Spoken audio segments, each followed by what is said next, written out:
Once upon a bracket, there were two very different tales being written. One about a group of underdogs, OG, a misfit squad, who turned doubters into believers with every upset, every clutch, and every brilliance. The other about Long and Friends, a battle-hardened crew chasing redemption, driven by the ghosts of the past seasons and a hunger to prove that they still got what it takes. Today, those two stories collide. It is day 4 of the Valorant Challengers League Oceania playoffs, and the stakes have never been higher. One team will push forward, chasing the dream, the other forced to close the book on their 2025 Split 1 run. Welcome everyone, I'm Digzy K, and with me is the man who can break down a round faster than your ranked teammates can find a headshot. Kane, man, we've got heart, history, and a whole lot of heat coming our way. Shall we get this pre-show started? I mean, listen, I'm so excited to be here tonight and be able to join you as well as our amazing caster in Berlin and Multi as well in our, final community cast of the Split. It's a great thing to have us all in here and, trying to get more of us involved. It's been an absolute privilege to bring the action so far. But as you say, these two teams have had a very, very different run of things. Obviously, Long and Friends going on a pretty good run and having that heartbreaking loss that we saw against Full House. That was a great marathon series, but it's their first defeat of the playoffs. Will it knock them down, or will they be able to dust themselves back off? That is the question that is going to come out, and then they will, if they can win here tonight, go into a rematch against Full House. So that is going to be really interesting to see. Or is OG going to continue to deliver this Cinderella run? I mean, obviously, we talked about it, and I'm sure a lot of people have, about this team being very, new to the scene, not really an established type of roster here at the moment, but they're just delivering out of nowhere. They're doing what needs to be done, coming off a win against Bobo, who were in, I think, a lot of people's top 4 in their predictions. Just a team full of experience, full of firepower. To be able to take them down, it shows they really do have some potential, and I believe, if I'm not mistaken, it was a reverse sweep as well. Yeah, and definitely, we'll start off with Long and Friends first on my end. The way that series against Full House went through, it went from map after map, and coming towards that third map, we were again in an overtime, went to double overtime. I was already scared for my voice as we were teasing a little bit that we were going to triple overtime, but 15-13 was the end of that scoreline, and we ended that series in such of full recovery mode of what we just saw in that particular series.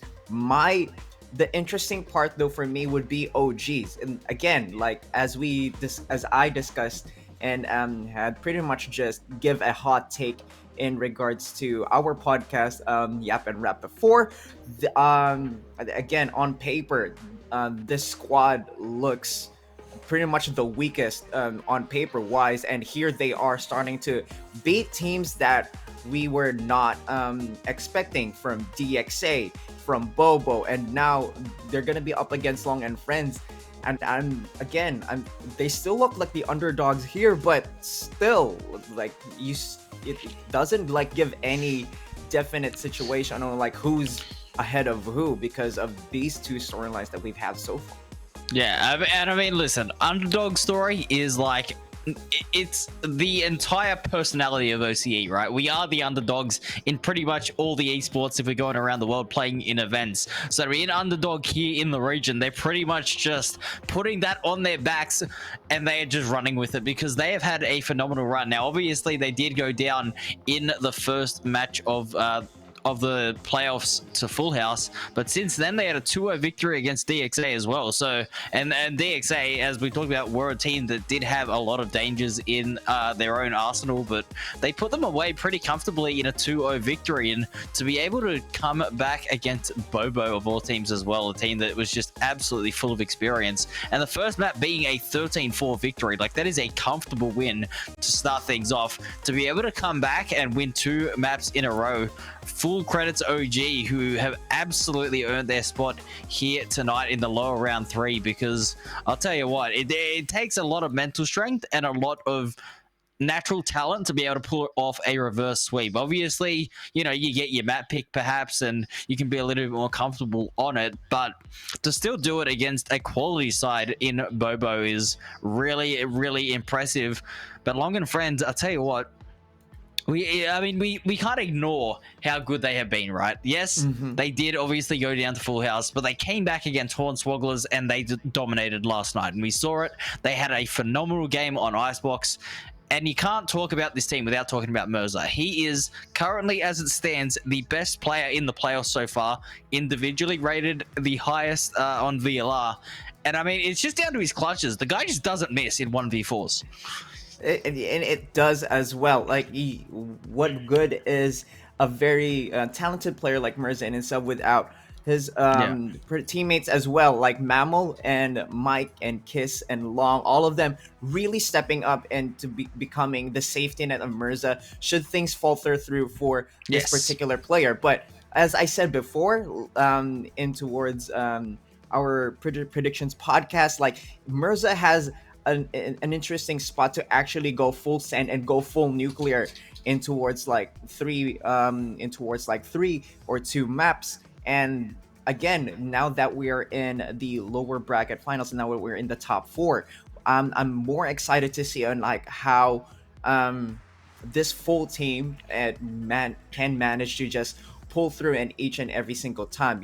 There was a bit back and forth shakiness in that Lotus against Hornswogglers before leading at that score towards 14-12, had to go to overtime there, but come Icebox in that second map, it's pretty much their fate. It looks like Hornswogglers' fate has been sealed by picking that map too, and that was actually their map pick as well, if I'm not mistaken. And Mirza coming in with that Clove pick and pretty much working around the team's composition as well, not essentially like fragging as much as they could, as I can see for a little bit, but still, like, you can see them clutching every single time that they had the chance to. You can see getting multi kills with a classic nonetheless. And if this is the series that we see those types of plays again, OG is going to be in a little bit of trouble here.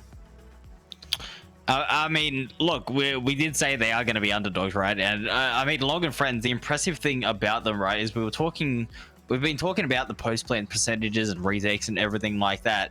And I mean, OG, that's where they have been struggling. They have a 27% retake percentage just across all of their matches so far. So they are a team that when they do lose that advantage, they're either going to go for the save or they're unfortunately just not going to have the numbers to retake, but they've got to do it tonight. And I mean, look, it was really, really impressive to see them obviously fighting back from a disadvantage. So it's not like once the bomb goes down, that's it. They can win these rounds. We have seen it. We saw it, obviously in last night, there was quite a few retakes that were happening. But, I mean, it's important to note that they only had, I believe, 3 diffusers across the first 2 maps. So 3 successful retakes in 2 maps. It's not exactly the biggest, sign of confidence. And this is against a team in Long and Friends who, at the moment, they have phenomenal post-plant stats. They have an 83% win rate when they're attacking. So when they get that bomb down, they're almost always securing the goods. And they have almost got a 50% win rate on their retakes. They are the best retake team. And I think it is... a lot of it is down to the clutch factors that we were talking about earlier and the individual performances that have just been coming out of nowhere. A lot of those have been in post-plan situations. And so the fact that they have this much firepower is going to give them an edge on paper, but how often do we say it? I mean, listen, I can go through all the numbers in the world. I love my numbers. Everyone knows that. But it's just about what happens in the server, right? On the day, yes. Are you going to show up? Are you going to perform? That is the question that has been asked of both of these teams. So far, they've both stood up and said yes, to be fair to them. I mean, obviously, Long and Friends, right, in that upper bracket, losing to Full House, the question that would have been asked of them is, can you recover from such a devastatingly close loss? And they absolutely did. They came back, and they were pretty dominant against Hornswogglers, to be fair. OG, they get knocked down in the first round of the upper bracket, and a lot of people wrote them off, including you and me, to be fair. Yeah. We certainly wrote them off, and now they're just coming out swinging. They're taking down DXA, they've taken down Bobo, two teams that had very, very high hopes in this split. But so I mean, they're coming through. They can definitely beat anybody. I mean, they're proving it at the moment.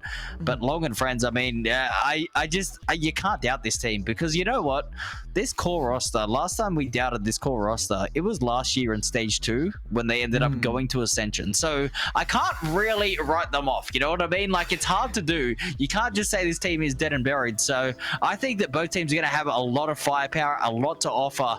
But I mean, on the same note, it is just going to be so electric, and I'm so excited to just watch the game. I just want to get into the game. I know we have a few more minutes to talk about it, and we've got, you know, obviously a few other things to talk about. But I mean, the more we mention all this stuff, the more excited I get. Well, we'll get right into the speed of things in regards to, we've already focused a lot of our discussion and majority to Long and Friends. We'll try to like condense it a little bit more in regards to OG.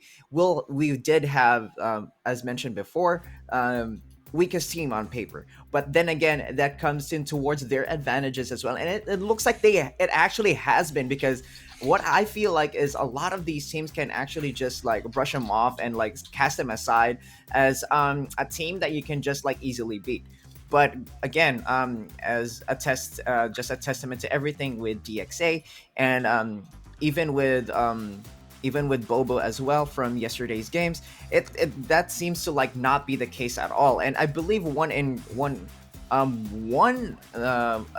interesting fact and one interesting scenario that's going in towards OG is the way that they actually play their team compositions, which is surprisingly enough, like, logically it's not supposed to work because you're not so used to having that much team compositions. But I want to see it from your point of view, and like, what do you think is going towards their favor with the amount of team compositions that they're currently doing?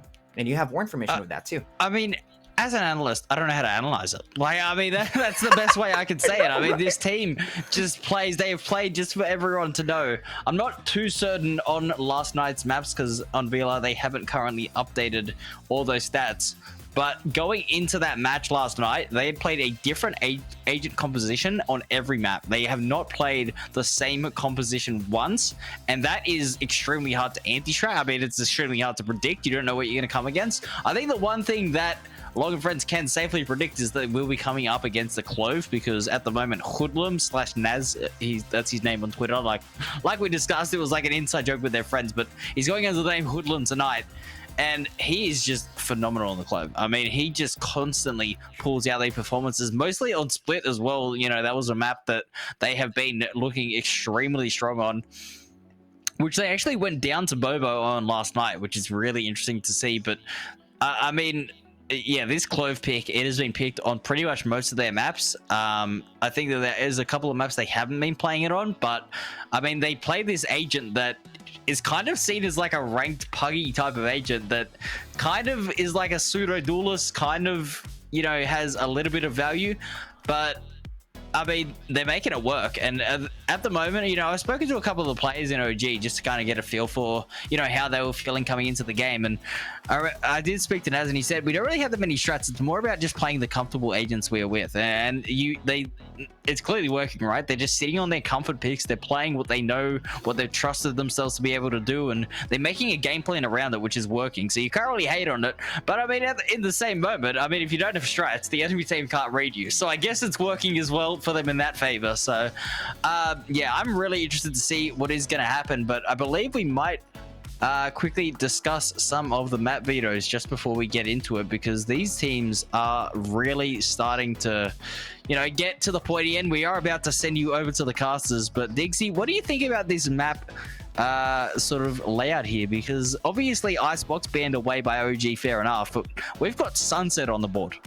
Well, Lotus are definitely our tried and true. OG picked that map for a reason, and Long and Friends will be going in towards the attacker side. What's going to be interesting for OG with this map pick in particular will be, like, I want to see in, like, face-to-face and, like, how they play, on how they would actually what compositions are they going to be drafting it up, how confident they are, or are they Yeah. really just going to be like putting it on the fly and actually put Long and Friends to the test Yeah. and like try to test on like how their maps usually work. The interesting fact about Sunset is as mentioned before, like in previous days, we are in a precarious spot where we are running a current map pool, map competitive pool in the pre Teo and Breach patch. Yeah. And we've seen it work, we've seen it not work, and it's going to be interesting on how again OG picks defense here. They're going to be going towards the defensive side. I'm interested to see on how this composition work and how they would do it, or if they're going to be anti Teo and Breach in this time. And we're going to that decider map as well on Split, which to me is the best map to watch on a decider. It's small, you can ankle break any team that you can just go back and forth and swing, or you can actually just go full aggressive all towards in mid and see if like who goes who and go for pound and blow for blow and player after player forwards it. But 1 minute remaining now on the clock before we send it up to our lovely casters. We're gonna go with predictions time. Who are you picking with this don't do this to me. teams? 30 seconds listen, and I'll give mine. Listen, I'll be honest. I think I would predict a 2-1 LNF. I think that, OG have proven they are able to beat these teams, but I just cannot ignore the individual firepower of this team. Long and Friends, I think, will be too good in the end, but that is just my opinion. The interesting thing, though, about these videos, just before I hand back to you, is that these maps here are about taking space. So whoever executes that start of the round is going to come out on top. But anyway, over to you, Diggsy. Exactly, and how I'd envision it as well in every map that we're going to be having so far.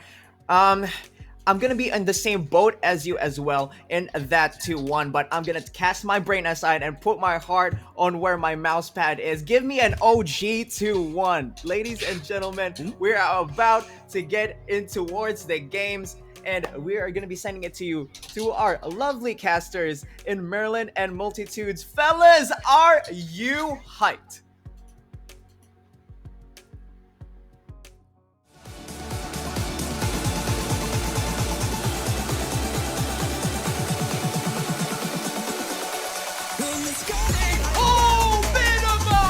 Discipline! 1, 2, 3! Oh, Shadow, that's back here! Oh, really? Tagging a lot of people. What? I was second! Oh, my God! Delta, what is that? Easily! It's 1, 2, 1! Oh! I mean, see the head! What?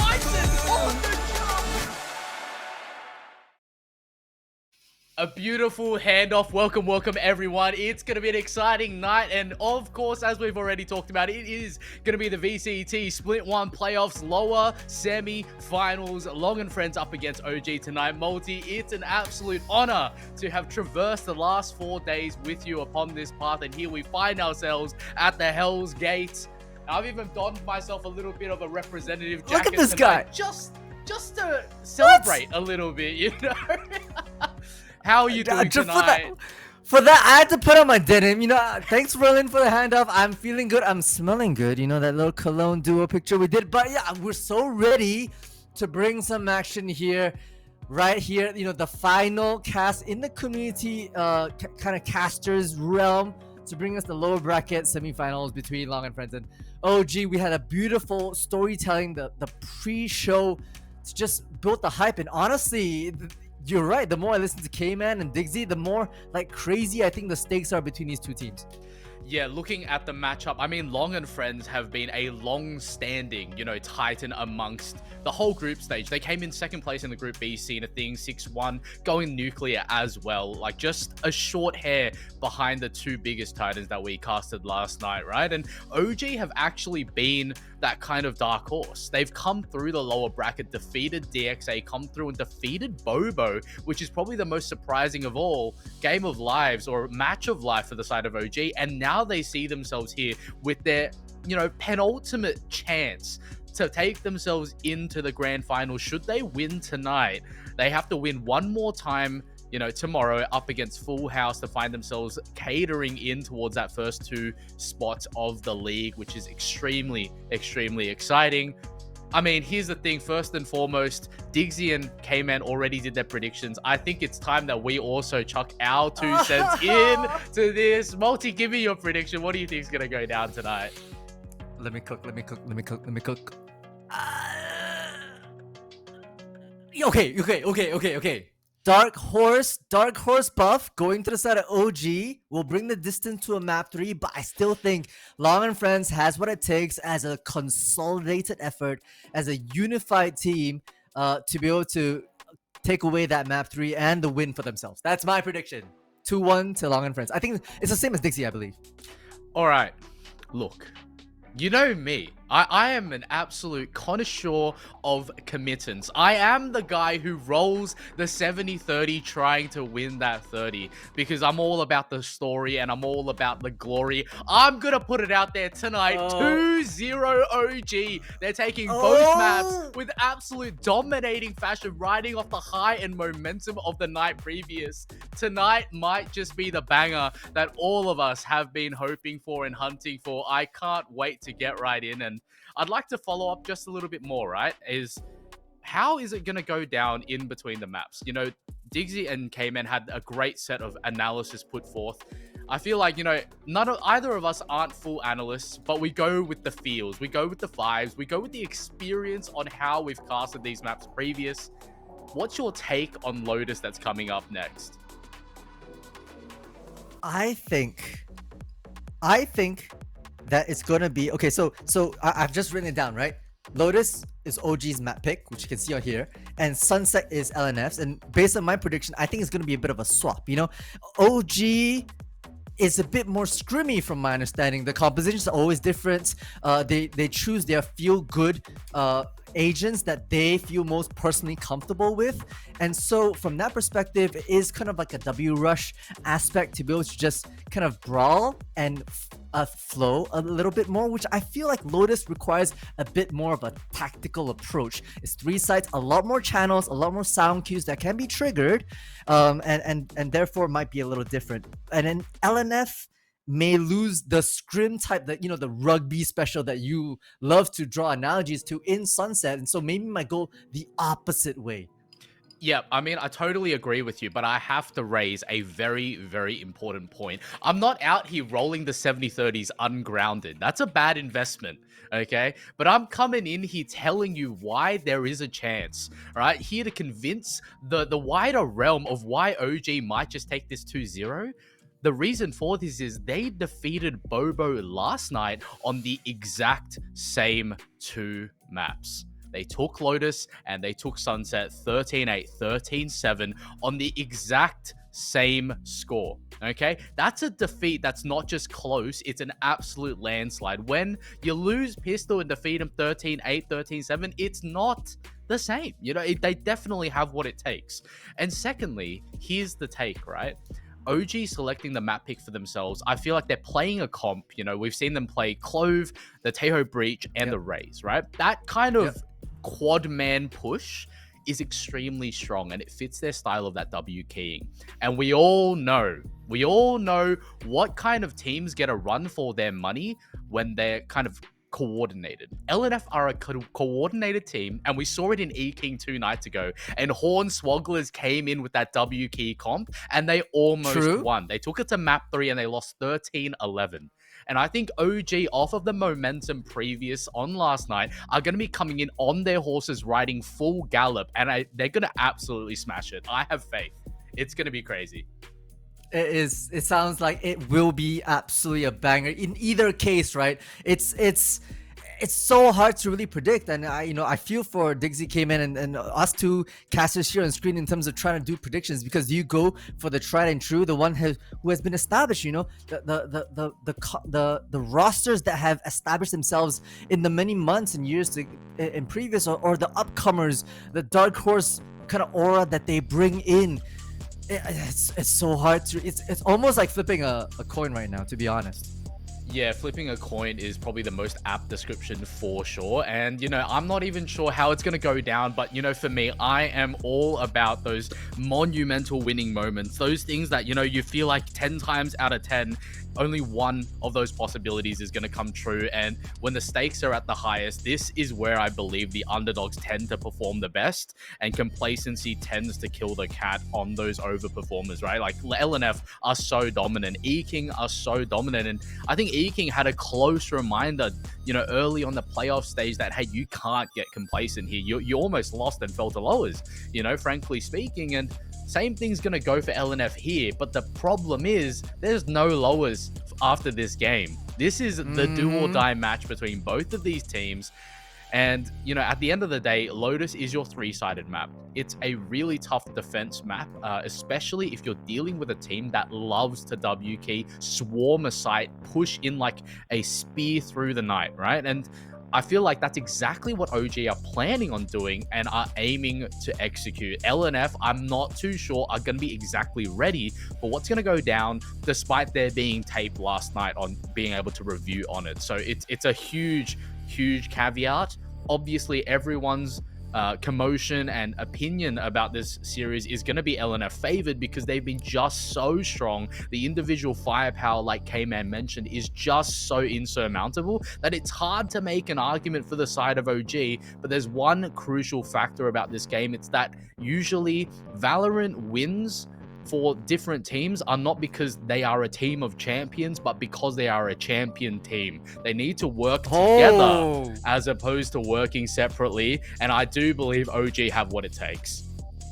And looking at the composition, they're gonna bring it once more. You talked about the 4-man push from the Raze, the Clove, the Breho combination, that bromance between those two initiators. OG are back rocking that again. Hoodlum on your signature Clove to be able to just, take names and shoot heads, and they want to bring the fire in this particular Lotus. Long and Friends on the other side, opting for something that is tried and true. They've run this composition 5 times and it's worked every single time they have. So might as well, if it ain't broke, why change? Yeah, I fully agree with that. The Tabro's coming right in. Your Omen Neon core onto the side of Lotus here is a little bit more dated. We'll take it right back to 2024 when Sentinels were extremely strong on this map. They would love to run the Neon Omen as well. Tens and Zekin were just so strong on this. And Vi's coming in, kind of the new age Sentinel meta, right? Kind of rivaling what Cypher has to offer. And that unkillable wall is just so strong. And I'm not surprised to see this composition come out. What I'm excited to see is the OG, coming through with that Tabro kind of system, right? Taeho Breach latching onto that is going to be Raze. Sometimes we actually typically see Brim being paired along as a quad man push, but this time we see Clove. You're going to get a second life, dead, and you still have smokes kind of situation, but that locks them in just a little bit. When they commit and they opt for a rotation, if Clove is dead, they've got no smokes left except for a couple of cyber cages. That's going to be a differential that needs to be accounted for.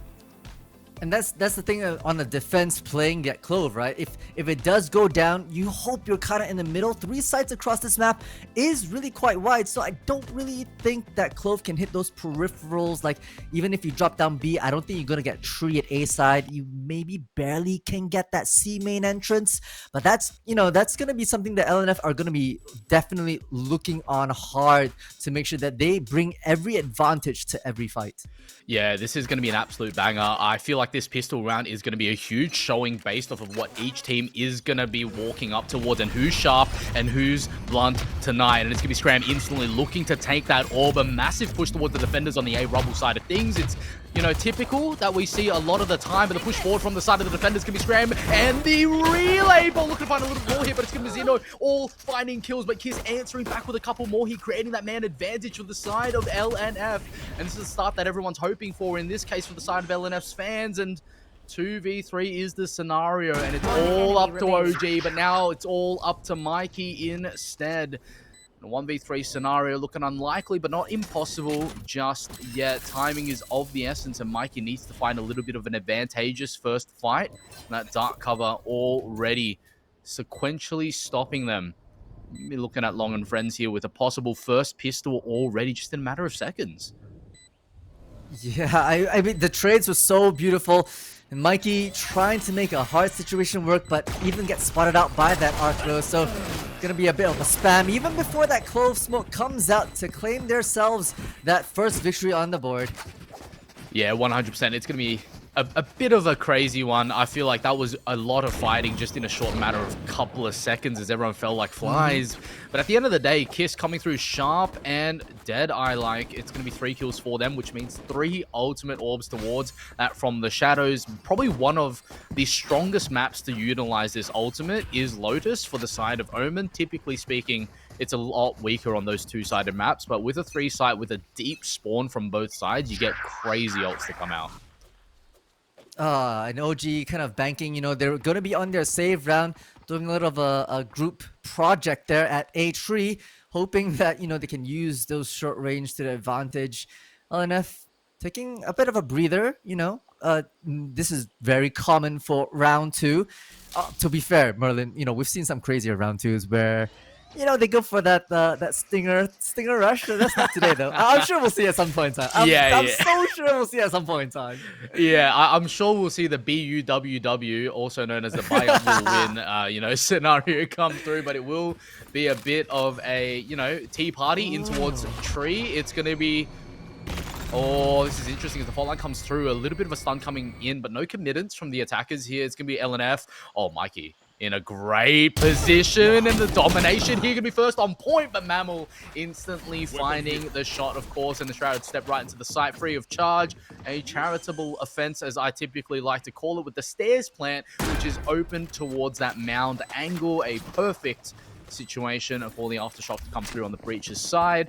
And you're looking at the defenders here. OG probably going to be opting to try and play it a little bit slow towards that mound angle, either catch a couple of exits or just die to the spike.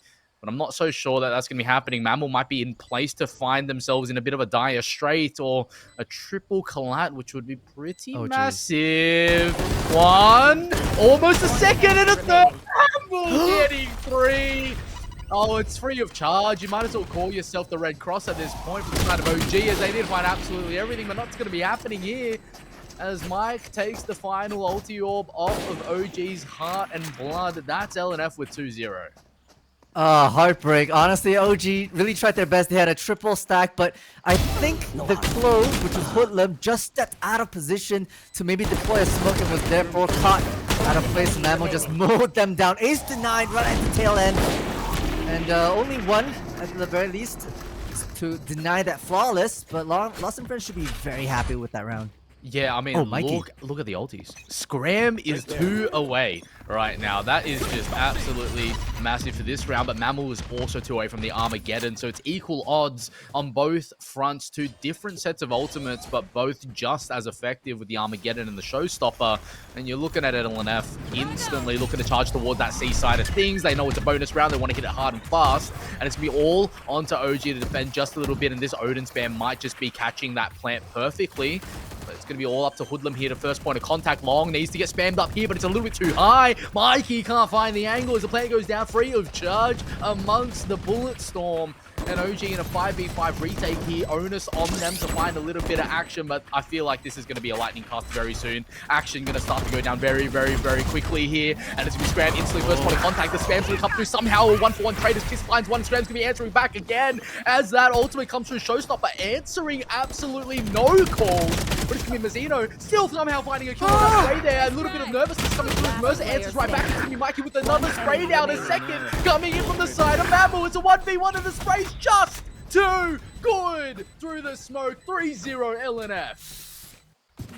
What? That was a bit messy. And a few whiffs here and there, painting portraits around each other's enemies. But, of course, our replays had to bring that action. But Murza, you know, we've talked praises about them during that pre-show. But safe pair of hands, them along with Mammal were able to just secure themselves that kill right at the tail end and bring themselves into the bonus. OG, you know, I like what Mikey did, giving the side over so they could do a full retake, but it was just so oppressive, the side of LNF. Yeah, 100%. Like, honestly, looking at the situation right now, 3-0 is probably one of the most dire ones early on to the game because economic devastation's right there on your plate. And with that being said, Long looking to be, gathering their friends. Aptly spoken here to find a little bit of a kill streak as Kiss finds one, looking to find a little bit more, but it's a 2 for 2 as OG somehow escaped the odds and actually exit with a fair trade based on their gun disadvantage. And you're looking to find a little bit more here coming out from the side of LNF, of course, equalizing it all. But Dan Mirza going to be instantly finding a kill for themselves. Needs to be found a little bit more, but not going to be happening. It's jumping around, hop, skip, and shot will be a headshot from the side of Mirza. And shot, miss from the side of Mikey here as LNF confirm their 4th round in a row. Gosh, the map's just started and it's 4-0 already.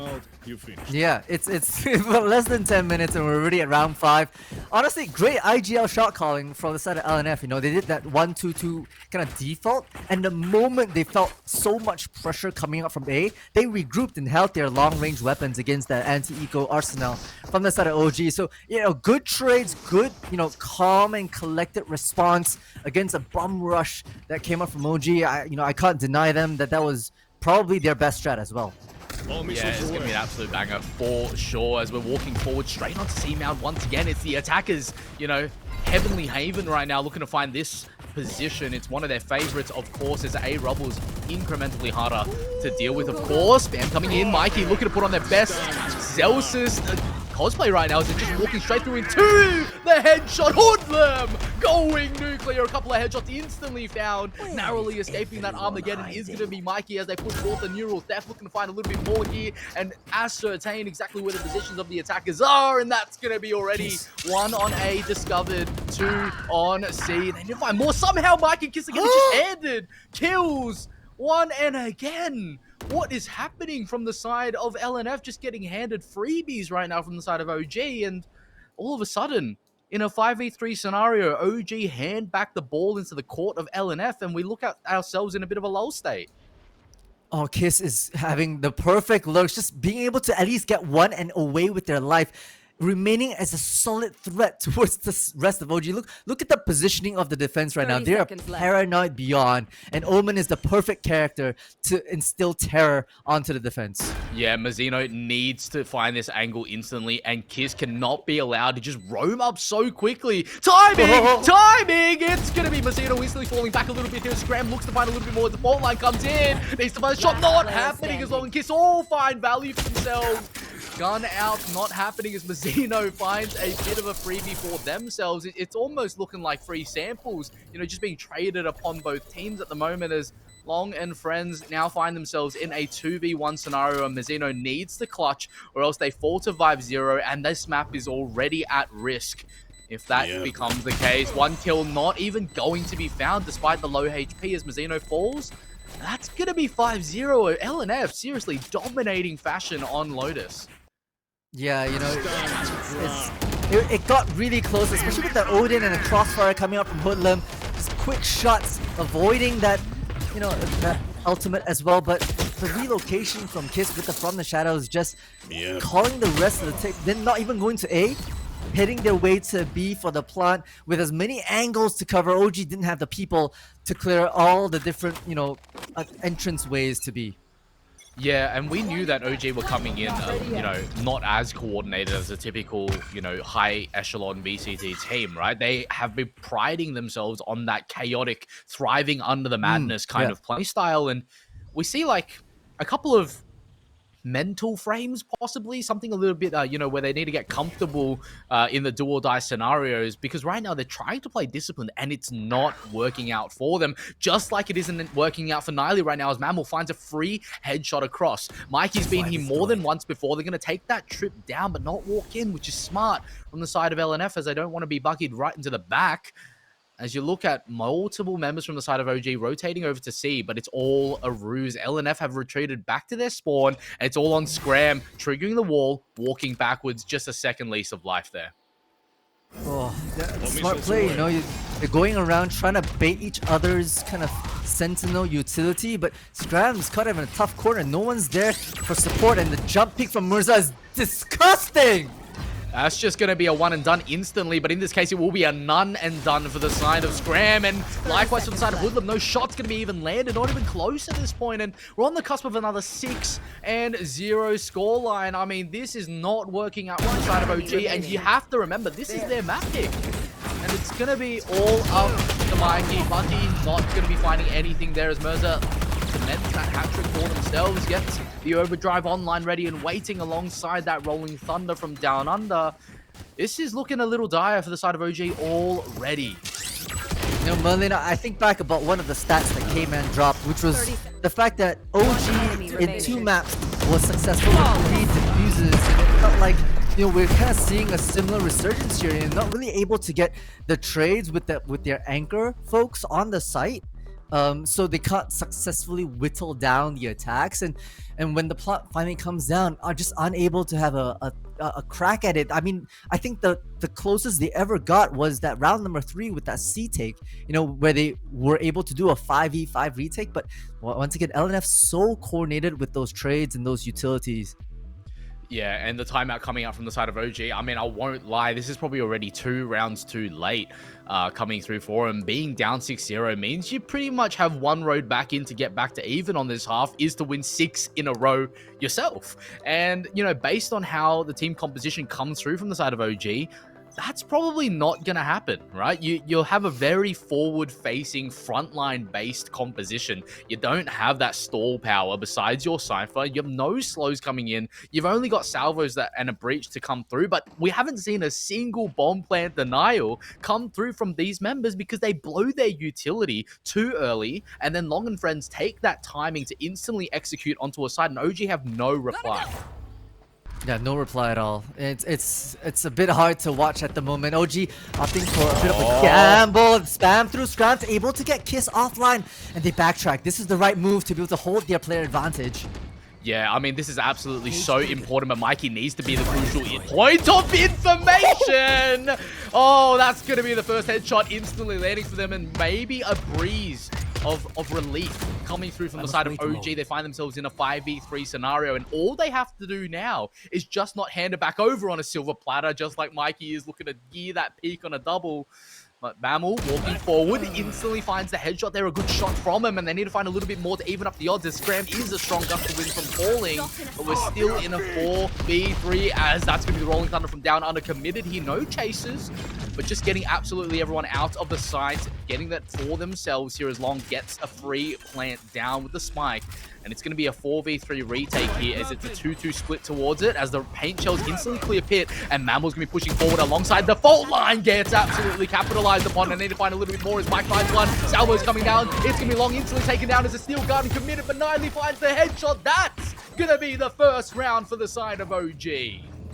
Oh, much needed, and I feel a sigh of relief coming from the defenders right after that timeout. You know, they even bought up heavy with the Odin, but the aggression had to come out, and they pushed B for that first kind of, you know, human advantage against Long and Friends.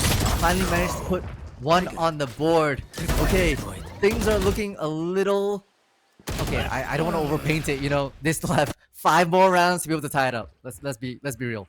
They've got 5 chances to tie it up, and they need to nail all 5 chances. A 10 out of 10 performance needs to come through in this latter half, or else they can be finding themselves in a deficit rolling into the attacking side. Not exactly, you know, a bad thing for the side of OG. Might trigger them to put a little bit more chaos into their play to net themselves some wins, but you don't want to be down 6-1 walking forward. You know, it's really quite tough to deal with, and it seems like OG have calmed themselves down. Hopefully they can get a couple more rounds into their belt to stem the bleeding. Because the thing about Valorant is, you know, every round that you win is another round lost for the opponent team. It's a net negative of 2. It's very important that people see that point, because it's not just kind of like, hey, we won a round and that you count that as a +1. It's a -1 for the opponent team too. So rounds are very, very important. Every round matters here for sure. And that's going to be a push. Looking to come through from the side of LNF. That's the first headshot instantly coming in as Salvos going to be invested here. Looking to find a little bit of interesting blocking of Niley with the hat-trick sprayed out of a century as the adjustments go nuclear. Mirza, the last person invested here on this push, is going to be tagged out incredibly low. And the double flash coming in as the flashpoint, looking to find a bit of space with the side of Niley, knowing they can't push anywhere, allows Hoodlum to find that headshot. 2-6 as OG finds success. Scram and Niley in that, around that hobbit hole, they were like, Scram was trying to scram, get out of there, but Niley was like, nah, bro, watch this. I got this, and just absolutely cooked the rest of these players on that B side. Almost got their 4K, but played around, base it out, let Hoodlum get one of their own to tie things off. A bit of momentum coming through for OG, a bit of life coming up from them as well. And they've got a couple of powerful ultimates they can really utilize to continue the snowball here. Yeah, it's an absolute banger coming in now, and I think a little bit of stability starting to come through from the side of OG, forcing LNF to reconsider their options. They can't just go where they please, and at this moment in time, they've kind of just reverted right back to what did work previously. Is that C-mount take? Is that C-site push? It's all on Hoodlum and Mikey once again, and Hoodlum needs to net these couple of headshots to start the round off back. Mammals one away from, the Armageddon. Murza already with the electrical fingers, but they're just doing a default, right? They want to be able to identify where that Mikey is playing. That is already in the cards. And this is the way that triple site should be played. You want to instill a bit of rotations. OG, not really budging just yet. The one more tripwire down B ensures that a bit more assurance is there. Having that Cypher Cypher trip is so big, right? It actually allows this comp that's so frontlined to have a bit of flexibility. Slow and steady they go. This. Oh, the re-pivot. Look at this. It's so good. good. It's going to be Aftershock now coming right in as the fast lane gets put forth. Murza straight onto it. It will be the paint shells looking to paint the walls red here from the side of Scram. Salvos invested. Hoodlum headshots.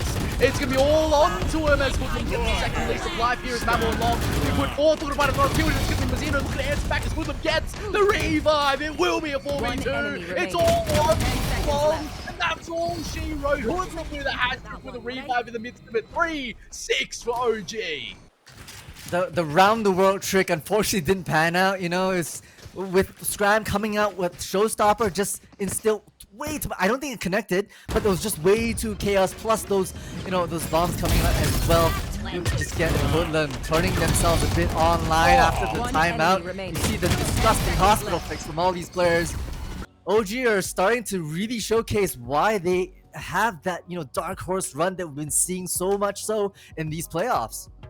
Yeah, it seems like a Band-Aid timeout instantly whipped forward from the side of LNF here. Losing 3 in a row, I think this is good timing. It's good, understanding that we should stem the bleeding now as opposed to, letting them catch 6 back, and then discuss on halftime. Yeah. So it's a good chance to do so. We saw a lot of bit of these kinds of double timeouts coming out in one half yesterday, quite a bit, and it seems like this game is going to go very back and forth because as soon as the timeout ended from the side of OG, they found 3 instantly. They've coordinated themselves, so whatever the coach or whatever the IGL fed the teammates here, it's absolutely worked. It's dialed them right back in, and LNF are looking to do the same here. Oh, 100%, right? And expenses wise, they're still gonna force Murza on that light buy because they're gonna pop that ultimate, likely to maybe blaze their way through, switching things up possibly. We've seen a slower pace, trying to bait things out nice and easy, but LNF are confident with their shots. They might want to go hurrah on this. Oh, Overdrive instantly invested here as the fault line comes through in the fast lane, allows them to get into a position, but Aftershock returns.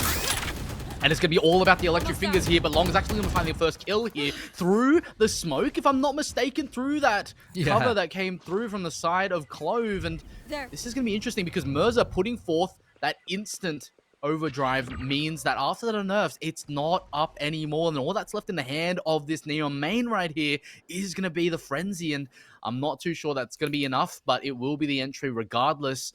Probably going to be playing that linchpin angle as opposed to actually running into a site just yet. They're going to wait for it. Teho Drone invest the special delivery return from the side of Mazzino. And in this case, a bit of a lull state. Everyone trying to stabilize, but OG, man, disadvantage. Murza instantly slipping onto the site given. It's been an interesting scenario here from the side of Niley, looking to find a little bit more. Captures that Vandal and walks right through, and Niley needs to land the shot. Hoodlum doesn't even have the gun out now. Does finally do. I think it will be a fault line and a flash coming in. It's massive from the side of Hoodlum. A great flash coming in as Kiss instantly returns with a headshot here. The push forward needs to come through as the flashpoint does not flash Kiss. And he's in a great position to find a little bit more. And it's going to be the trades instantly from Mikey and Mazzino as they instantly find that 2v2 scenario. But with that man disadvantage already established earlier, Niley's now stuck in a 1v2. And they know exactly where they are. It's Mammal with a second. Absolutely massive from the side of Long and Friends. And OG find themselves 4 rounds down. Wow. And, you know, whenever either side pops a timeout, they come back with a bit of resurgence, you know, whether it's those magic words speaking, you know, truthful strats into their ears, or just being able to calm their nerves. They come back firing on all cylinders and put themselves back in the win state. And OG still will be able to buy up Mazzino with that Armageddon. I like the change in pace from LNF, that mid-round shot calling to just slow things down, throw a spacer into B and just wait for rotates. The timing from both IGLs right now are spectacular. Yeah, for sure. But obviously at this point, a 4-round deficit is actually quite large in the term of 13-round win stakes. It's the aftershock in the sun coming in, barely getting alive. Is going to be Scram here. Oh, an escape from death. But right now, back into the none and done. And they need a peek out. Now finds a kill and actually gets that 1v1 scenario. And now all of a sudden, the second none and done going to be right here from the side of Niley, captured into that corner. And they need to check this. If they don't, Long and Friends could be in dire straits. The rotation's already come through, and Long and Friends have been doing this all game long. They love to push somewhere and then call the cancel, instantly rotate, especially amidst cover. Dark cover put forth an interesting one, actually. So as soon as that clove angle comes down, oh, if Niley shoots right now, it could be crazy.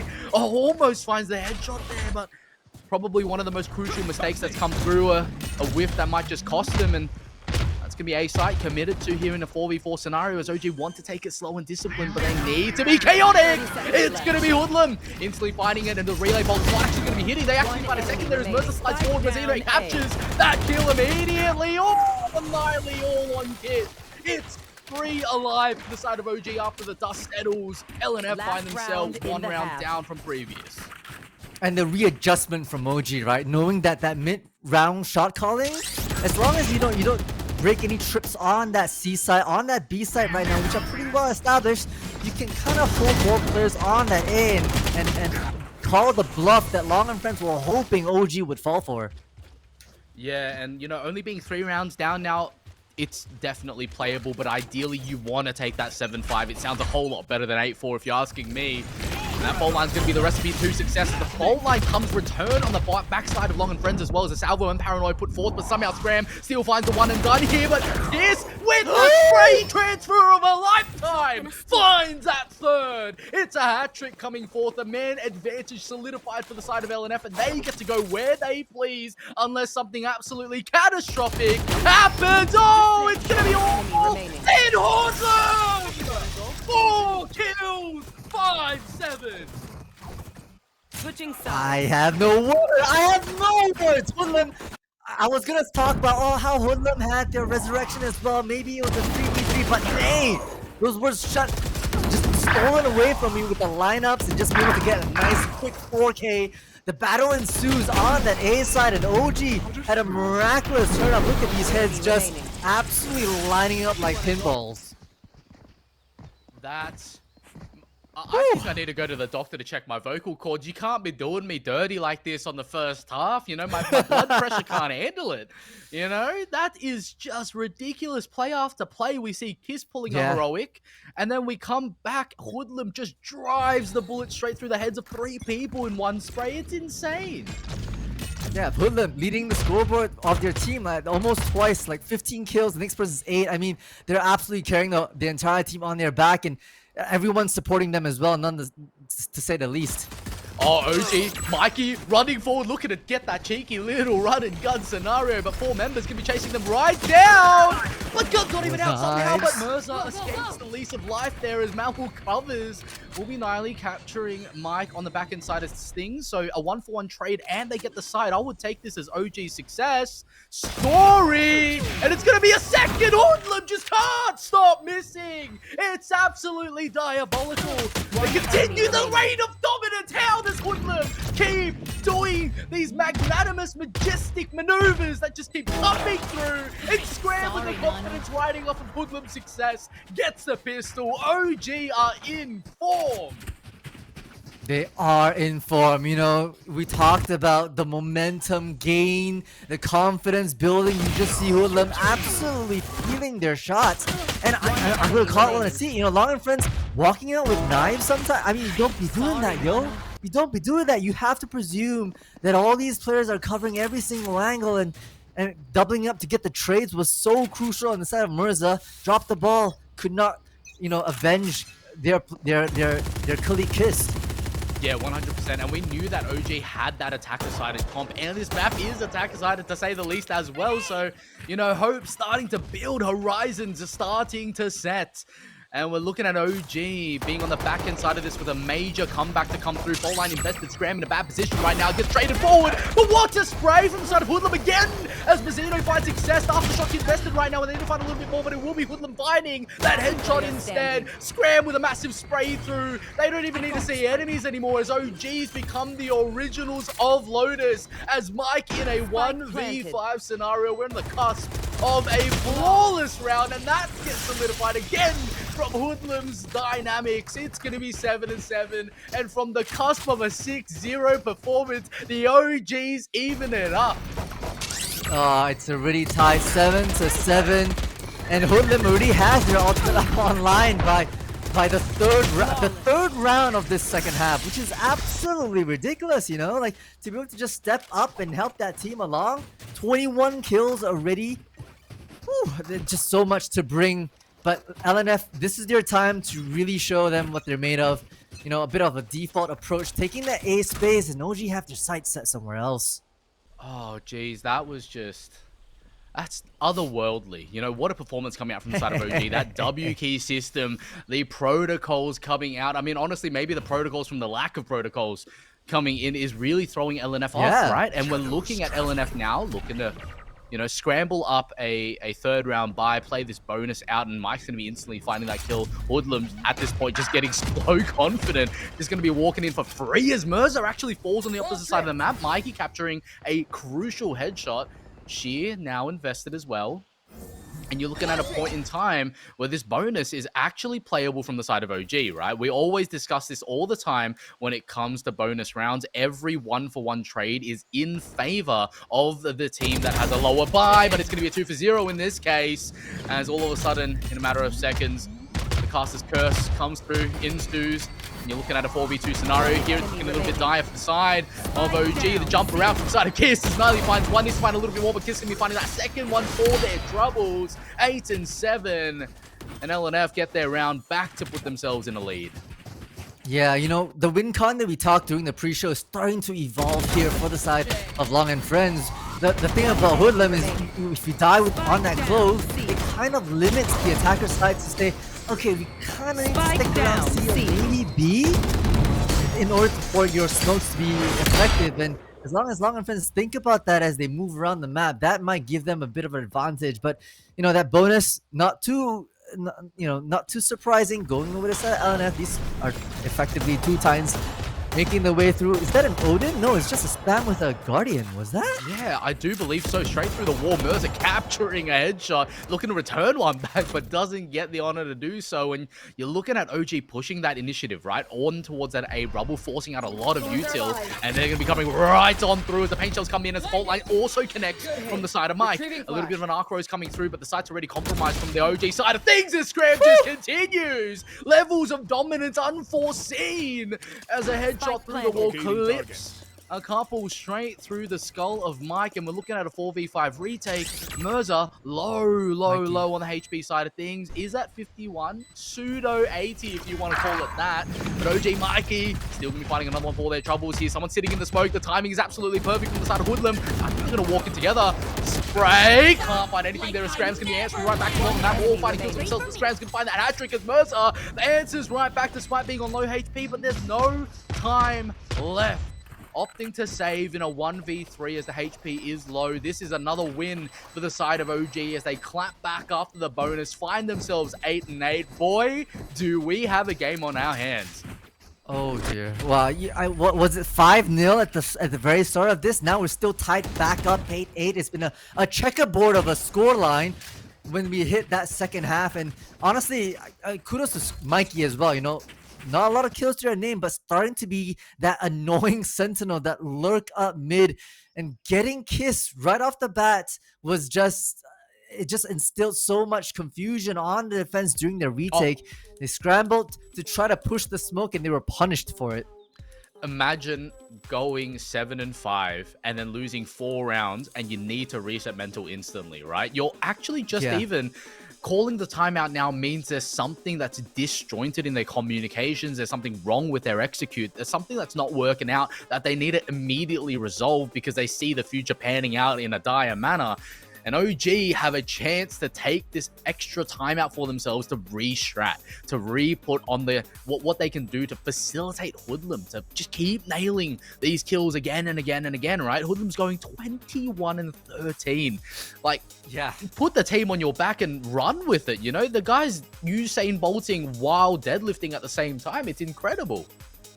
Well, this will be important for Long and Friends. Right? Looking at their arsenal, they look like they want to gamble this round. They really want to put their money where their mouth is and opt for, you know, full Vandals, but half shields, regen shields, probably a smattering of different types of utility. So a strat to try to hold back the offenses is much needed during that timeout.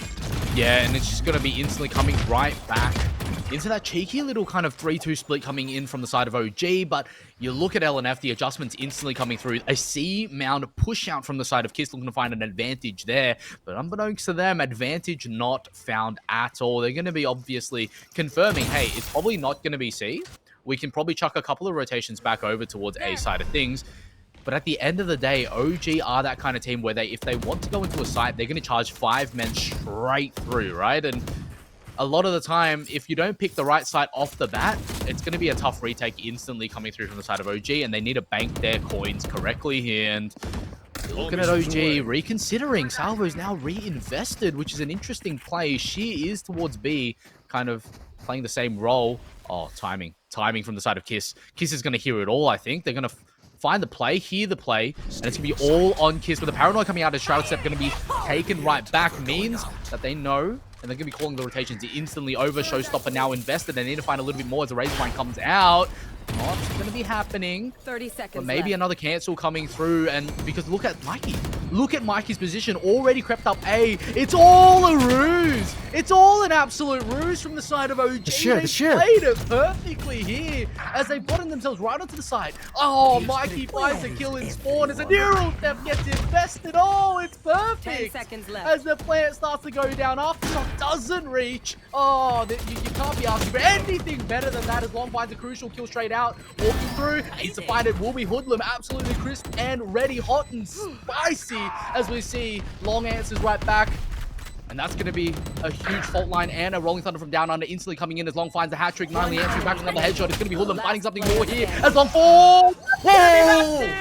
As they find the ace, Long goes massive for Long and Friends.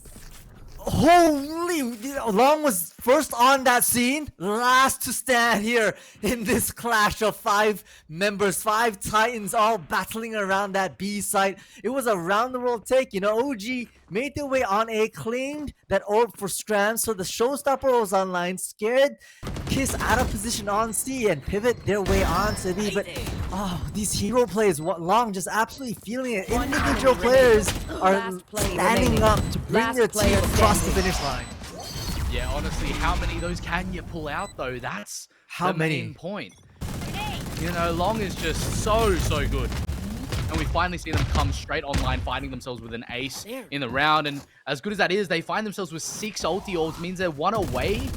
You know, sorry, a couple away from the Rolling Thunder. Now, you know, they just used it that last round. And if they capture a couple of orbs per round, they'll have it back up in a couple of rounds themselves. It's absolutely massive for them. But hey, silver lining coming through from the side of OG there is that they made it super expensive, right? They got 4 kills. 4 guns are down. That's amongst about $16,000 worth of economy destroyed for the side of LNF despite the win. And that's going to be a fault line coming in, and Mirza gets a double spray down. Massive play coming in from the side of LNF there, and a bit of a mistake from the side of OG. Timing from the side of Mikey takes the fight just a little bit as Kiss TP's out. Doesn't want to die just yet as the smokes are too important, and you look at OG scrambling to have the right strategy here as they're down a couple of members already. And they need to find some success. Yeah, LNF played that well, you know, with all the pressure coming out, the perfect breach stun to 30 allow seconds left.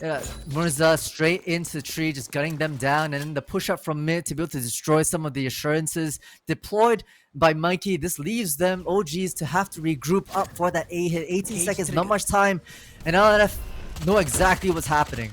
Yeah, timing of the century right here. Actually, they've captured themselves onto the site free of charge. No contest from the side of Long and Friends, which means it's going to be a 5v3 retake. Might be a little bit tough to deal with it. They need to find the instant kill first, but Mike somehow captures it. Wardlam with a headshot is absolutely nuclear. Second there. Everyone else is on the side, and they need to get on right here, right now. The timing is absolutely of the essence. Oh my days! How? You were only a moment. I am forever. Yous don't get a reset button. Stay alive, Speechless. I cannot.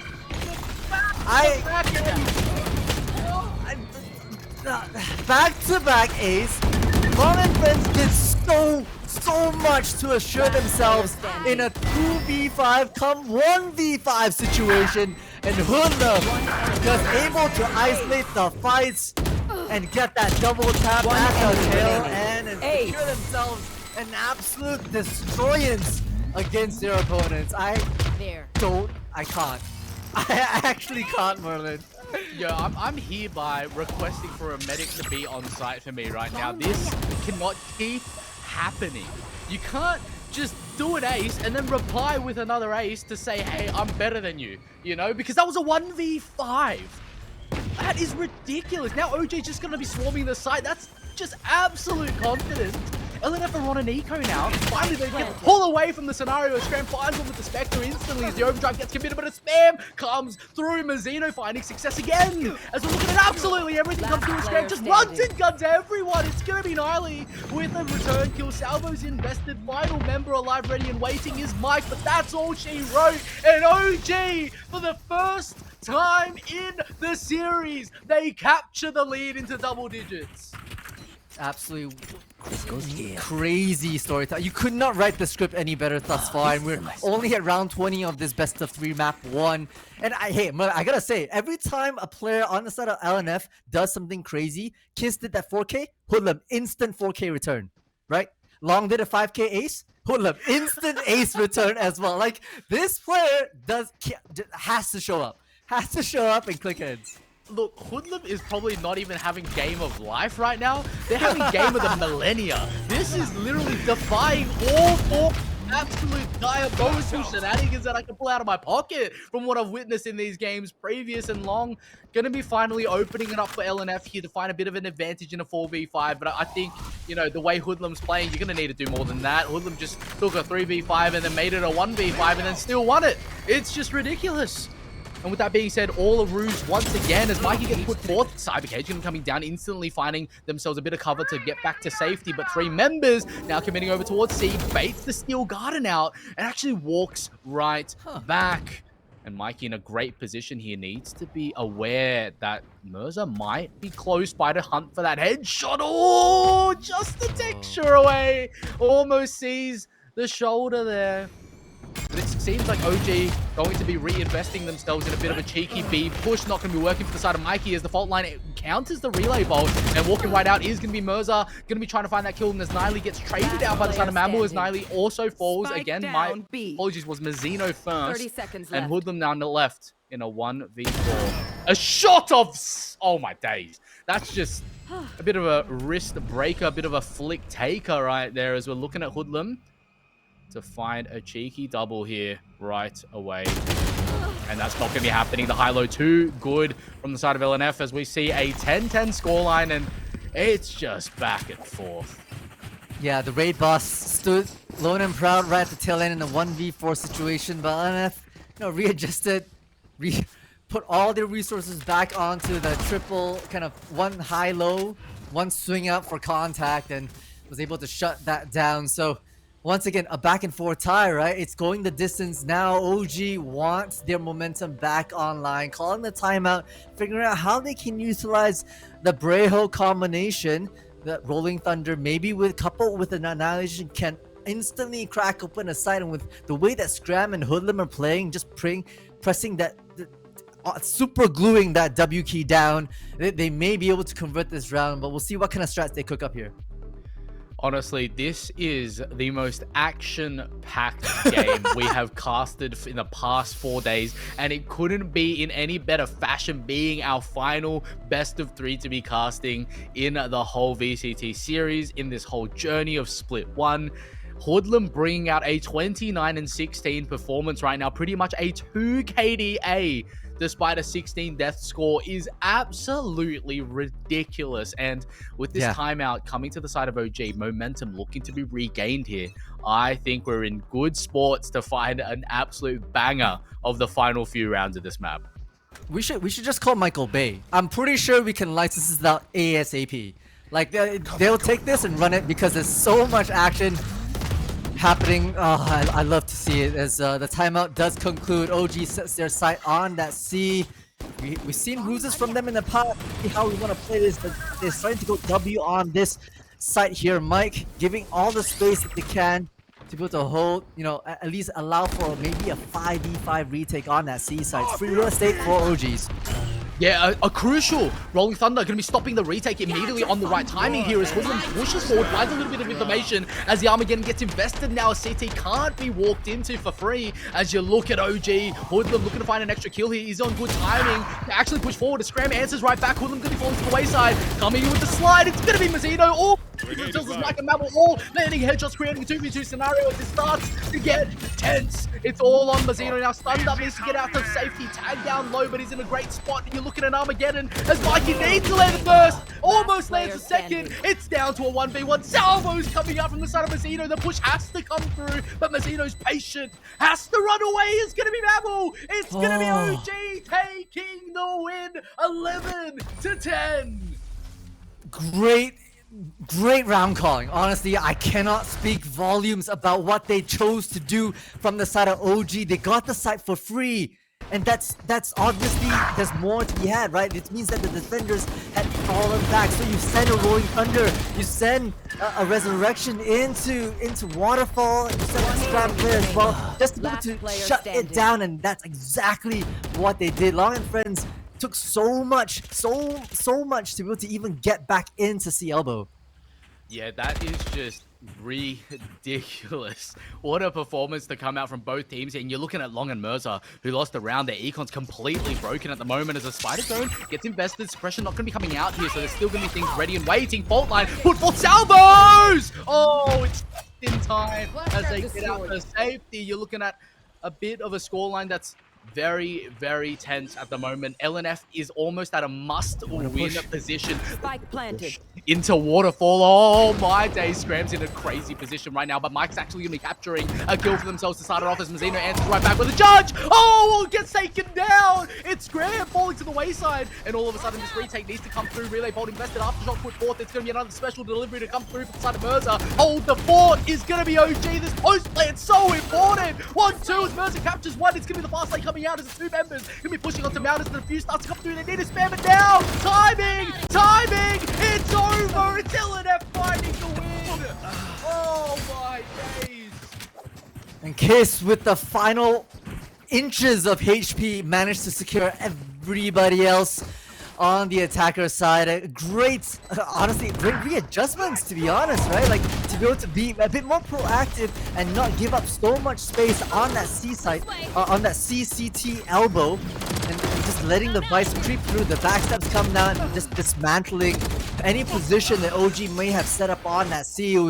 It was a great adaptation, and it's just these teams, you know, we talked about OG being messy, but somehow both teams are adapting like crazy, and Kiss not able to get the Mirza, but Mirza and Kiss able to shut it down. All of a sudden, it's just now left them lonesome. Spike in hand has to scramble for answers. Yeah, we're on a cusp of a 12-11 scoreline right now, and Long and friends have got to be, you know, praying to the gods right now to find any kind of answer. As that was just so lucky from the TP up there from the side of Kiss, somehow capturing 2. It's 1 round in the lead, but this is the make it or break it. OG's map pick right here. 1 round down, 1 round away from OT to get another chance at the play. That is so unfortunate. So unfortunate. And Merlin, like, I can do a little bit play by play, but like the rap god portion, that's you. I'll never try and steal it away from you. That was impossible for me to keep out. That was ridiculous. The operator now in the hands of Mirza. That's the first time we see it this round. Yeah, interestingly, well, frankly, on defense, it's probably a good place to put it out here, and Scram's going to be trapped in a bit of a poor position. Even if they try to jump across, it's going to be tough to deal with! But it's going to be Mirza instantly looking to recapture another shot through Nani, tagged down extremely low, but hey, we know where the operator is. They know the play that's come out from the side of LNF, and they're going to be opting for the closest, tightest site that's available, and in this case, it is going to be B. But this might be where it all falls apart for the side of OG. They need to get this operator out ready, and waiting they do! Oh, it's absolutely massive as Mazzino captures second! It's a massive round coming out from the side of OG as they find themselves in a little bit of a man advantage as the Armageddon comes in. A second one! Here's Mazzino captures the hat-trick! It's Mikey! It's Mike Fallen! They found themselves in a mirror matchup as it's Mazzino with 4! OG find overtime! Overtime we go. As befitting as it is, we bring ourselves to the distance. OG just finding so many answers, you know. We kind of say that these scrap of a team pull together and just run comfort picks, but I will say that the coordination of the utility trades is actually super top notch. The way they call out for the salvos or the stuns to be used in a smart or precise manner just to be able to get so much more space, and right off the bat, entering into OT, we have LNF calling for a timeout. They've started off so strong, and somehow they've let OG build their momentum. Look, honestly, this is absolute cinema, as K-Man would love to say. This is seriously just ridiculous. All 24 rounds played. Absolutely everything. Hey, we've got the host cameras on as well. Oh my days.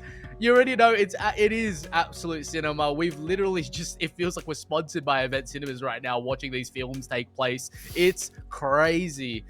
And to see all 24 rounds played in a checkerboard fashion, alternating in win-loss ratios, and to even it up at the end just to find ourselves even Stevens after a full hour of gameplay is diabolical. It's absolutely insane. And I don't even know how to cast the same level of chaos anymore. Yeah, and I'm now thinking, you know, we've gone through 24 full rounds, and I've seen every instance, every side, every facade of each team on their offense and defense. I'm trying to figure out how deep do these pockets go? What more do these teams have to have a kind of a different look as we now enter the 25th round at the moment? LNF on the attacker side as they did in the first half. Will they get the same successes that we saw early on as they poke and prod? Obviously, the way going on that C mound, but on the other side, drone being pushed out, so a lot of information being traded. Oh it's Mikey. Oh, it is Mikey's Odin that just comes in and finds absolute success immediately from the side of OG. A massive spam coming in despite the tripwires getting deleted early, and Mirza in a great position. I don't think Mikey knows, but a second kill still comes through. And oh, the reload! That can't be real. It's Mazzino finding one on the opposite side of things. It's going to be a 4-2 scenario here. They're looking at what Hoodlum does best. Hiding, waiting, on the prowl. And they instantly get taken down as the dark cover gets timed out, but still a man advantage to the side of OG. And look at this scenario. If they decide to go B right now, this is a perfect timing from the side of Scram to instantly know where they're able to see the gun.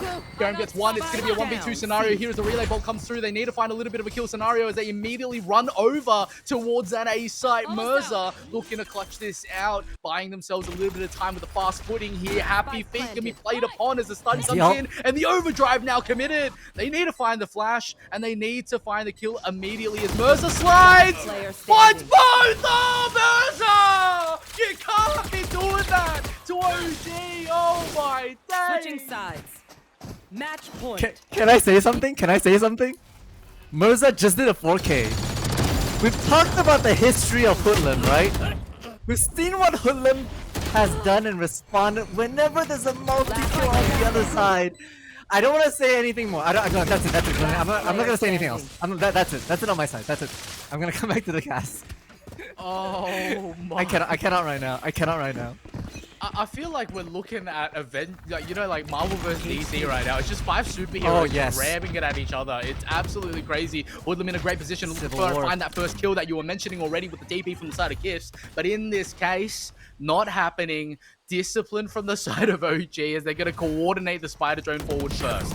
It's Kiss in a position to find the first kill if possible, but the suppression in the fault line going to be instantly taken about. Needs to find a little bit more here. Spam's not going to be holding as all 3 members immediately rotate out from the defending side of things. A site going to be taken for absolute free of charge as they start to get themselves in. But look at the rotations coming through. I think they're going to be choosing to actually walk into B. This is perfect from the side of OG. It's the calls of the century. It's the plays of the millennia as Niley finds it. Hoodlum with the timing walking through, but needs to capture the shot. It's going to be Mirza with the operator finding value here, but down to 100 HP, not buying armor here could be the danger that finds it all. And it's unbeknownst to Mirza. The cross through is absolutely massive. That's going to be Niley instantly finding one. Now you need to fall back now. Fault line still available. Salvo's coming up in 14 seconds. Mazzino needs to stay alive if they want to have a chance at this offense to bring it into double overtime.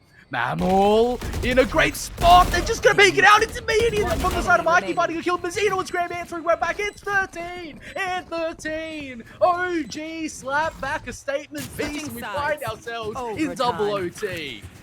You know, when we talk about Lotus being an attacker-sided map, this is exactly how it is, right? And once again, great IGL calling, realizing that with the tap of the A3 door, it's likely you're gonna have a great timing to just rotate your way onto the B side with basically practically nobody else there. So it's great gameplay from the side. The adjustments are spectacular.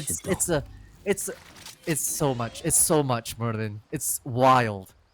We've played, you know, if you think about it, right? If you just think about it, if E-King was going by average right now, right here, we'd be on map 2, 10 rounds in. right But here. we're still on map 1, you know, which is the crazy part. Hoodlum doesn't want to give away that position that they're in. A great pointer on the ping to get that arc throws delivered and destroyed. Immediately on the position here is going to be a lot of gunfire towards C, which means they're going to play a little bit safer on towards B for that peek out. They're still going to be knowing.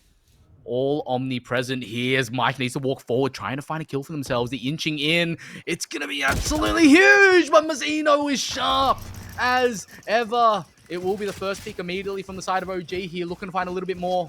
Is going to be the stairs position here from the side of Scram. But a great pointer. Paint shells coming through, blocking that entry push. Needs to pick and choose either to rotate on towards B, or if they want to get on. What is Hoodlum doing? How the heck does he just rotate behind him and find 2 for the price of 1? Oh, another man advantage coming through, making it a 4v2 scenario for their team. I mean, OG on defense find some success, and this might be the linchpin. This might be where OG win it all.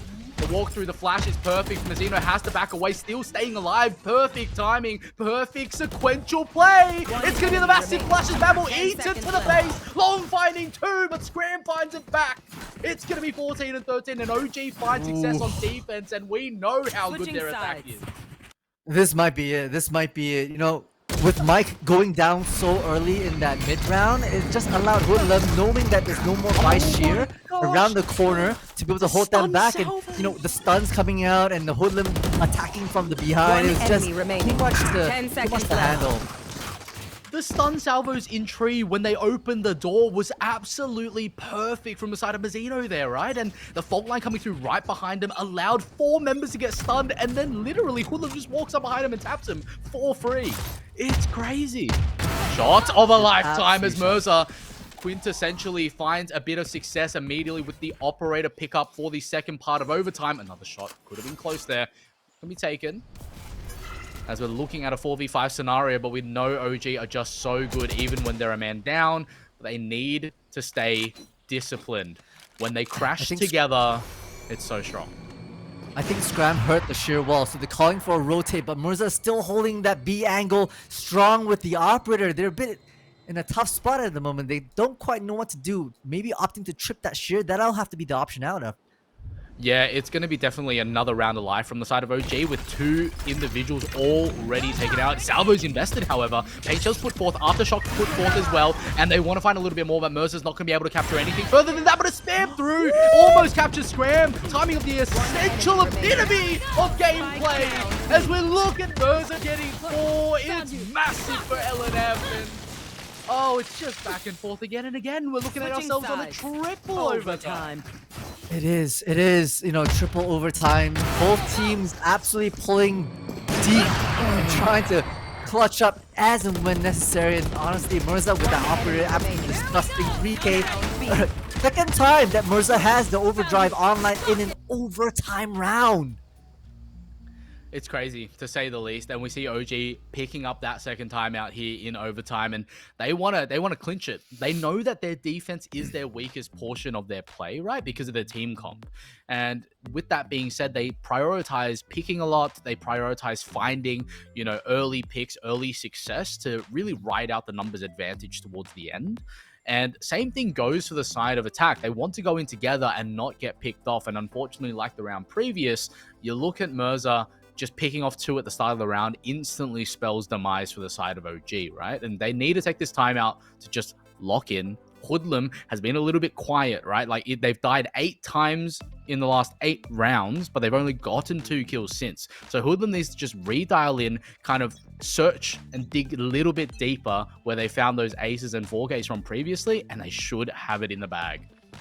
Oh, 100%, 100%. But it'll be at least a couple more rounds before we trying to figure out what happens for map number 1. Long and Friends back on the attack, looking to change things up a little bit. This is a new side we haven't quite seen in terms of a bit of a stronger approach down mid. No trips this time from the side of OG to cover that B. Yeah, Spider Drone instantly going to be spotting out 4 different members pushing forward here. Was a look at LNF just running onto the side completely free of charge. Retake needs to come through. Timing! Mazzino somehow finds it. It's massive from the side of him. Scram answers right back as trades all across the map, and Kiss finds 2 for the price of nothing. And you're looking at a 2v3 scenario, and finally OG might just have found their demise and despair.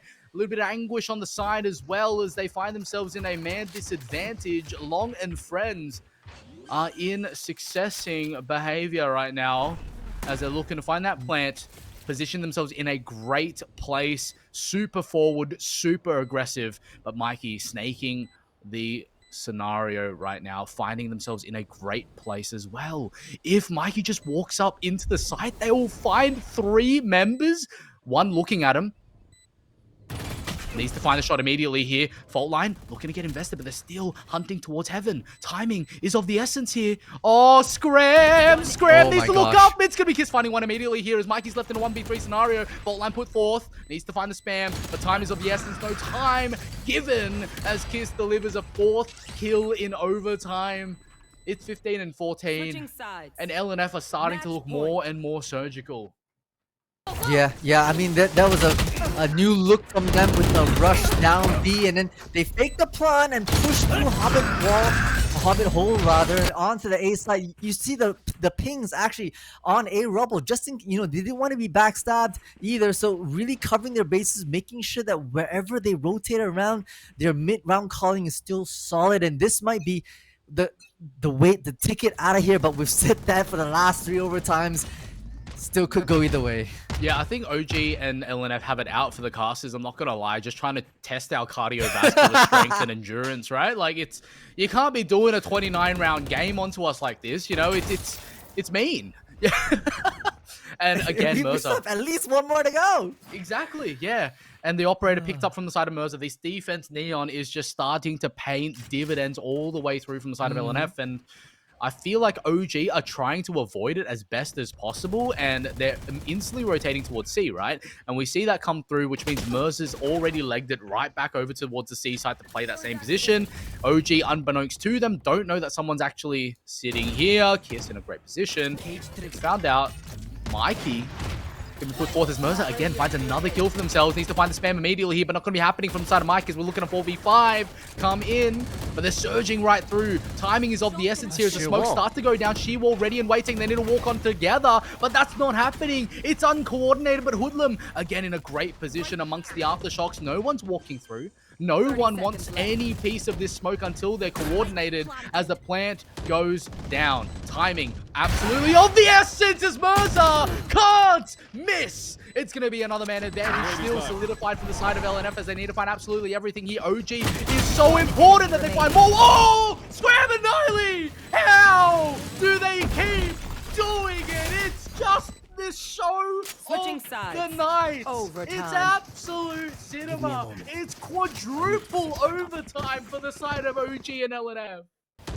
Oh my dear lord. Every time I think it might be over, one of these teams just fire back, and for that One enemy fourth remaining. overtime, OG bring us to a 5th overtime here, and I just feel like Long and friends want to take that disciplined approach to work this 3 map, but every time it comes down to the wire, OG make it a bit of a scramble and pull LNF down into the dirt, and that's where they thrive. They thrive in the mess and the chaos of it all. On timing, Mercer instantly gets taken down. Oh, OG going nuclear! Oh, fall like flies, cave like pieces. Switching We're gonna sides. take you for a run, Match says point. OG as they get themselves instantly a successful round on quintuple overtime. I did. The mess, the dirt. The moment you can pull Long and friends onto One your enemy pacing, onto your place, it's just over, right? The scrims, the rugby special that comes out from I don't now quit. the attackers. OG, second time, or is it third time? I'm starting to run out. I'm starting to lose track. Is this the third time they've had the OT advantage?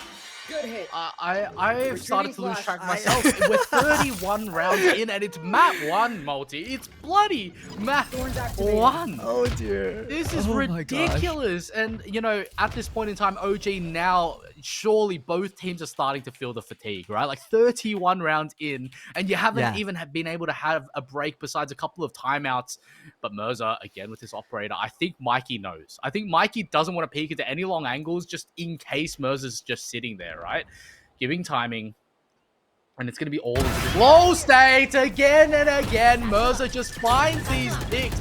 Double satchel right on over. Razorvine now committed. Can't walk through for free as Mammal instantly gets driven right out with the aftershock put through. We see a 4-man push on towards the C side here. It's completely free of charge. And they need to play this post plan perfectly. We're looking at Hoodlum running right away. Gets tagged up by 70 HP. But Niley, the reload has to be in timing here to flick away. Finds one. Keeps spraying. Finds the angles. Needs to find it all. Niley going nuclear. Trying to find absolutely everything as Mammal still finds the second kill for themselves on that back end side of things. Finds a third. It's Mammal's game of life as Woodland's got 2 HP. Armageddon! No time, no area. Mammal go nuclear. 4 kills for a different member of LNF this time around. And we find ourselves in OT for the 5th set once more. Switching sides. Fifth? Sixth? I don't even know. I also just looked up the longest VCT match between BBL, which was the champions match that just happened, and that was 48 rounds. So I think we're on track, you know, just a bit more. Hang in there, Merlin, because we're in for a bit of a treat as these two Titans are just counterplaying each other. They're going the distance. Scram once back on that Okay, Scram and Niley now opting for a kind of double whammy, heavy, hard-hitting weapons of their own to hold back the advance with the LNF, but they're a go. They're making it run it down onto A.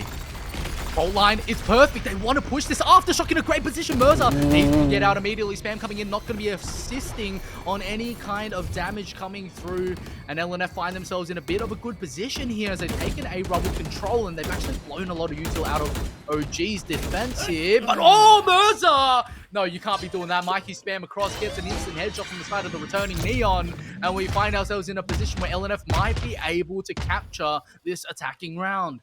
OG, however, still stuck in a line defense in a 1-2-1 split. They do believe that LNF want to go somewhere else, but hey, completely open. There's a spider drone already invested, finds absolutely no one on towards the A site, and they make the call out. Hoodlum knows that people are coming through. Stunned in, but oh, a second from Hoodlum too! Finds themselves back into a 3v3 scenario as we look at this retake start to come through from the side of OG. I'm even losing my words, but Mike, timing! Oh, it's gonna be all on Mazzino now. Footsteps behind him. Mazzino needs to be aware. Sequentially so as Scram finds the shot with the operator. Look at this, a double op setup. Coming through drops from the side of Mazzino. It's instantly considering that that's not going to be the right play. And I think rifles need to be picked up from both sides of things.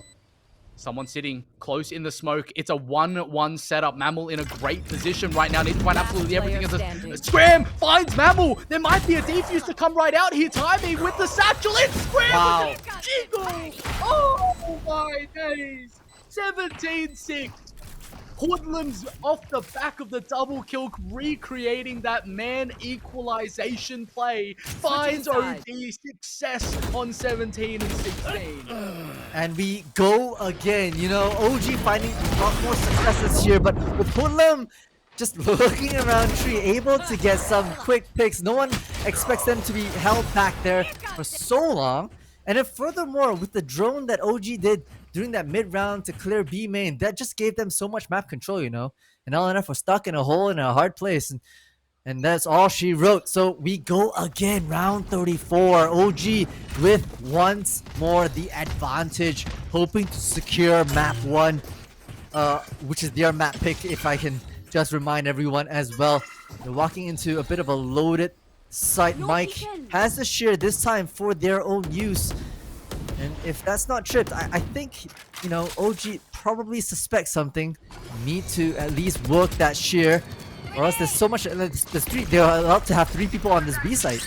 They're squashing straight in. It's gonna be Hoodlum instantly down for the count, but it's gonna be a long taking a kill for themselves. It's Kiss Point 2! It's nuclear! It's the round of life from another member of Long and Friends once again, as we see Mikey now in a clutch situation. There is no way, Multi, that we just keep going into overtime again and again. I have retrieved the spike. Retrieving the bomb. It's absolutely massive here from the side of Mikey. That's the first step of the play, ready and waiting, done and dusted as they regroup straight towards back to C. Oh, what a play to come through.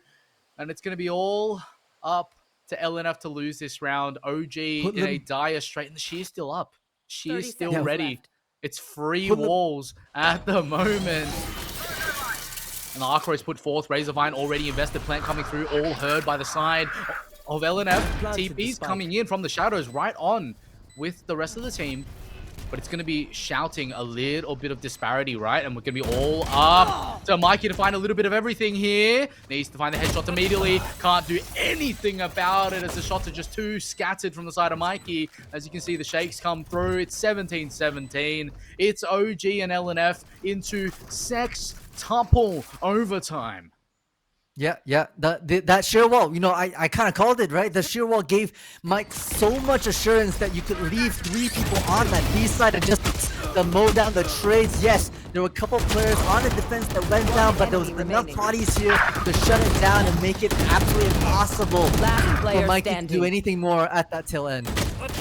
Yeah, I'm honestly at this point, my adrenaline can't keep rushing, right? Like my adrenal glands are just yeah. they're just dried up at this point, man. Like these rounds are ridiculous.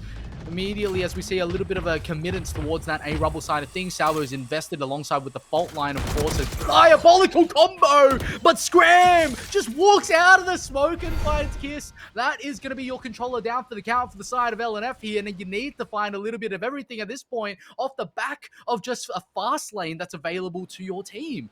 So, with the controller down, positions are going to be right into the open. They don't have any kind of paranoia, no extra positional advantage right to be into a site with the Shrouded Step. It's all on heroics now, and Mirza out against Hoodlum. Instantly finding that headshot there. It's 2v1 Spike. Can't do anything to the side of Hoodlum. Spike is low. Timing is of the essence. Look how far away the Spike is. Oh, the timing is of the essence here. They've got the rotation timing down pat. Salvos go down, but they don't even know that the Spike's so far away still. They start to walk in. Headshots. Almost hit from the side of Mikey. A lot of silence walking in. I think OG are starting to buy a fake here. As soon as the Spike gets tapped, however, that's going to be a different story, left. but they're drawing as much time as possible. They think it's going to be A, but they're not biting. OG are staying close by. Fast lane invested as the spike comes down. There's going to be timing of the essence from the side of OG as this retake is going to be a do or die scenario. They need to find absolutely everything as they're snaking right into the site. Mike should be an absolute free kill unless something catastrophic happens, and they're running in. Something does happen. It's catastrophic from the side of OG as somehow Mike on 1 HP still finds a kill, and now they need to walk in amongst all the utility to find absolutely everything. Scram can't find more than just one at the moment as Mazzino goes down. It's Niley falling. It's Scram on 1, looking to find absolutely everything, but the showstopper can't save him. It's OG down 1. It's LNF on the 6th overtime, capturing their Switching attack. sides. Need a drop. Match Oh, point. and I thought that might be OG's chance to maybe flood that C site because, you talked about timing. That Spike was nowhere near and could have actually kind of demolished some of the presence onto that C without the breach initiating to support minimal flashes from that perspective. But OG kind of played it safe, right? They kind of held their crosshairs around that CB, and maybe that was to the demise. The attackers were just too strong from that perspective. So we move now. LNF have the advantage. They want to be able to claim this once again for themselves. Mirza back on that operator has done wonders for them, and hope that they can at least bring themselves across to that marathon line that we're seeing. Round 36 we are on. We come back to the sheer wall. We have to figure out where that is, because if we don't, you're leaving so much assurance in the spam through. What? Player standing. It's Mikey to 1v5. Everyone falls.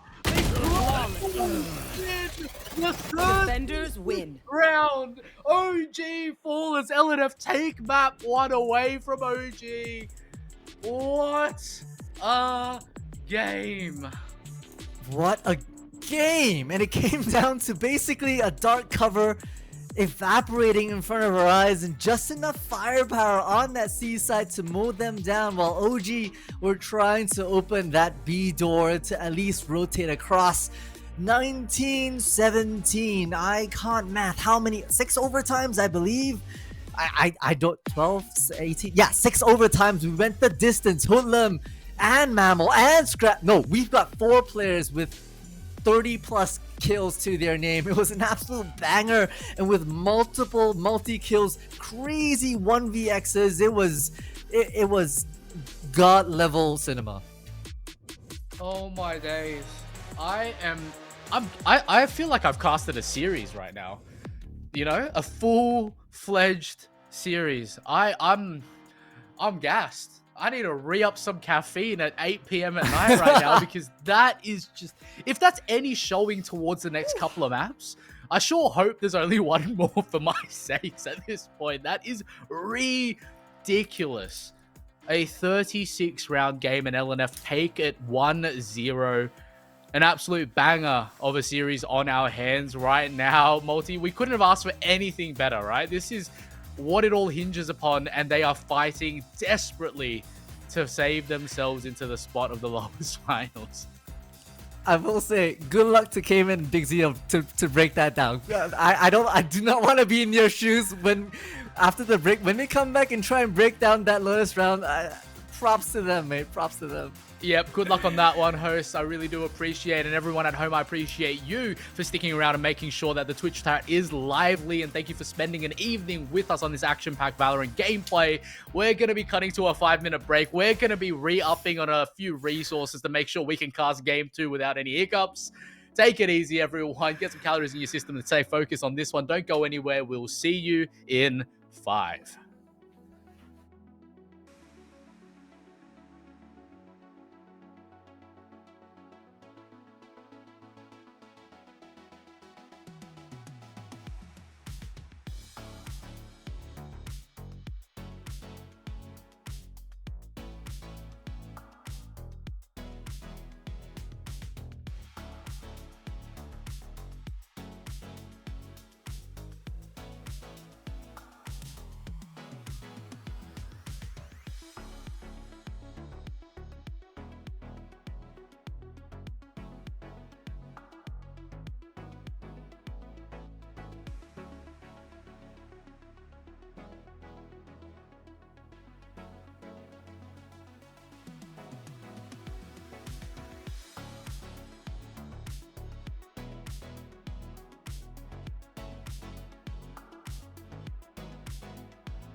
is that?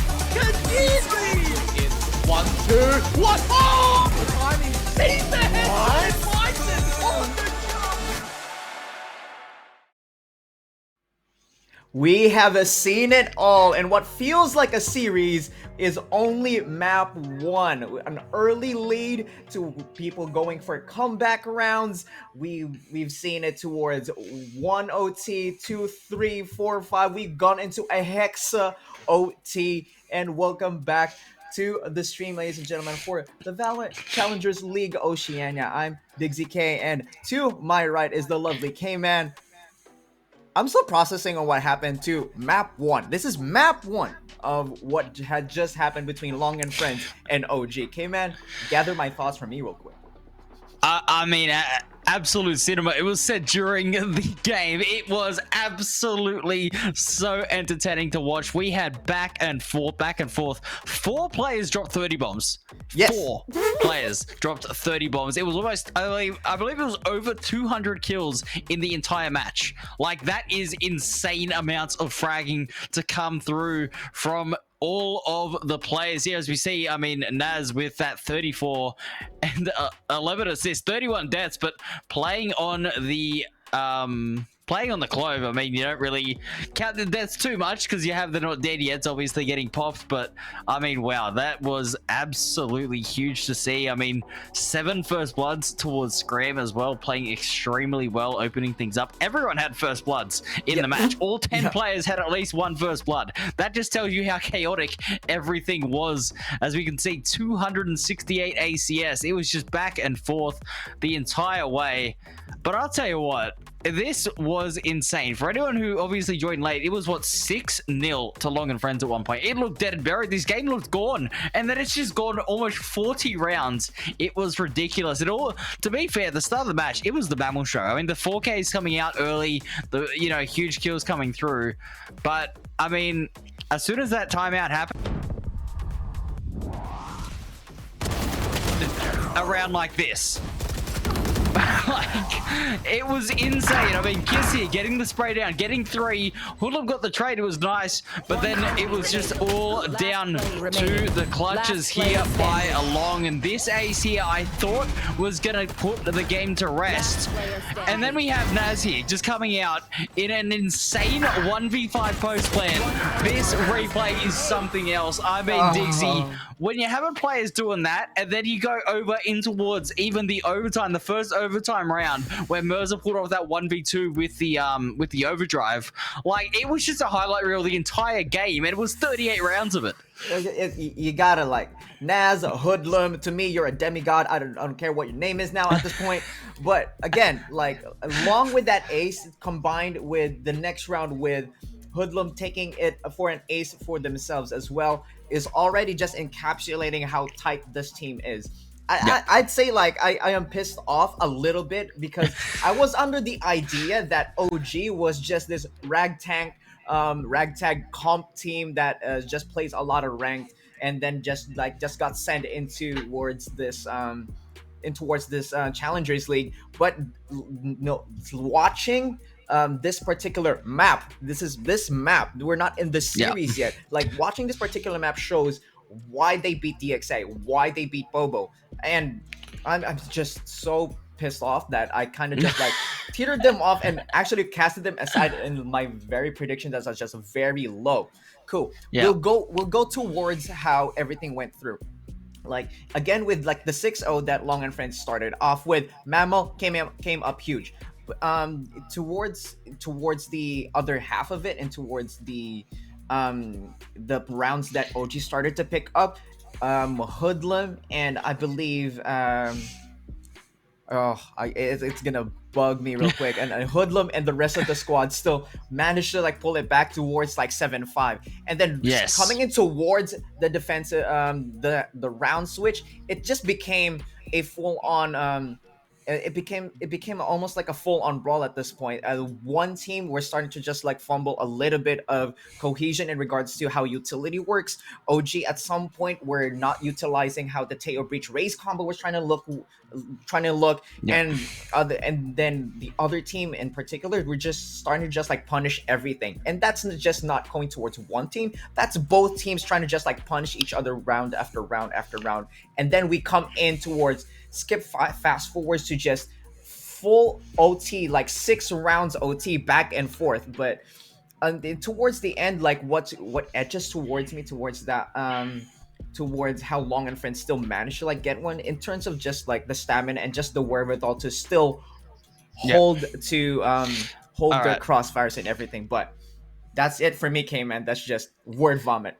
Left, right, and center. Absolutely. Listen, we have a second map to bring you guys. Long and Friends. They take the lead here. They're leading 1-0 in the series, but we're going to throw things back over to the amazing M&M cast of Multi and Merlin.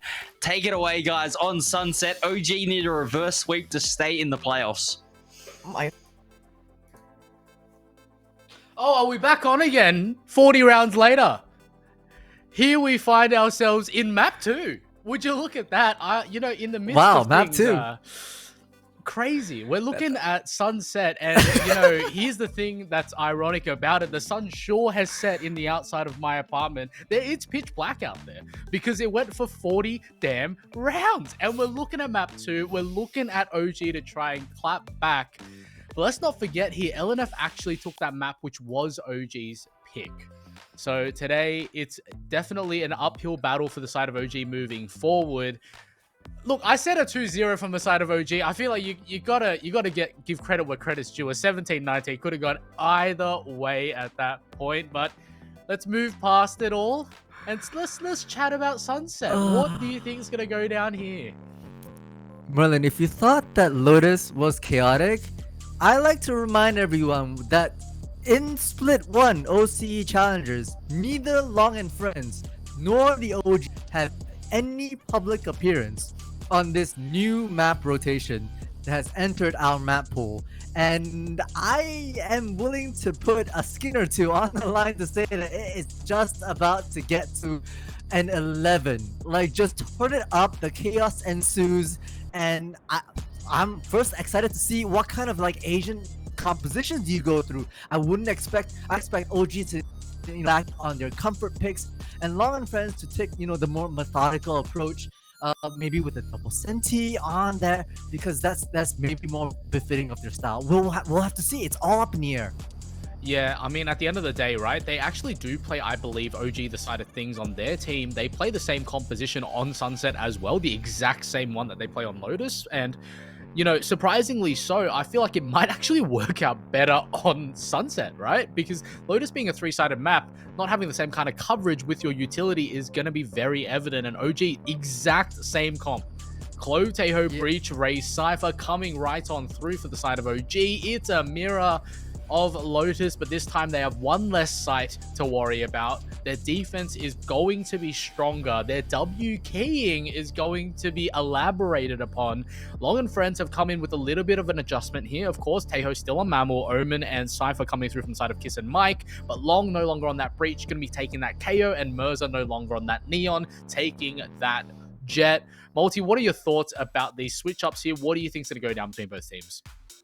Okay, yeah, so I like to correct myself. You're absolutely right that OG had actually beaten Bobo on Sunset with this exact composition. So we've seen how strong they are. And I'm looking at Long and Friends right now, the change to the Yoru as well as the Jet, I love it, right? You'd imagine that, okay, you need to be able to nullify some of the oppressive utility that can really come up from OG.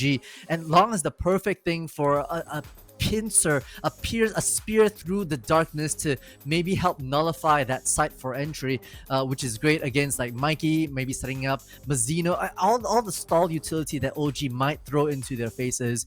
And Mirza on that Jet, we've seen Neons, but Jet is great if you want to abuse the verticality as well. And so I think we've got ourselves a bit of a good choice here from Long and Friends as well. Yeah, looking at the scenarios, of course, I feel like Long and Friends going to be riding that high, right? A 19-17 win is an absolute, like, mental breaker, and OG need to clap back. It was so close that it's kind of that make or break scenario where you see when you lose by just a hair, it can really affect you, or you might be coming back with a vengeance, feeling like, hey, we were the underdogs to begin with anyways, and we took LNF to a 6-time OT.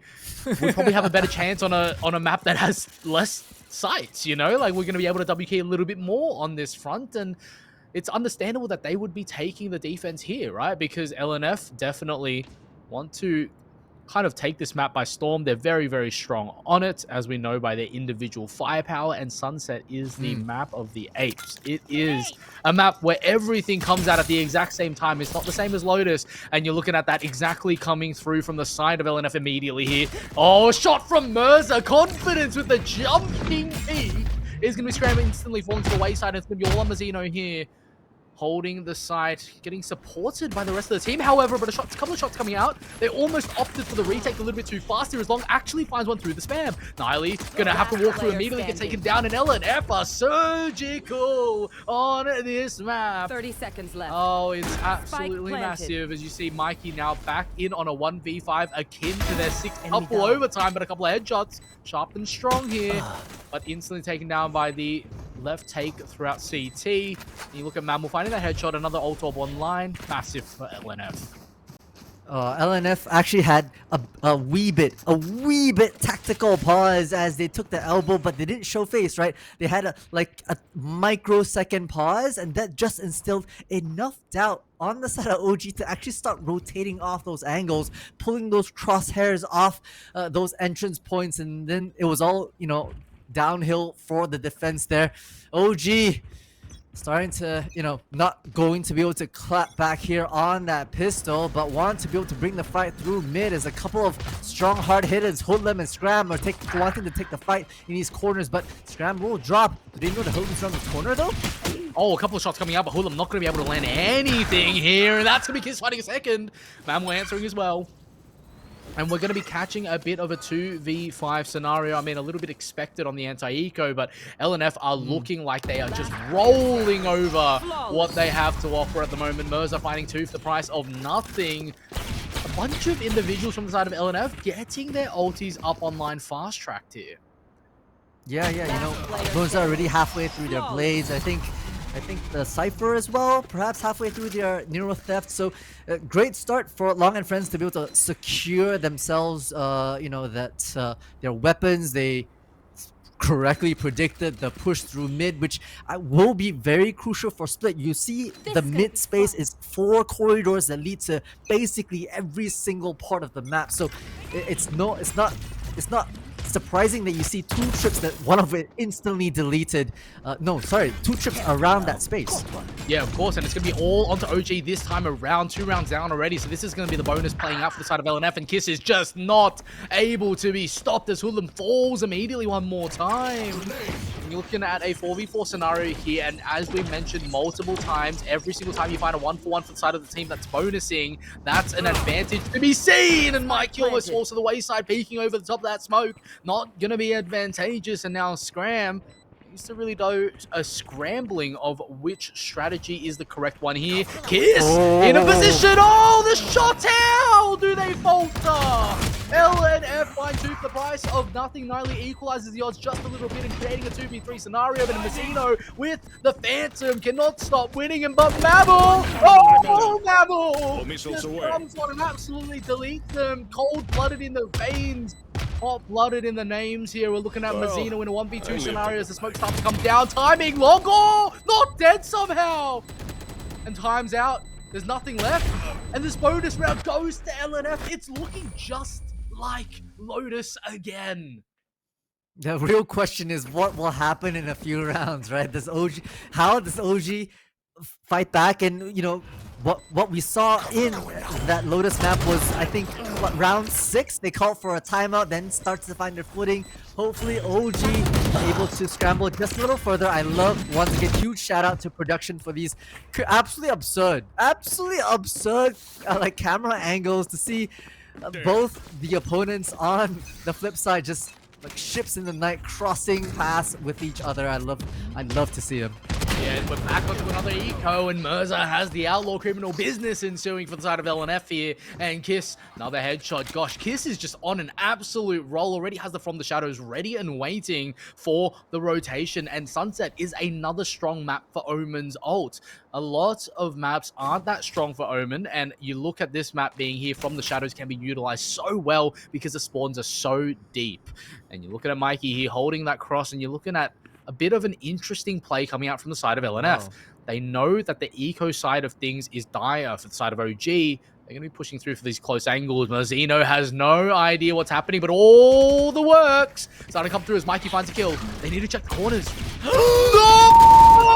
Mazzino! You're going to be kicking yourself right that planted. It's locked in the side of things. That's an oversight and an overcooking of all fronts as now Mammal pushing out finds an instant headshot shot of the lifetime as that flick breaks the wrist. Will be Hoodlum in a 1v4 scenario, giving them a little bit of a sound cue to find some kind of action here. And Mammal just will bite and devour. It's going to be Hoodlum down for the count. LNF up 4-0 on Sunset. Just in the last 2 rounds, Mammal has shown like such great low potential, right? The impact on that late game, that post-plant scenario to rotate around where you really don't imagine the attackers to be, right? And so to be able to think about the map in a figure 8, you know, there's so many ins and outs, and this is where the big brain IGL calling really needs to be precise. All members across the board need to remember which spaces have been given, which spaces might be under the enemy. Coming up from Scram just to take all the space. And once you're at the contest, though, LNF have to know. Oh no, you can't be peeking like that. Scram instantly losing themselves the fight. Mike is actually going to be able to get away. Hoodlum has to chase but can't make footsteps here, and timing's going to be absolutely of the essence. A long front right in front of Mike, however, I do believe will eventually get caught up on with the knife out. It's Hoodlum. Discipline. Mazzino finding one. Hoodlum eventually takes the kill. He creating that 3v3 scenario that we've all been waiting for. And Niley. Oh, what a cheeky little ADS shot right there. A quick scope with a Vandal. I mean, it's the wrong game, but we'll take it. And you're looking at a 3v2. Man advantage solidified. Mirza looking to equalize the odds just a little bit, of taking an advantageous position here. But it's aggressive, but unrewarded. Decides to back off. Timing. It's Hoodlum again. Finding crucial shots as Mammal's left in a 1v3 scenario. Finds one Armageddon online as the aftershock gets put forth. And it's going to be a fast cut. As we're looking to find a little bit of advantage to come through. Mikey falls. It's all on Niley. Salvo's online. Armageddon online. All my days we've created the 1v2. Made it into a 1v1. It's still playable. It's 4-0. Literally just waiting, not even looking as the Salvos get invested. He immediately has to walk out. Niley in a great position right now to find the enemy, but the Armageddon gets put forth. It's tough to fuse. It's tough to fuse, and timing is of the essence right now as it starts to come through. Oh, they need to catch it. The jump into the smoke has happened. The jump's down. Has gone through. No! You can't be doing this to the enemies. OG find themselves in even more dire straits considering the loss of a lifetime. I cannot stop singing the praises of Mammal. The third round that they've had significant impact, and they're right at the tail end. Some beautiful gunplay, but also 5-hit timing in terms of just being able to play the objective, right? Great positioning of the Salvos plus the Armageddon, and then it was just not anything else that 90 could run. So OG, once again, looking exactly like the first 5-6 rounds of Ludus. Please, OG, please don't do another 40-round game on me, man. My throat can't handle it. All right? Like, this is criminal. This is their ritual. Oh, this push. Kiss needs to check the right-hand side. Understands a couple of shots have come through. Timing, Scram, turn around, my brother. You need to find these shots for free. They haven't even caught Kiss. Scram is in the most diabolical shenanigans. What is happening right now as the positional playmaker coming through from the side of OG going to be finding absolutely everything. Oh, Scram, why are you there is what LNF are saying. A second. Oh, no, not again. Trying to find the gun. It's going to be taken down. Mirza finding a little bit of an outlaw shot coming through, but man advantage solidified. Timing given. Mazzino has the Armageddon. Keep this alive. Gets taken down instantly. Kiss is just too sharp, but Hoodlum in a great position. Trying to play that disciplined game once again. Takes Mike down for the count. And you're looking at a 3v2 scenario here as Long and Friends looking to play the clutch once more. Fierce in a great position. But the neural theft. Oh, it's just too good, but Hoodlum's even better as Mirza finds one. Outlaw come in and somehow a second. Get that hat trick online, ready and waiting. This will be an ace clutch coming in from the side of Mirza if they do find it. Running away. Good timing. They're trying to get half the fused here immediately onto the side of things as Hoodlum pushes forward, looking to find something. Almost gets a couple of tags in. 80 tags. The fuse comes through. It's Niley getting the round for OG. It's 1 in 5. It's better than Lotus, but it's still 4 rounds down.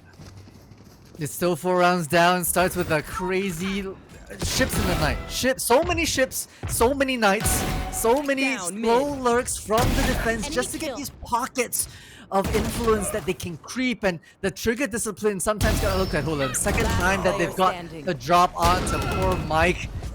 And you know, they've tried so hard, but unfortunately will be able to get this clutch after reaping the spoils of the wins from the weapons dropped in mid, giving them that armor, the arsenal advantage. So at least one on the board, hopefully can start snowballing just to give themselves a bit more breathing room. Scram on the operator, so many ultimates online as well. Yeah, and it's definitely going to be that A push coming through, and unbeknownst to OG, obviously they don't have that utility available there. They do have the Breach Teho combo, so they need to find good timing. Spider Drone going down mid's not going to be the right option here, as a lot of people are snaking right into A. They need to find the advantage right here, right now, as the salvos come online in 4 seconds, which is going to be good timing right on the plant as it starts to come through. But that will be the null command coming in, and it's going to deny a lot of spacing if they want to keep that utility alive, ready and waiting. Salvo's invested, but it's too late. Plan goes down. It's absolutely useless as you find this positional advantage from the side of OG. Trying to find this 3-2 clutch. Cancelled on that from the shadows. Grabs a little bit of intel to move forward on the play. Graham is smart about it. Needs to capture this point. It's shot at and taken down. Oh!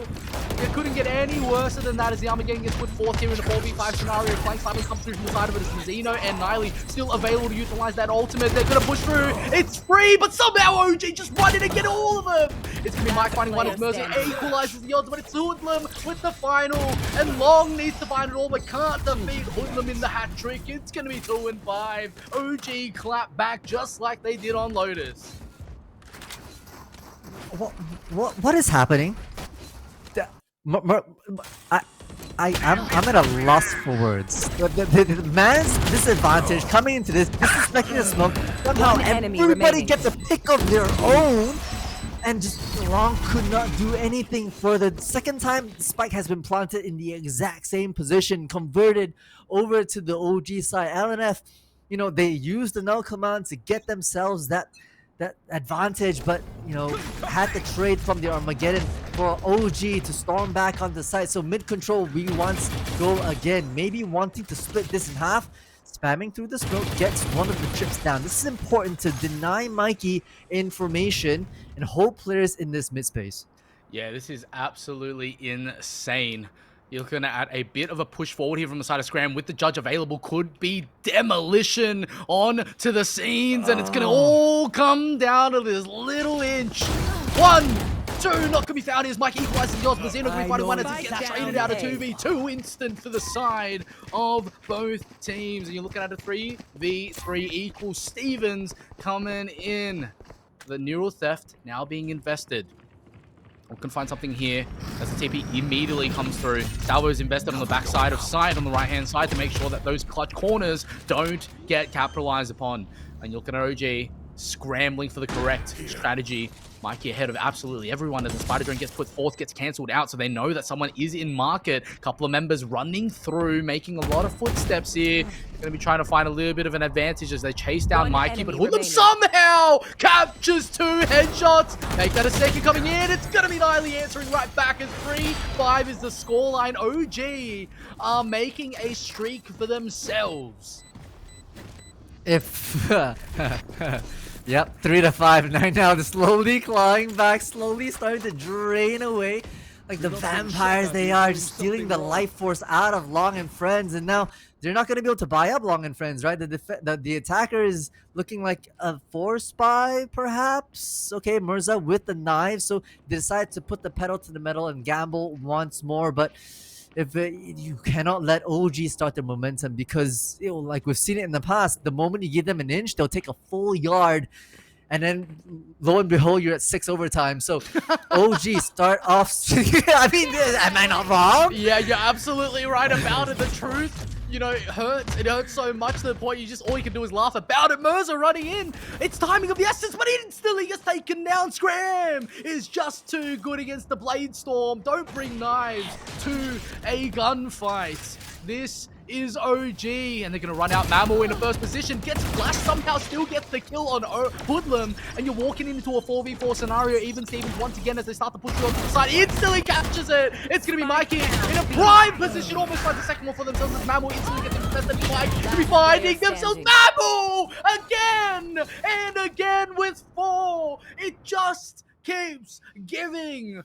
This is hot on their heels. Fire chambers brimming with brimstone, and you're looking at a 2v1 scenario, and Niley in a positional disadvantage of a lifetime. Spike planted. Can't give this position away. Oh, timing going into B main. This might be the play. Yeah, you'd imagine the attackers fall back onto here, but Niley's creeping around this corner. It has been smoked off, so this will be wondering if Long and friends know that someone might be pushing up through here. The close smoke is smart because you don't expect Niley to be pushing this. Oh, and Niley's just going to be running away, saving it immediately, which is an interesting decision to put forth. I feel like they had a good position there to actually make a play happen, but it's not going to be happening this time around. They want to save it all. They have no money to play with, and they don't want to give any more ground up to LNF besides 6, as we saw on the side of Lotus, of course. And, cheeky little hunt coming through. And that's going to be Niley actually netting a kill, an extra one for the side of Mammal. And that will be Mammal falling. I do believe they tried to hunt to get that Armageddon online, so regardless if they got a kill or a death, it would have been worth it for him, and that's exactly what's happened. And you're looking at a crazy series once more, crazy map coming in once more. 63 is the scoreline, which is something we've seen before on Lotus. Yeah, we have, and so I'm just waiting for the break. So either one of these teams break and fold, or one of these teams evolve like a transformer and become also mighty and just shut things down and roll things over. And it's gonna be one or the other. You can just feel it. The tension is real as we enter round number 10 here, starting to be a late game process. And Mammal still holding on to that with that Armageddon. Could be the crucial pick. Now, LNF opting for a 2-1-2 kind of spread across. No aggression coming from the side of OG. And once again, with that trip held up at top mid, it gives them the assurance that, okay, that's going to be a little bit safe. Blizzard tried to abuse that and honestly was instantly punished, right? Yeah, and it's going to be OG now having to defend against this push coming out from the side of A. And it's going to be Mazzino. First point of contact, instantly catches a couple of bullets flying by the wayside here. And you're looking at LNF instantly putting forward so much of that utility to facilitate this push to come inside. And this is where Long and friends scream at the top of their lungs. Shinra Tensei, the almighty push, goes onto the side. A kill out almost happens. It's going to be Hoodlum fighting 2 with the Guardian here. Somehow equalized back up by Babel. Fighting a third. It's all Hoodlum again. Oh, Hoodlum, you just can't lose, can you?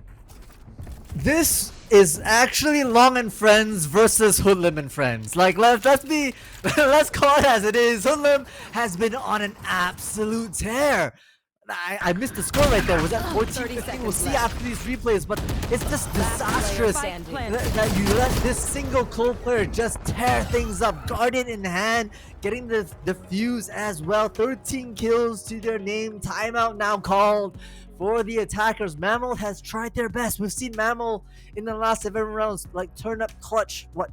At least in my view, having a strong impact in 4, maybe 5 rounds. But this is cutting it close, Look, I don't know about you, but I'm seriously getting a little scared because it's whole lot looking like a 7-5 scoreline, and that's reminiscent of something we've seen before, isn't it? You know? And when it gets to 7-5 and OG have a better attacking comp, this might turn out to be another Brawl Star of a map, and I don't know what to say besides Mammal going 15-5 and Hoodlum trying to match that with a 13-9 performance. It's crazy from both teams. Yeah, definitely. Okay, 2 more rounds left. Long, 1 away from that Null command. Couple with Mammal's Armageddon. Real question is, do you invest it now in your save round? Are they buying Mirza on the Vandal? This is kind of a mixed bag. It's like a half buy? I can't really interpret what kind of finances we're talking about. Yeah, for sure. And then you look at the, situational awareness from the side of OG here as they put 3 towards that A side of things, puts a setup on the Cypher towards A, walks away because they want to dodge that 0 point that's coming out from the side of KO and have that utility online to play with for the other 2 members that's holding it. But the problem here is that mid now becomes super open. You're looking at mid control could be opt for from the side of Long and Friends, but you got to understand this is a cheeky little buy up will win situation. 2 sheriffs, 2 stingers, one of the banes of our existences for casting, and a Vandal in the hands of Mirza. You're looking at a bit of an interesting scenario, and Long and Friends, I think, are starting to aggregate themselves over towards mid. The mid control is the correct answer from the side of LNF. This is the right play, and they're definitely holding back from the side of OG as a knife comes through, immediately captures a couple of people here, but a shot from Mikey, oh my days, that's going to be the Vandal down immediately for the count here as they look at a little bit more to come through. Niley, ready and waiting, flash turn, instant headshot, spike down for the count, this second one at that time, but Mabel's going to get one, needs to spray, but Hoodlum gets one, it's Mabel again with a second. So much value found from the side of LNF, but left on their lonesome are the last 2 members. 1, 2, Mammal finding a third. Spike down. Somehow, some way, Mammal back in a 1v2. Almost tries to kill them. What is happening? Mammal is going diabolical right now as they continue to push. Absolute diabolical shenanigans. The fake, the timing. Oh, there's no way. Scram.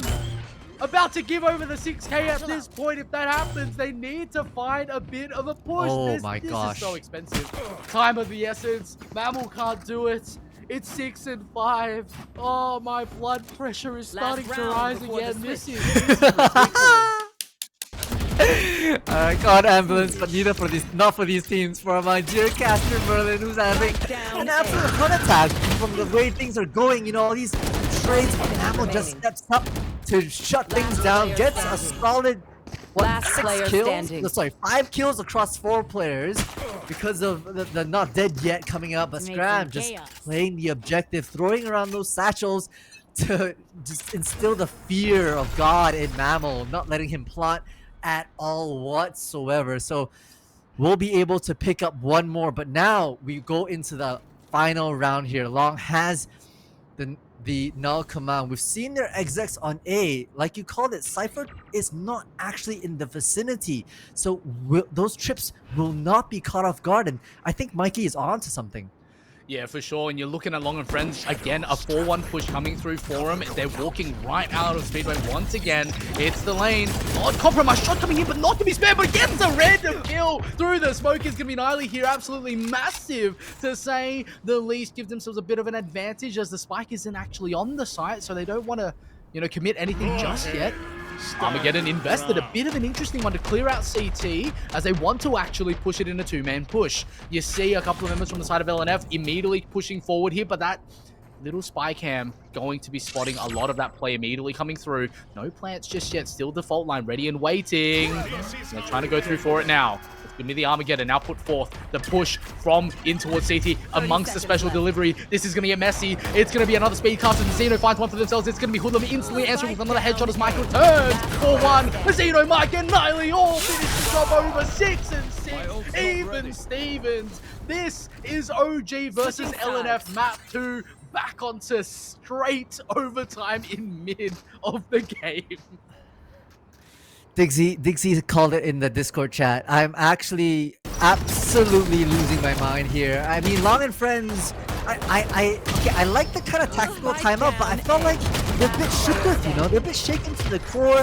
They waited way too long, and then it got super messy because all these ultimates started coming online for the side of OG, who were on the defense side, to just flood that A side. And they know that they had no choice because time was running out.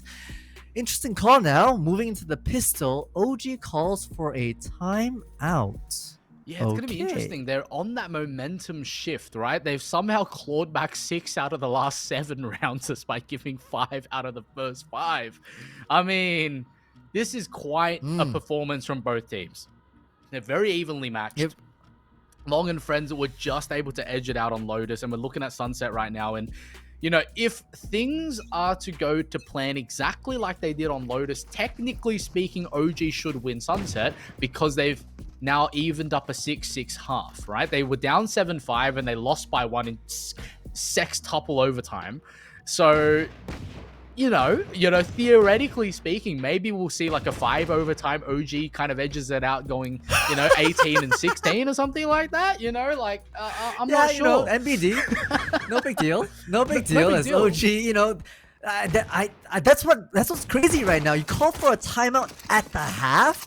This means that honestly, OG, you have to be cooking something, right? Like, you want to be able to think, okay, now you're on the attack side. How do you want to play things around? You've got a Clove that you really want to W key your way through, but you can't, just relinquish that mid space so quickly, especially because, with the KO coming in that can very quickly suppress with their knives in these, B main corners, it may allow for retakes to come very, very quickly.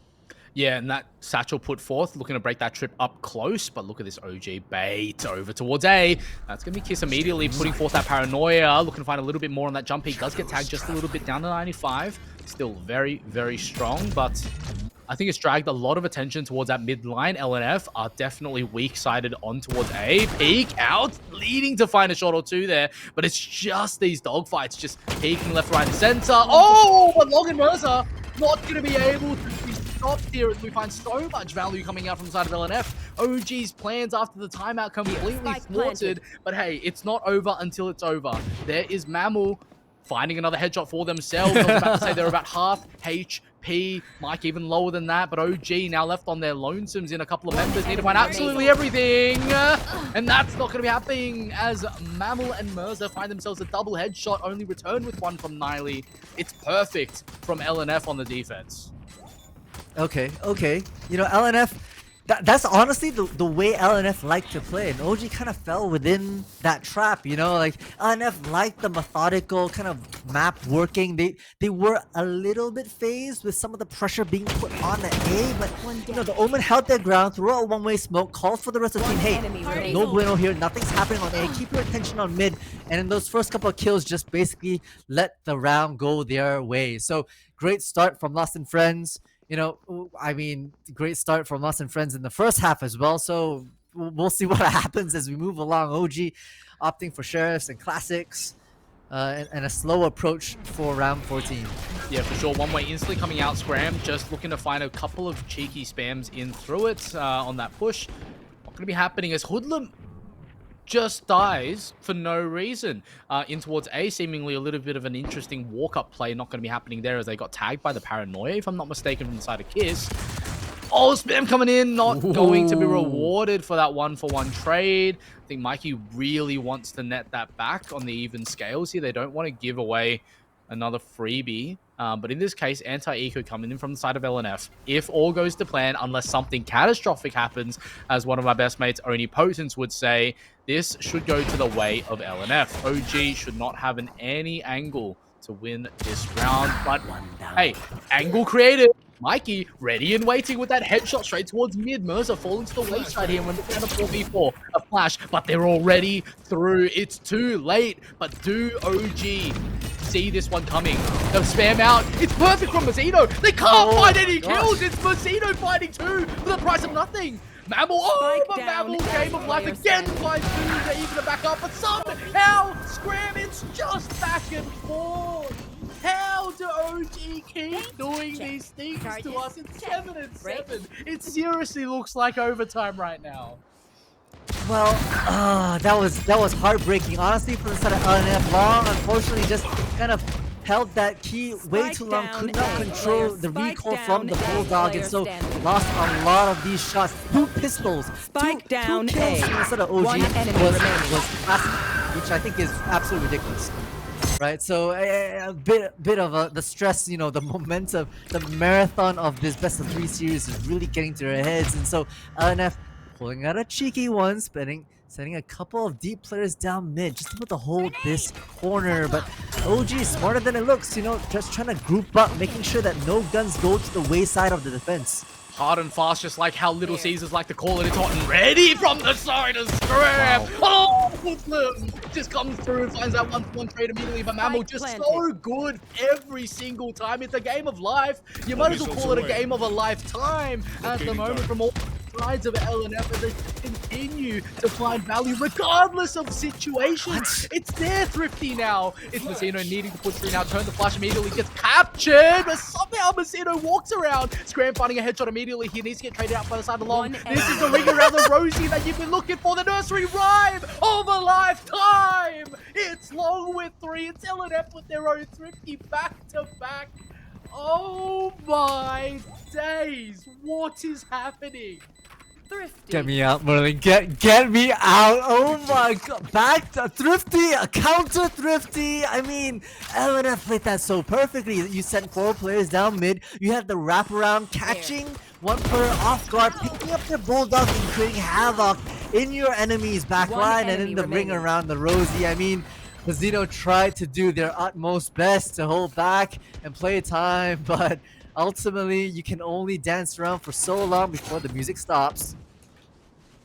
I mean, how do you even win that when you talk about OG's Thrifty? And then how do you even lose that when you talk about LNF's Thrifty?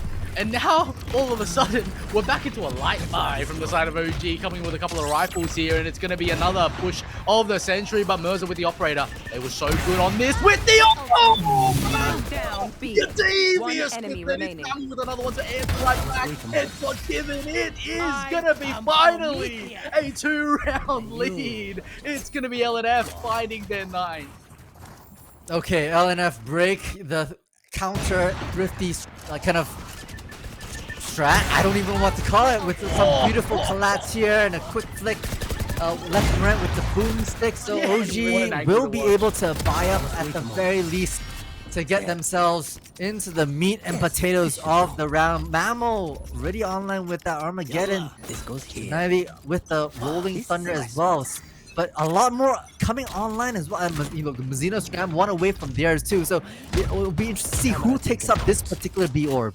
I need to say, meat and potatoes was, I think, long devoured. You Showstopper. know?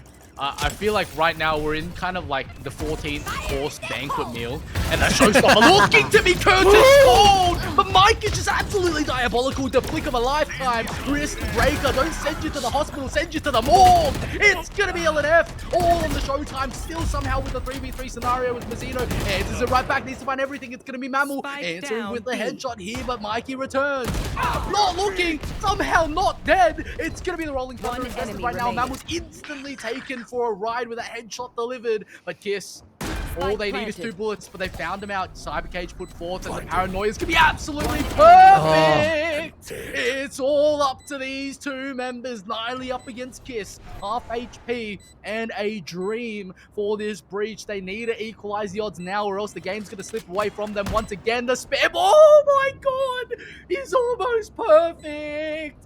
Timing! Oh my gosh. Oh my What? days! It's Niley! Oh, you can't be doing this to me, man! That's new. That tech is new. Hoodlum being a devious dog, throwing that clove smoke in a corner that allows a backward standing player to just hide within it.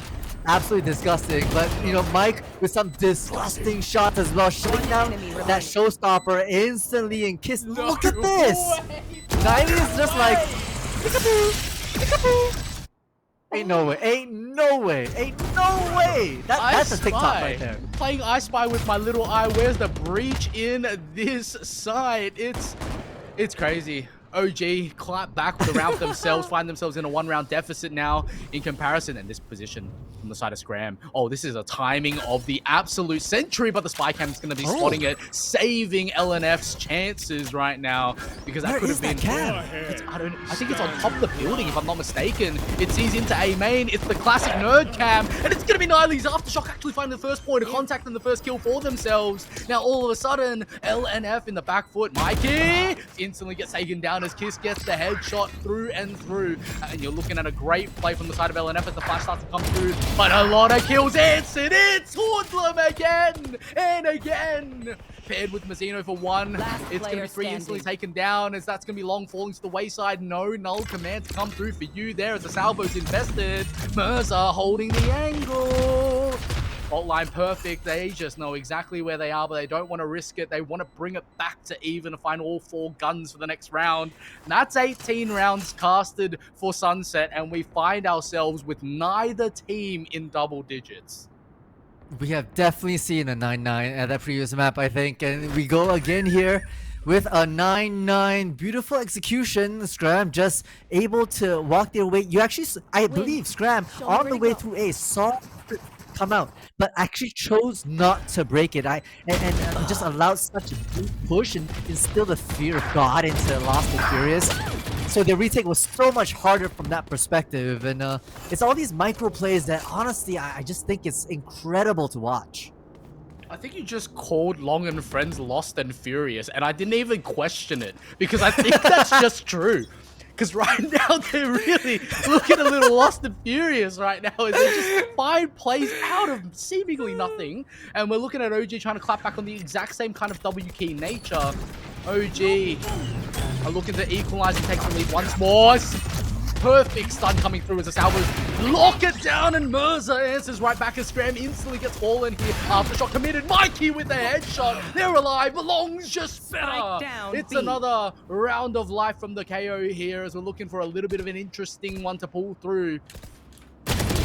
A shot found. Hoodlum in a great position. Oh, Hoodlum can't stop winning the rounds for their team. It's Niley finishing it off. Double digits for OG. Sunset looking more like a sunrise for OG at the moment. I mean, this could be the reverse sweep that, you know, Cayman was talking about. They're looking alive. They're looking sharp. It started once again like the previous map. Slow and steady. We get one on the board. Trades coming out. Hoodlum once again being the absolute raid boss for their team, and now timeout for Long and Friends. Hopefully, you know, wanting not to be lost and furious, basically. Look, I'm just gonna put it out there. If this goes to a game 3, like, what do we even do? I feel like we've talked about everything possible. You know, it's just the rugby league special where you see 5 people just ramming it at each other at this point. And somehow, some way, it always ends in some ridiculous hero play from one team or the other to clinch an even up, you know? And it really... What a play. It really is, right? And the way OG are playing, I mean, once again, I'll say it and say it again. If OG bring LNF down to their level in those rugby scrims, that's where they thrive. They thrive in the chaos and the mess and in all that dirt falling around. They pierce through. And LNF, a few times, they've been able to hold strong. And when they do hold their structure together, they get rounds. Oh, it's going to be all on the back of Mirza now. The knives instant with 1 dashes out. That's advantage. But Mikey still finds one for the troubles. Fault line doesn't actually hit. No rushes coming through, however. I know exactly. OG not baiting forward for that as the neural step comes out, solidifying all the positions of the defenders immediately. Rotating backwards. OG still going to be choosing to put forward. Running through the salvos is going to be Mammal here. They know exactly where they are, but Mammal might be in a position that's absolutely diabolical at the moment. They need to find it. Mammal creeping around the back. Oh, this could be crazy. Rolling guns from down under, immediately Hoodlum finding 2 for the price of nothing. You're looking at your Cole Special, your MasterCard workups. It's gonna be OG, maybe taking it to 11. They've got everything going for him. A 4v2 scenario, all rifles in hand. Turn the flash, walk away. somehow almost get the kill, but oh my god, it's crazy. It's long. Finding a kill. Mike also answering right back, looking to find a little bit more here, and then coming back around, finding a second kill for themselves. Somehow the 4v2's turned into something absolutely terrible for OG. A 1v1. The walkout from Mazzino finds their 11th. God, can you give me a break? No. So we go again. We go again. I mean, it starts off beautifully, right? Mirza taking the aggression. You're on the save round, so you do something a bit tricky here, and then the Cypher was able to pick up a Phantom and do a little work here. Mike with some shots. Bit of a struggle at the tail end, but you know, it's just too little, too late. If you're long and friends, you clutch.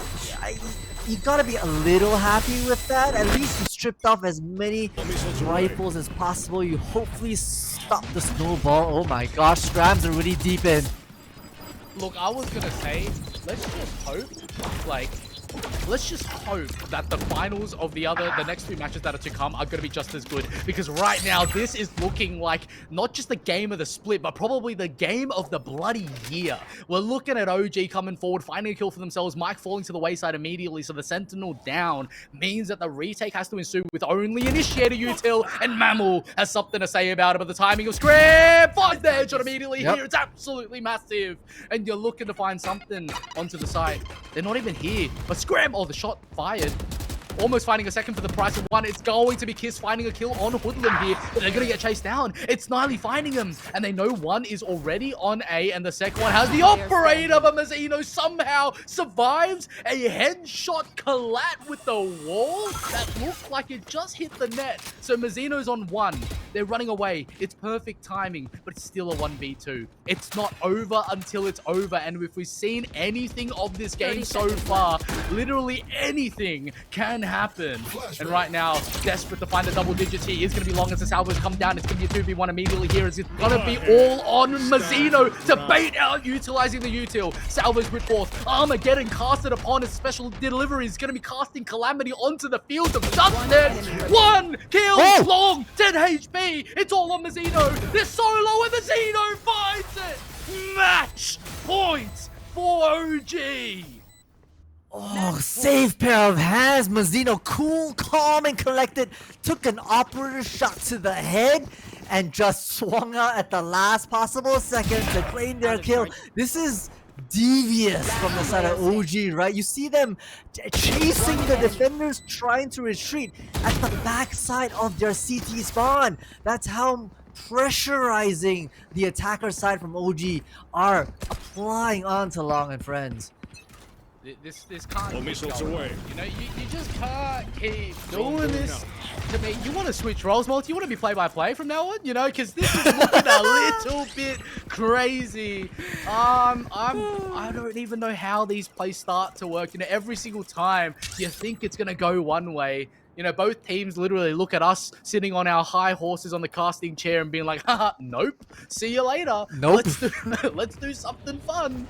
And that's just exactly what's going to happen here. We're looking at a 5v5 going on forwards towards the B site. This could be the round of a lifetime from the side of OG. This could be sunset falling as the showstopper starts to come through. Stamps need to come out right now, but somehow Mikey finds it. It's going to be Scram going down. Showstopper in hand. The curtain's called for the recipient instead. You're looking at a 4v4 scenario here as OG immediately desperate for the rotation. Somehow Utlev pulls the gun out. Mid-run finds a kill. It's going to be Mirza instantly replying back as Mazzino on the second cross is going to get taken down for the count, and now suddenly a 3v3 on the opposite side of the map as Mirza starts it off. It's a 2v3 now, make it a 1 as Niley in a clutch situation needs to find absolutely everything to win off the game for themselves. The Ferrari peak working out for Niley. Needs to check. Here's the reload. Timing of the essence as Long finds their hat trick to save the game. It's going to be 12 and 10. It's close as hell. It's Long and Friends 2 rounds down, and we're 2 rounds away from overtime.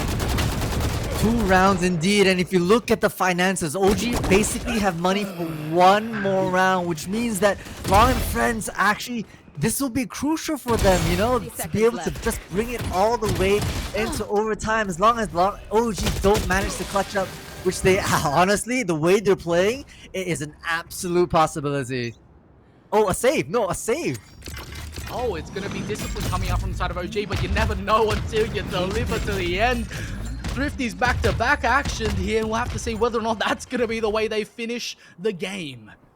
As OG 2 rounds up, still have a little bit of room to play with, and it's all off the back of this Guardian from the side of Mikey here.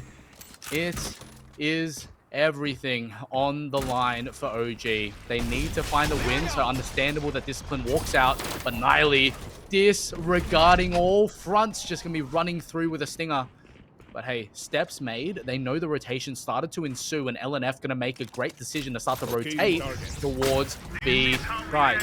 Armageddon, invested, timing, they have to push. Oh, it's an absolute play of the century from the side of LNF. But somehow, they've only got a one. Mikey actually answers back. What is that from Mine? You can't be doing this to a Mine.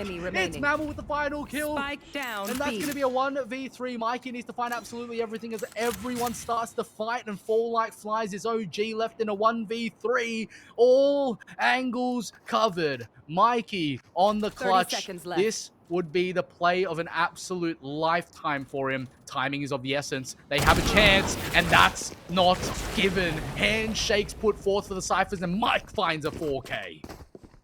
4K, once again, multi-kills galore in this server as we inch closer, ever so closer to the high possibility of an overtime once again. OG, like you called it, the discipline to save, so, you know, not surprising in terms of the outcome here, but this will be the make and break. This will be the time to see if OG calling the timeout can regroup themselves and figure it out. Hoodlum already with the not dead yet online, but Niley one away from that what is it, Rolling Thunder, so that might be fought for somewhere. And I think, you know, if I were LNF, I'd really seriously look at the ultimate economy and try your best to deny that orb. Seriously, both teams are, I feel like both teams have like snorted a bunch of pre-workout and have just run onto the scenes, and they just can't stop making plays. It's always down to the absolute wire between both of these absolute titans. And with the timeout coming through from the OG, everything is looking in their favor, right? They've got the Rolling Thunder one away, Neural Theft one away. Long and Friends only have the option to get Mike's Neural Theft online. There's no other ultimates that are likely to come through for this round before overtime kicks in. OG want to nail it in the coffin right here, right now. If we bring it into OT again, we don't know what can happen, right? So the biggest chance to win is this one, and 3 seconds left on the countdown. Multi, I think we're in for a bit of a ride. We'll have to see how this goes down right here, right now. Flash immediately coming through. Spycam going to be taken down. So huge props already. They don't know how many people are actually in B main, except for just Breach at the moment. And with that being said, a couple of salvos invested on towards B, giving a little bit of information, killing a trip here and there as a spider drone creeps down mid. 2 individuals. Hoodlum gets instantly taken down as a not dead yet comes through. They want the fragment in, but the timing is of the essence. Hoodlum, oh my gosh. Needs to land a shot immediately for themselves. Timing is of the essence again. 1, 2, 3. No chances. Hoodlum's dead for the day. It's going to be a 4v5 scenario now as immediately a shot comes through from the side of Kiss, seeing that jump peek out. The Rolling Thunder invested. That means that Kiss has to stay right there. The stun's coming through, but somehow Mammal going to be catching that kill as Kiss also finds it. Oh, we're going to OT. It might just be. What's happening now? As Niley in a 1v3 scenario needs to isolate every single fight possible. Not even going to get one out of it. It's 12 and 12, Multi. It's overtime again on map 2. Switching sides. I mean, yo, Merlin, this being the last of our community cast, could you ask for, I mean, this is picture perfect, right?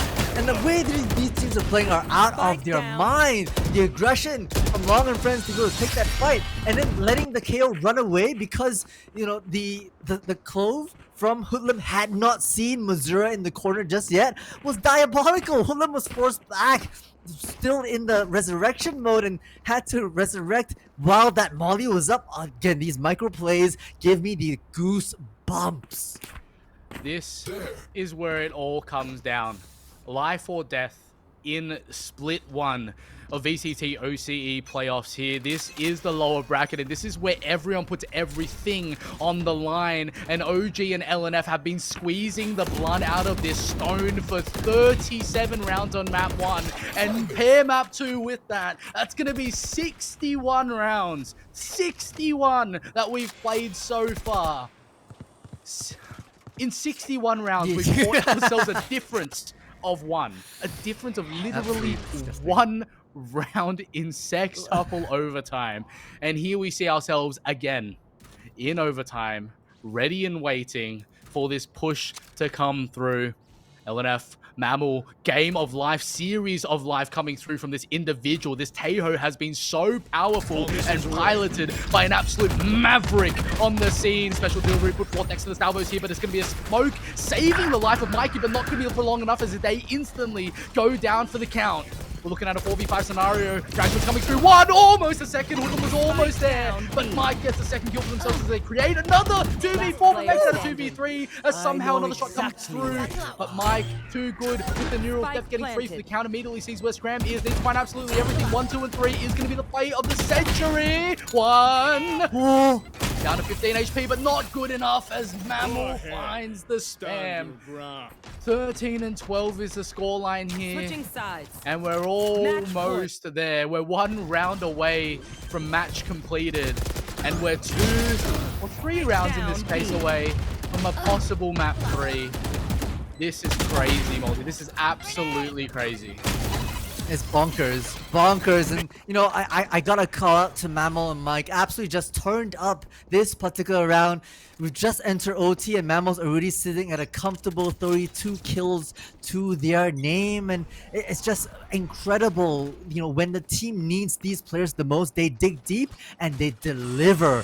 The real question is, can you pull all the way through as the exit comes out right now? Oh my gosh! Oh my gosh! Somehow Kiss actually falls. It's gonna be traded out instantly by the side of Mammal here. Caught, blinded on all fronts. Somehow gets away with their life flashing. Oh, it's not gonna be hitting their amazing flick coming through, but still down to 72 here, making it a 4v4 scenario. We're looking at Scram still situated in mid to be the linchpin for the team, to find all the utility and all the information as the paint shell come through. Not gonna be finding any kind of damage here, but it's a great notion to deny any kind of push. Scram needs to hold mid, needs to take this control as the smoke comes down to assist. Instant 0 point taken down for the count as everyone starts to shuffle their ways in towards that mid control. I think this is where the spike is going to be of importance on where they start to move towards. As the smoke comes down, they're going to be instantly running their way over towards B. Timing is of the essence here. They don't see anything as the door starts to come down.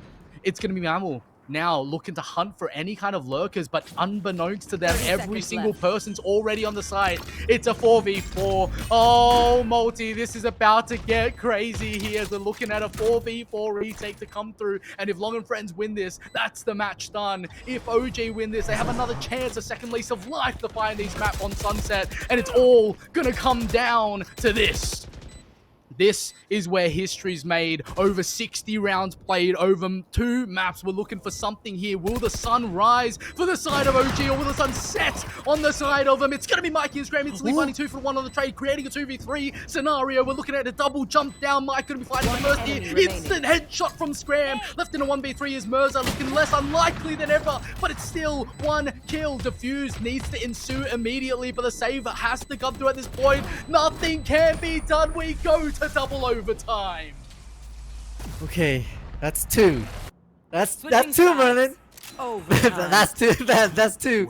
I feel like, honestly, from that perspective, Long and Friends on the defense, they actually had so much map control. You see Mirza in the mini-map here, operator posted up on A. They had so much information about the push that did not come on A, but somehow they over-rotated just a little bit and allowed the post-plot from the side of OGs to be so strong and just shutting down all these advancements.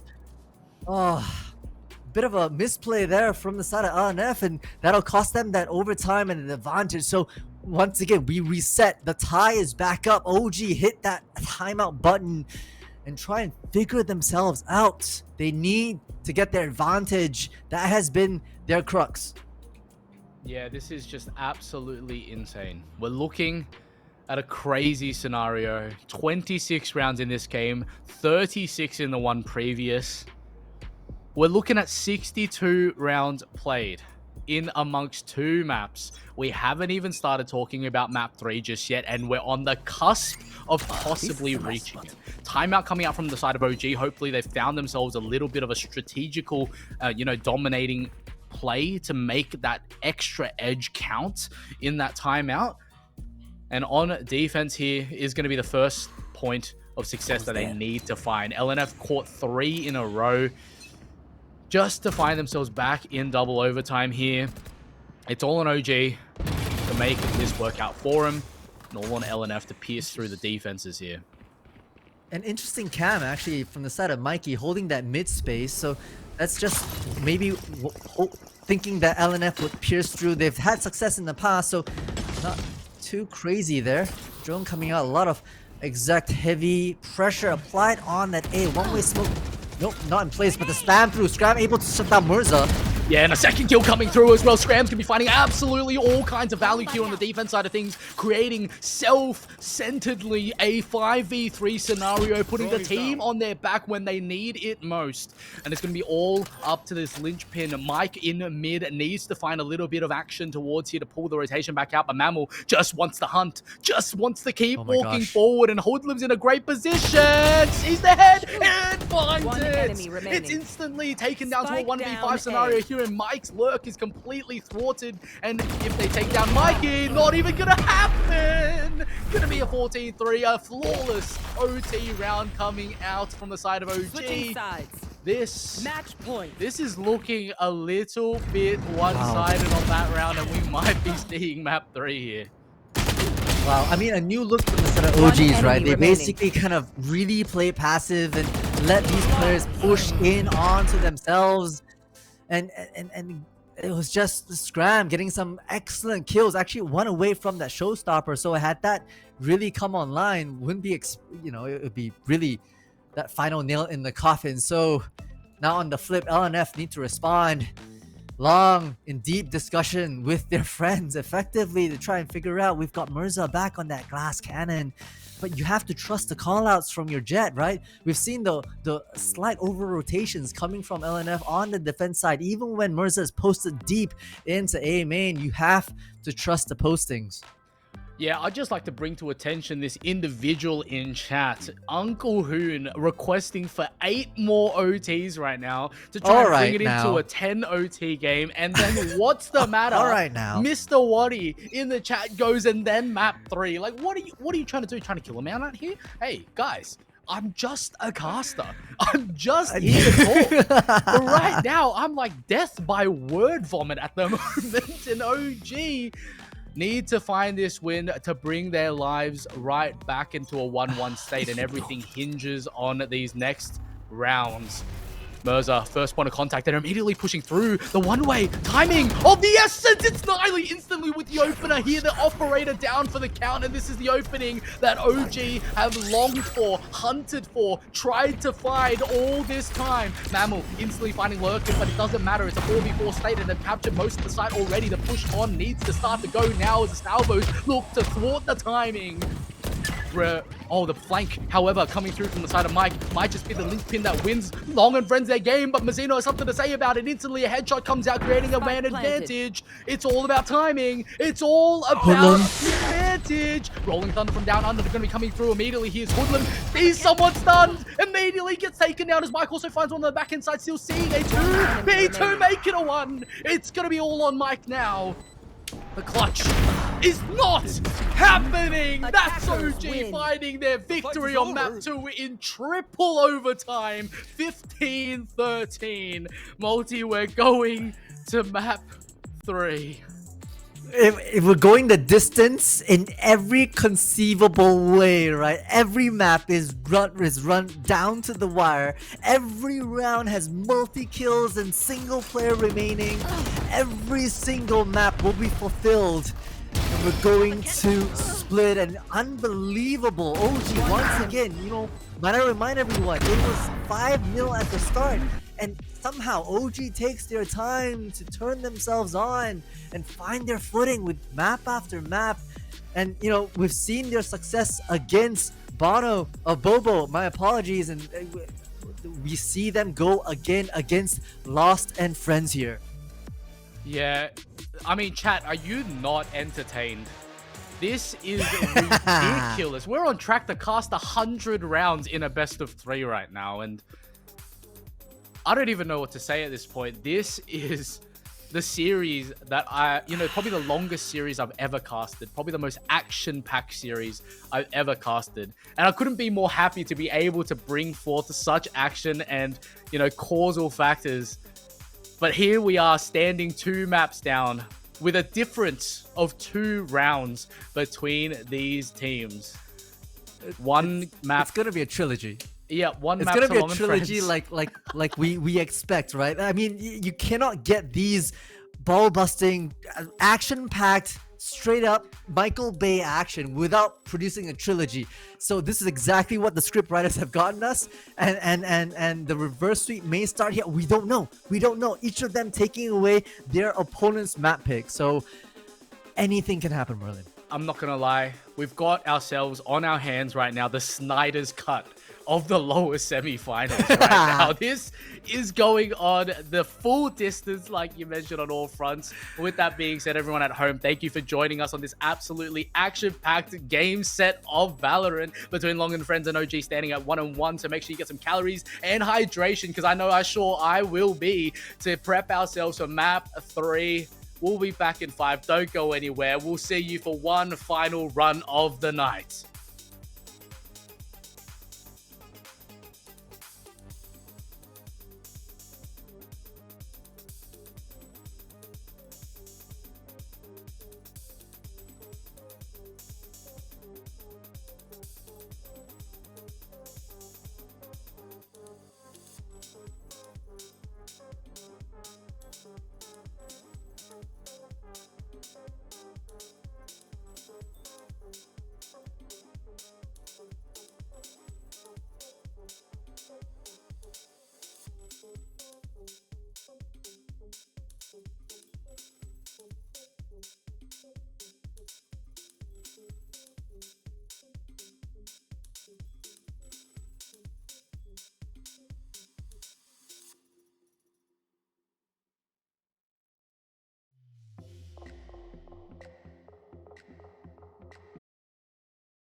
2. What? Oh! The timing. Sees the head. Finds it on the jump. Just as you thought it was about to end, blink and you'll miss it, and we are now back for map 3. My name is Dixie K, and to my right is the lovely K-Man Man K. All my day. Someone just check up on Multi and check up on Merlin. I have a feeling that they've been ratted, like being carried out in a gurney because of a massive hospital like flicks of a game. I just came back from the hospital as well, because my heart attack's just been like pumping back and forth. But again, hey man, I've asked for you this for the second time. Please gather my thoughts for me, please.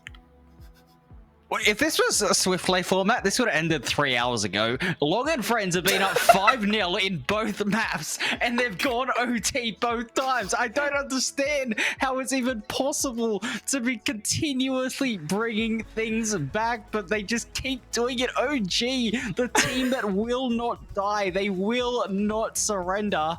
And we have the 3 maps. You and I both predicted it, but I mean, I predicted Long and Friends take Split. I think, were you predicting OG 2-1? I mean, listen, one of us is gonna be right. I mean, at least both of us aren't wrong. You know what I mean? Like that's the better outcome here. But my goodness. By the way, there was another 2 30 bombs in that map, which takes us to a total of 6 for the series. 6 30 bombs in 2 maps. Like that is insane. We have had so much Valorant to be played, and again, it was Kiss early on lighting up the feed. He was 7-2 after 4 rounds. Put Long and Friends in such a dominant position early on.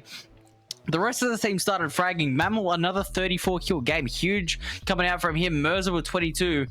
But Hoodlum, this guy is just him. Like that's all we have to say right now. This guy is him. This is one of the most insane series. 30-27 on the Clove. Just playing phenomenal. But we are going to get ourselves straight into the game we'll get into the game very, very shortly. But I mean, Diggsy, we're heading to Split. What are we gonna see? Again, like as I mentioned before, that this Split is the perfect decider map for me for such a pretty much like for these two teams for me, mainly because it's such a small map where like the constant push of back and forth can be possible. It's easy to rotate to, making like LeBron James probably breaking his ankles, but the amount of times that they can possibly go through, and there is so much ways to go through as well. This is the map where post plans can be very serious, so it can end very early, or it can get just very messy real quick. So to me, this is like the perfect one. If we see something like what Niley pulled off with that a peekaboo smoke, what I would want to call it, towards this map here in Split, I would lose my mind, and I will probably need another brain just to process what's going to be happening towards this particular map. I'm excited for map 3, and I hope you are too, K-Man. I absolutely am. This has been phenomenal, and I'll tell you what, it would be absolutely nothing without the phenomenal broadcast that is going on right now, with everyone behind the scenes going in. I mean, obviously, TJ is just an absolute legend for setting all this up, but everyone else, all the observers going in as well, has been insane to see, and we are so grateful for everyone. But I'll tell you what, this match would be nowhere near as hype as it was if it wasn't for our amazing casters. So we are going to hand it back to them now. It is map 3, OG with an overtime win, Long and Friends with an overtime win. Are we going the distance again, or will we finally see it end in regulation? It is all decided on Split. Take it away, Merlin and Multi.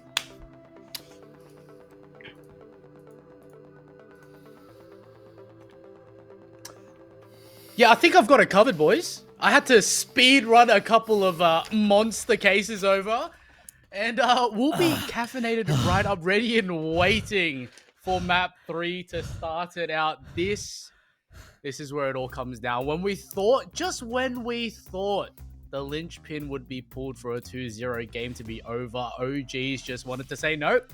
Hey, we can sense that the casters are getting tired. We know that they want to go home, even though they are home.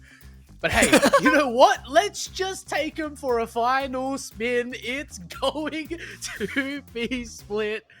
Oh boy, it is going to be OG playing defense here. LNF starting off on attack. It's going to be the same layout as Sunset. However, everything sits a little bit different. Every corner's a little bit tighter. The map is smaller. Shotguns are going to be reigning supreme. And if you thought that Sunset was more W-keyer than Lotus, you'd be surprised to see Split do anything more different than that.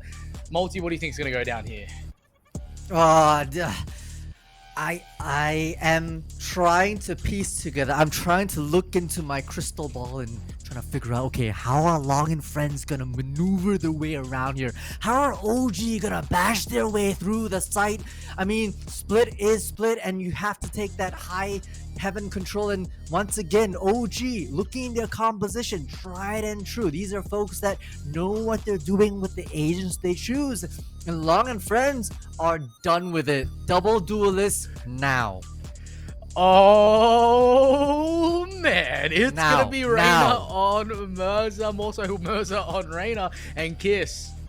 Kiss might be off of that Omen and be put on Jet. We're looking at Long Interesting. playing Smokes. I mean, this is a make it or break it scenario. OG coming in with comfort. Long and Friends coming up with a newbie special. Something out of the blue. Something ready and waiting to burst through what OG have to offer. This is going to be an absolute banger. Multi, run me through what you think these comps are going to do. Well, to be fair, I'm very excited for Mirza to be on Reyna, right? Reyna, I'll call it, is a selfish agent. You know, the Lear, yes, does a little bit, but like there's nothing much you can couple it. Maybe with the Vice Arc Rose, but the timing needs to be perfect. There's no, like, you know, Sova Dart or Gecko to be able to work off. So Mirza needs to hit their shots. The good news is that, you know, you've had how many 60 rounds? How many rounds have you done to be able to warm themselves up? It's been aim training. It's just been aim training. Forget about the last two maps. It's aim training down to this particular moment. Split is where everything happens, and the double duelist I think might be the key to maybe be more W than OG. Yeah, this is going to be an interesting one, right? Because we're kind of taking a page out of OG's book from the side of LNF, and it's either going to work or kind of, you know, be absolutely destroyed catastrophically. But at the same time, OG actually played Split last night and got absolutely dominated 13-4, right? So I think the adjustment here for them was to actually play the same comp they've played all day. And with that being said, Kiss, what's going to be awake and ready for it immediately as Mammal's going to get that trade out. Already action onto the scenes as Scram's going to get 1-for-1. And we're looking at a cheeky little three-man push towards mid that's gearing up from the side of LNF here, and OG need to make the read. This is going to be an absolute banger one. I don't know what to say besides a line defense from the side of OG because they don't have the information that they desperately need at the moment as the push-through of absolute silence starts to come in. Yeah, and the I'm camera having was a taken feeling out early as well, so there's no information. You know, you see Mikey pushed up all the way into screens, and that fake smoke. Yeah, it's going to be an absolute banger coming through. It's silence up across the realms at the moment, and that's going to be instantly sound finally made here as we look at absolutely everything coming through towards the site. Trapwire triggered. It's going to be all good here for the side of LNF. And it's going to be a retake now, looking to come through from the side. First point of contact is going to be Hoodlum, looking to get that right click on for Destiny's Choice. But immediately, a lot of damage dealt. You can see every single member here looking to find some kind of action here. It's going to be all on LNF. As Hoodlum's left on their lonesome, 14 HP. That's all she wrote. It's Long with the kill. It's 1-0. It's LNF starting off strong again. I mean, nothing that we haven't seen before, right? Like LNF with the coordinatedness that they have on pistols is 50-50, and they play their odds right, you know? They play their odds right with these good trades, these good off angles, and solid executes onto the site. LNF, despite having a couple of duelists on their side, I think is looking like they're applying the same principles they have, right? Make some noise on B, get the trade outside a garage, and then lurk your way through. They had, I think, Mammal, who took care of the camera that was positioned on A, so that left Mikey a bit in the dark, and you know, you can basically abuse that moving forward. Yeah, 100%. And at the end of the day, it's really, really important that every round makes it to the count here. And, you know, the last thing you'd want is for the final map to be an absolute landslide, right? And, Yeah. you know, interestingly enough, OG have started every single map with a landslide. We'll have to see whether or not they pull it back, stem the bleeding, do something different. But if we're in for any kind of streaky-like play that's coming through from the side of both teams tonight, we're looking at a start of maybe a 5-0 towards LNF. We're looking at a 6-6 by the end of the half, and we'll see you in overtime in about 20 rounds. Yeah. Yeah, I mean, there's no doubt about that. If history paints the right story, which it has for a couple of maps so far, you know, I'm coming back to how I think these teams are applying themselves. You know, LNF, we've seen a glimpse of them on the attack side, and ONG tend to run around a little bit, take all these like one and done shots. Like you see Scram here, One enemy and remaining. it's going to have to be a bit of a scramble because, you know, that mid space is so important, and if you don't methodically hold on to that mid space, it just lets Heaven be compromised, and the moment Heaven's compromised, it's a lot harder for the retake to happen. So ONG, I wouldn't be surprised if they start, you know, maybe starting rounds 4, 5, 6, 7, start applying that mid-round space pressure because they want to be able to at least drain some utility from LNF or risk being flanked.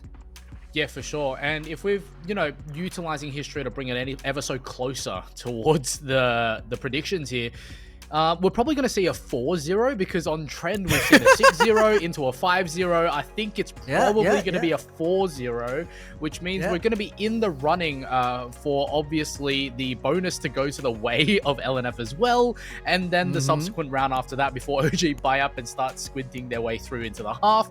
And if we've seen anything again from history, starting 7-5 on the first half, matching at 6-6 on the second map, we're looking at a 7-5 in OG's favor this time around.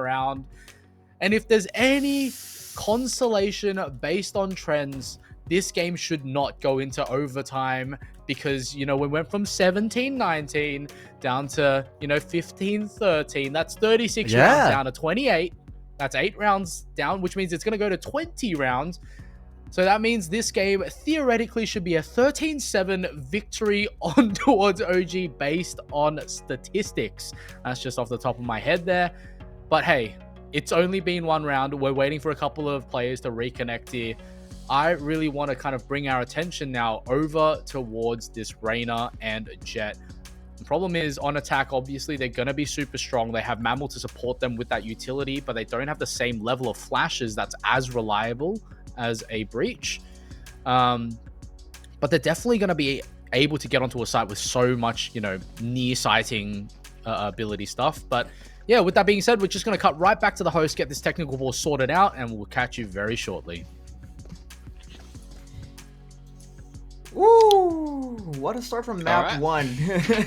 What a start from map one, right? Like, again, like with just one round, you can already see like how intense everything has gotten so far. Even with that pistol round in particular, you kind of just like see like what we've seen before, like the trades back and forth, and even with like a glimmer of hope, it's not really very one-sided towards leaning towards a flawless round for the side of Long and Friends. It still like they're still having to fight even in the start of this map map 3. Blah.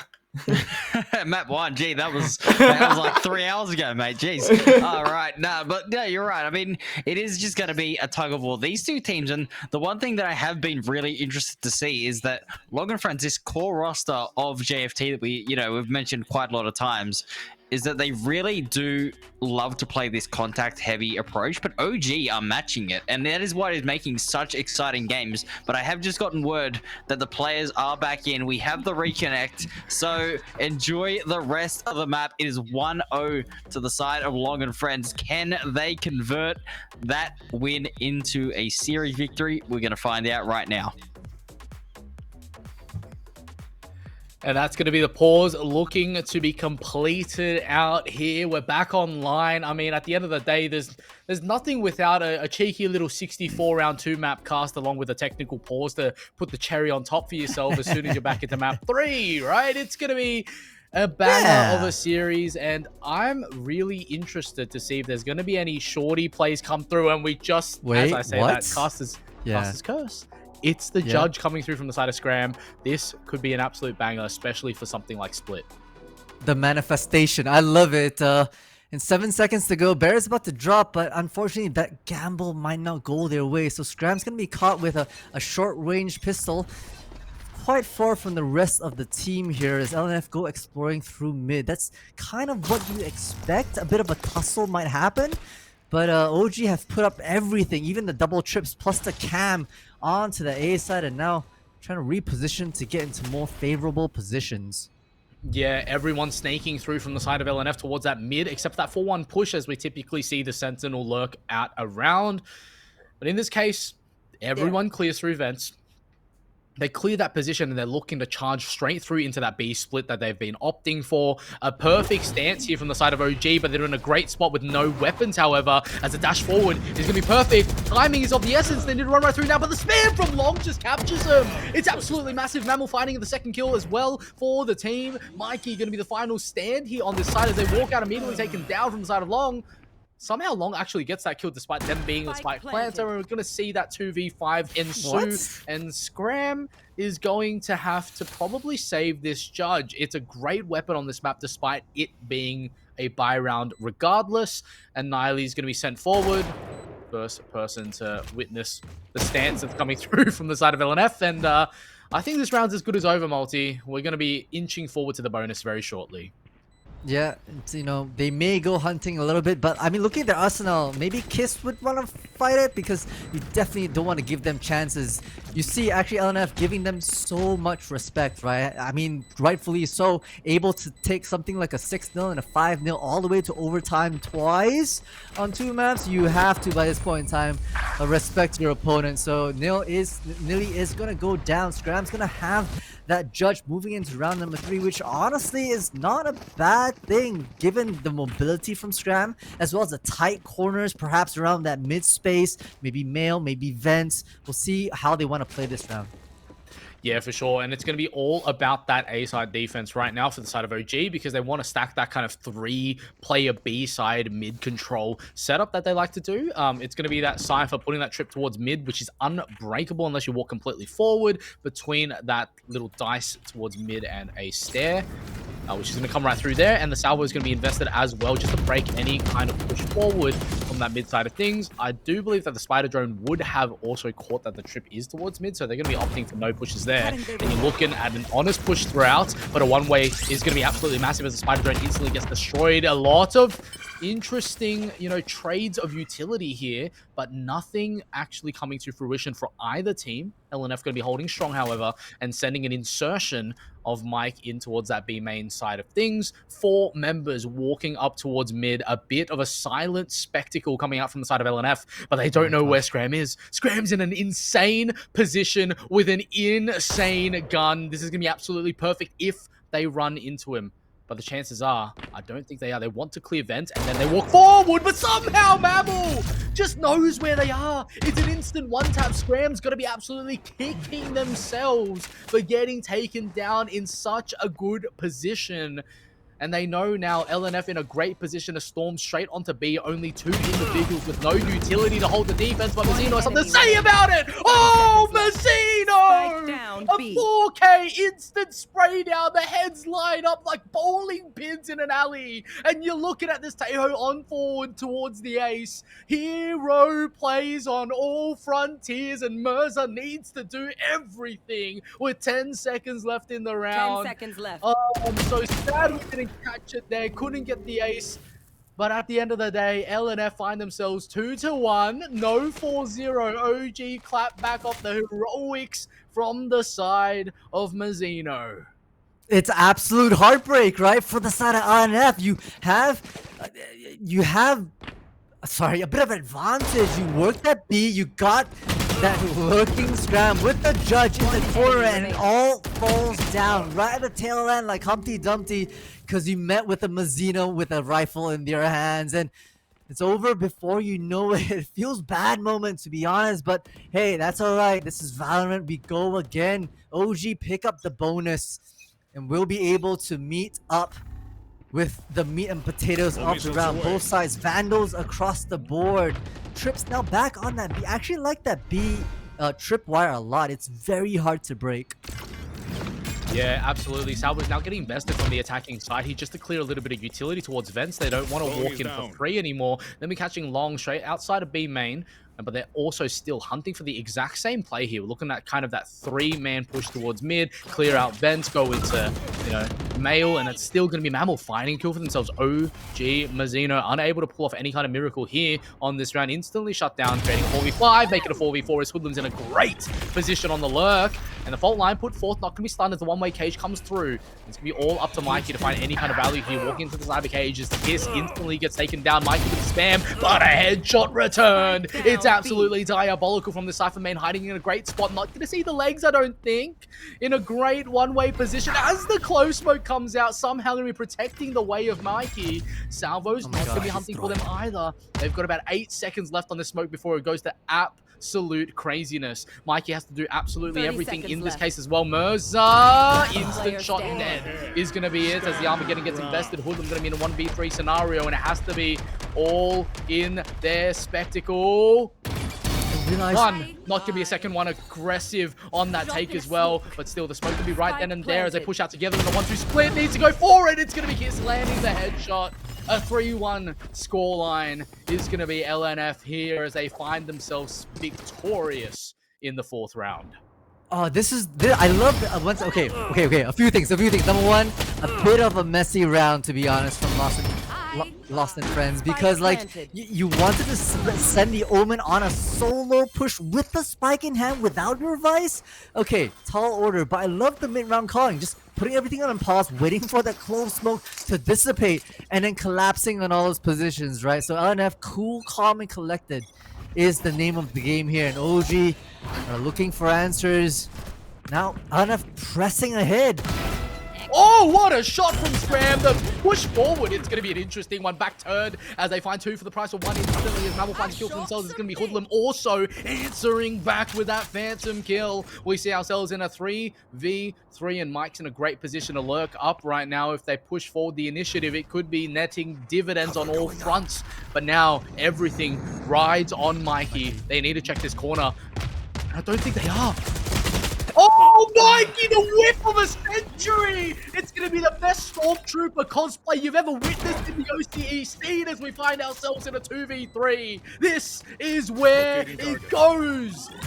And special delivery is going to be put forth immediately with the Spider Drone. Going to be finding absolutely everything on the information in the top side of the side. Arcrow's invested as well in a 3v2. This retake is looking unlikely. And off the back of the turntables from the side of Mikey, need to find absolutely everything as Mammal's not going to let that happen. Armageddon still alive, but not alive is Mazzino with a 3k from the side of Long. That's 4-1. That's LNF pulling away with 3. Split's looking a little different here.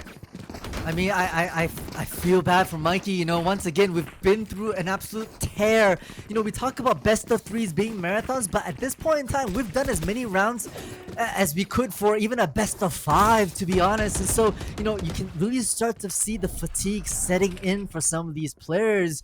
It is time to really dig deep and try and figure themselves out. OG on a bye. LNF sets sight on A, but look at this trip.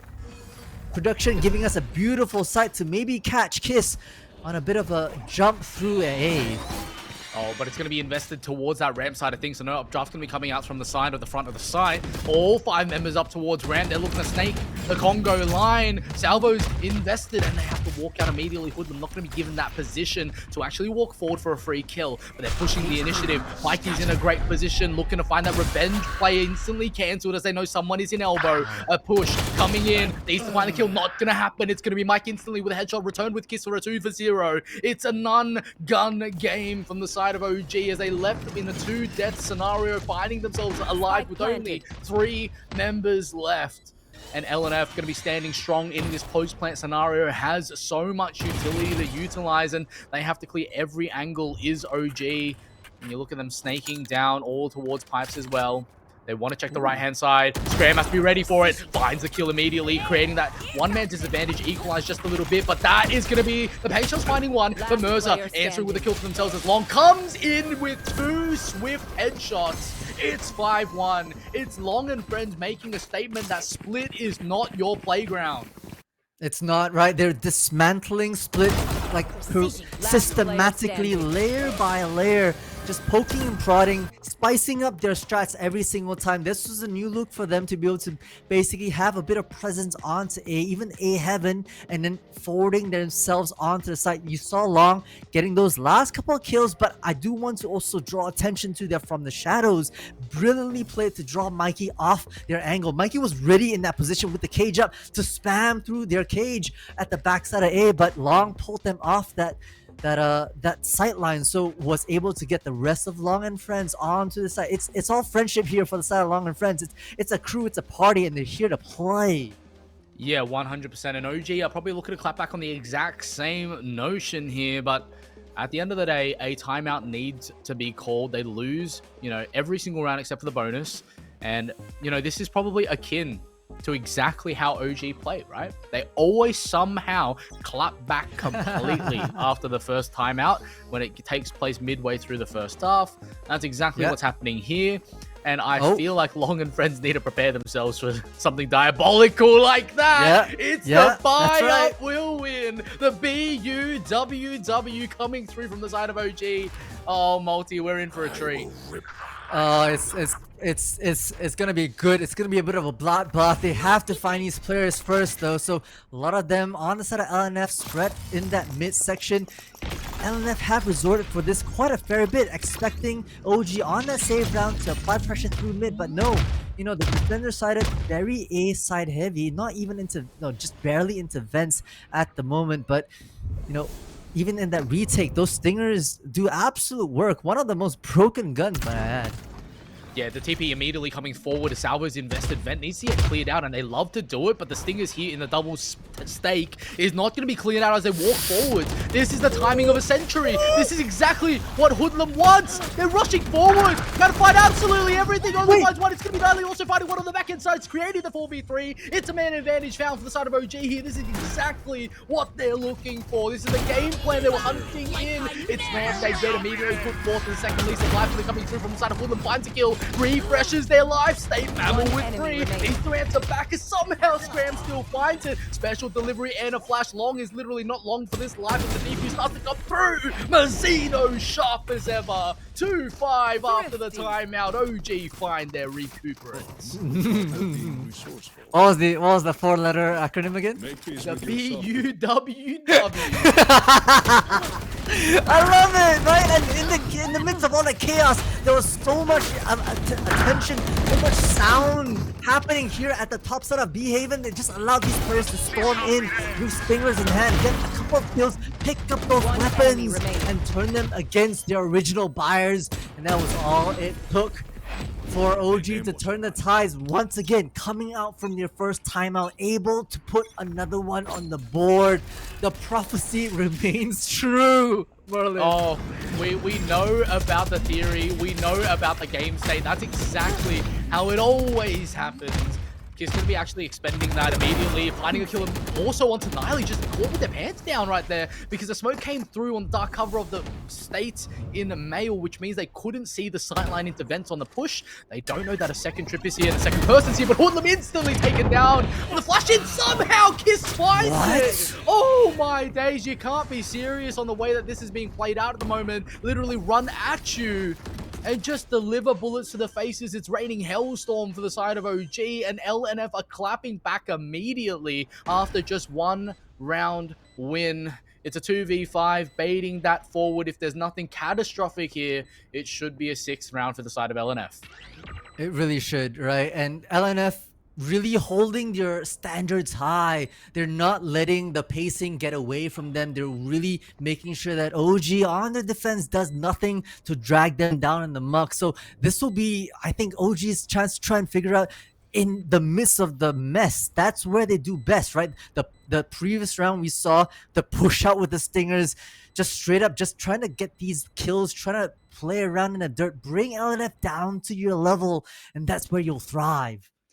You know what? Honestly, I'm going to have to put in a recommendation for OG just to only use Stingers from now on, because it seems like they win more rounds with them. If I'm not going to lie myself. And Mazzino stuck in a 1v5. That's the round over. That's the 6 for the side of LNF. And, another force up. coming out from the side of OG. Bucky in hand for the side of Mikey here. Oh, it's interesting. Wow. I mean, we'll see what kind of setup they put on that B side, but honestly, LNF looking very powerful with, with the Armageddon already online. Kiss with the knives if they really need to clutch up at the tail end, and Empress, yeah, is there too. Not too impactful, I would really say, but okay. New look from the side of Mikey. Double trips just to be able to hold down that mid. Single camera to give them information that's typically located at the top side. Not activated just yet. You want to maybe use that quite late to gain information because Heaven's already slipped off. Hoodlum missing a vital shot there onto Long, and it's going to be that double Lee already coming out, so no pre-plant and post-plant flash is going to be coming out from this Reyna anymore, and you're looking at all onto the Arc Rose. Hoodlum finding a crucial kill immediately here. It's going to be all up to these members. OG need to find absolutely everything, and somehow that Bucky finds a kill as well. Everyone is going nuclear as Mirza returning the favor. Mazzino looking to find a little bit more. It's going to be Hoodlum finding the second kill for themselves as we left in a 1v4. Mammal not good enough tonight. It will be the hat trick from Hoodlum. It's 3 and 6. Okay, slowly but surely. OG continue their resurgence, but it's not like what we saw in the previous 2 maps, right? They're still trailing ahead by a fair bit, and this will really be their time to try and figure out how to get back up. I love the way they play that mid space, waiting for the Sentinel to really figure themselves out, and then you just see the Cypher with that Bucky in hand jumping out from the cage, claiming the kill, picking up that rifle, joining the rest of the team here in the fray. So we move into round number 10. LNF with so many ultimates online, right? They're gonna be able to buy up Kiss on those knives as well. Sight sets on those A. Knives really online. Armageddon fixed on that A side, but Mikey is unperturbed from the shadows being utilized by Long just to get themselves back on this side. But okay, everyone's hiding behind the Heaven smoke. Mammoth's gonna be able to take down Hoodlum. The raid boss themselves nearly fires back, but do they check this corner? They absolutely do not. Finally, Mirza steps up. Won't be able to claim Nili, and another one with the Vandal that they stole off that body.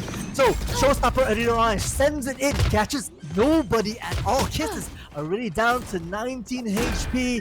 Sends out that second to last knife, but could not claim anything more. It's now left, oh my gosh, and Long, the namesake of the team here, cleans things up. Second time they've done a nice 2K right at the tail end to secure themselves that win. What an absolute banger coming through from both teams. It's honestly absolute cinema. Every single game, K-Man is living out their absolute fruition on all fronts right now. It's everything they've always wanted to see.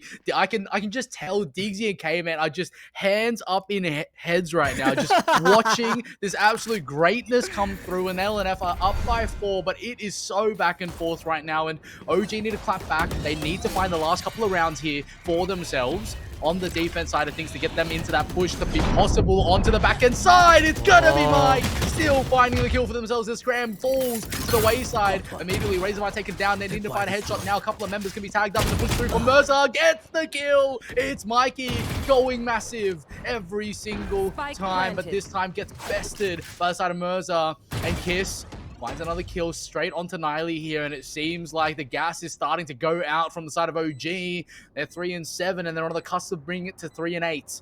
And this is the best scoreline so far from the side of LNF. If they find this round win, it will be the best case scenario they've found so far. And that's exactly what it looks like. Mazzino are going to be opting for that save. Salvo's invested to protect themselves, of course, and that's going to be all she wrote, and we're looking at a 5-round differential upcoming for the side of LNF's favor. I gotta say, like, LNF are playing this so well, right? They're trying to figure out the pacing. They're cycling their ultimates very well as well, making sure there's constantly new flows coming in as we move into round number 12. We still have a Steel Garden online. We still have the Empress, which could be popped just to maybe for an intimidation factor at the very least as well, right? And the Lear doing great work, right? Mirza being able to push through sight with the Lear, letting the Vice get the kill, even getting the Cypher off that reload at screens. And it's just so methodical from the side of LNF, and OG cannot break that structure right now. Yeah, 100%. And Hoodlum's looking to try and put the whole team on their back and carry it forward at the moment. Yeah. 2 games in a row. They've gone absolutely nuclear. They've been on the precipice of being the atomic solution for the team. And you're looking at Mirza here immediately coming through and finding a headshot onto Niley. All 5 members! It's going to be scrambled. All finding kills for themselves as they're not dead yet. Jimmy coming out and still guarded. Returned in favor immediately, deleting Hoodlum off the server twice in a row. Mirza finding a hat-trick for themselves. They make themselves into a 1v3 scenario and Scram first person onto the contact, left last alive. Shorty in, Mike done and dusted. It's 9-3. It's LNF with a 6-round win scoreline. This is looking dominant.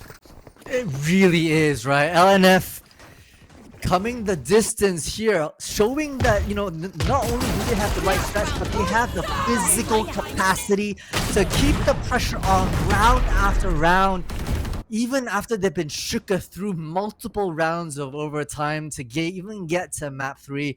It is really going the distance here. And OG, you know, we've seen some whiffs, unfortunately, for their side. And, you know, Hoodlum, like you said, really trying their best to rack as many kills as possible. But right now, with 13 rounds, 9 kills to their name, it's not as many as we would hope, or at least what we've seen in the past. Yeah, 100%. It's not as golden as the game described in the past 2 maps. Split is showing fatigue in one of the 2 teams, and OG are looking to reinvigorate themselves on the attacking side, press that W key, find themselves the insertions that they need against a double duelist composition on defense right now. We expected LNF to come on strong. We expected the Reyna and the Jet plays to come through prime and plastic, ready to be delivered to the faces on all fronts here, and you're looking at OG doing the exact same strat. They're clearing vent. They're walking back out. Mikey finds the crucial kill. Needs to check the left-hand side of things. Hoodlum finding a second one here. But immediately, somehow Mikey falls. Checks it. Almost had the precipice of finding another 1 kill. But look at the push out here. The gun was actually seen. Ghost not going to be too phantomic in this case, as we're looking at all members pushing in. Timing of the essence. Scram finding crucial kill. Long falling to the wayside here. We're looking at a 2v4 scenario. They're jumping forward. Mazzino finds 1. Oh, OG are clapping back, and it's almost flawless as only 1 falls. 4-9 is the scoreline. OG are making a pushback. They are. You know, with any other team in a 3-9, now 4-9 scenario, I would say something like, is it too little, too late in this evening? But we've seen crazier things with OG. We've seen them clap back from crazier deficits. So I will reserve my judgment till a later time here, as OG are going to be a buy-up. LNF feeling comfortable by the looks of it. A shorty in the hands of Mirza, just lurking around B, and it's going to be a solo Vice here. Mike Sheer not even deployed, just an Arc Rose for deterrence. It looks like it's going to be a deep save from their perspective, and so it'll be OG to try and dismantle the rest of this. Yeah, a massive, stack over towards B. It's the gamble stack of the century, but it's not going to be working out this time around.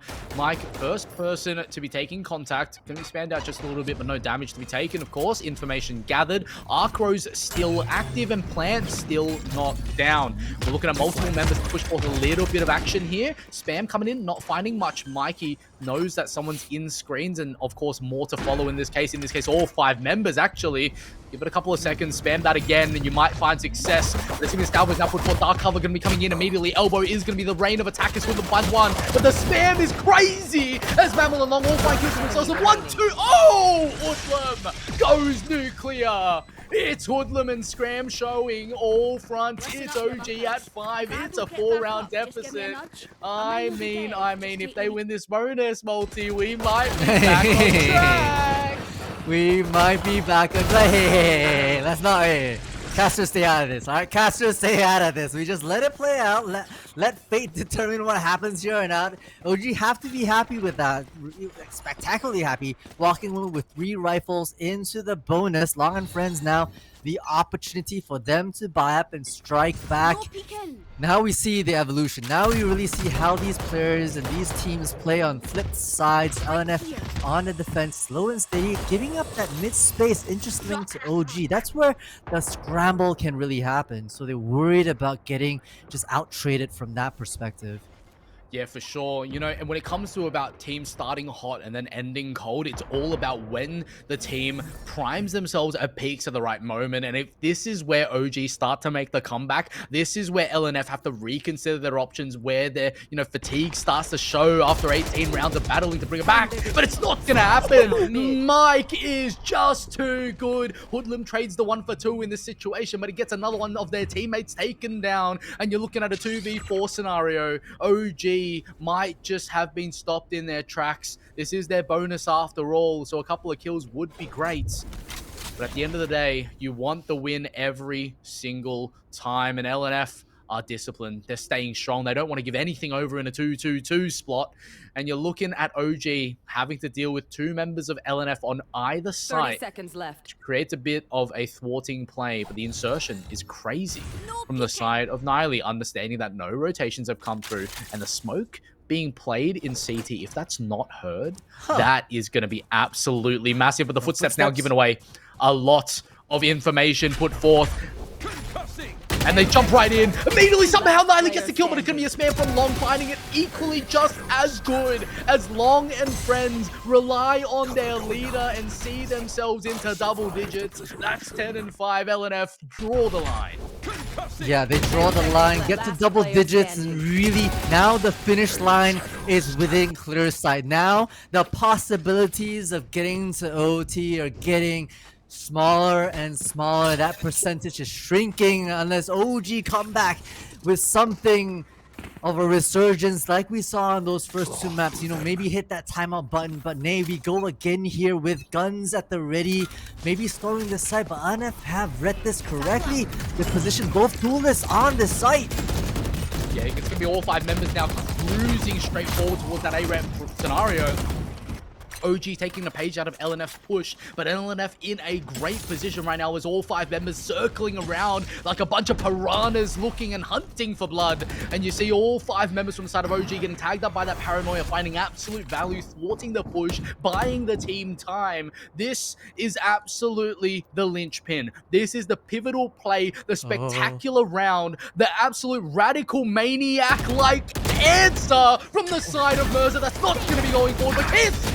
Oh, Kiss finds 2, and Mammal answers right back, and it's still going to be a 3 for 3. In this case, a 2 for 2 trade of bodies right now, as this clutch now has to ensue for the side of OG's post plan.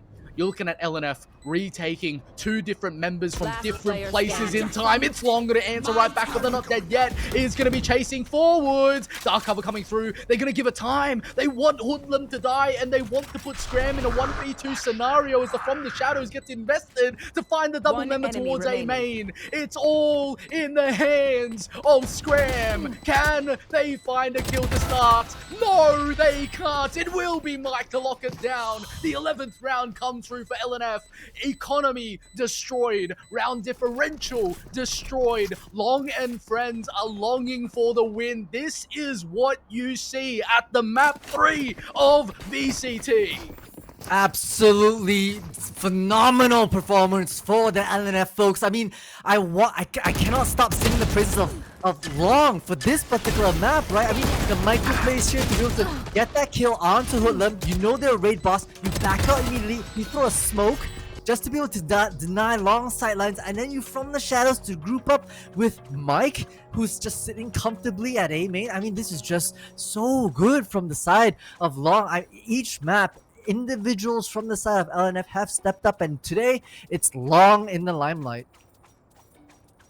It's an absolute banger. It's the timeout coming out from the side of LNF. I think this is a retrospective timeout where they want to cook a strat just to guarantee themselves that match point and then cruise it all the way towards that win. OG need to take this time to recoup. They need to take this time to settle down, bring it back. 6 rounds on the climb. It's not impossible, but it's looking unlikely. Yeah, this is a tough ask for OG. You're now facing an 11 and your finances are broken, so it's hard, right? You like kind of have to force a save here.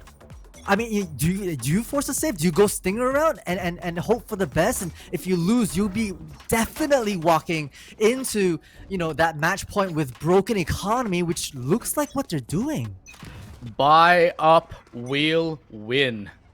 Buy up and we're going to win. Hold strong in your belief of virtue. This is the answer that they've been hunting for 6 rounds down, and clairvoyance starts to be put forth for the side of OG, and they just want to play it right.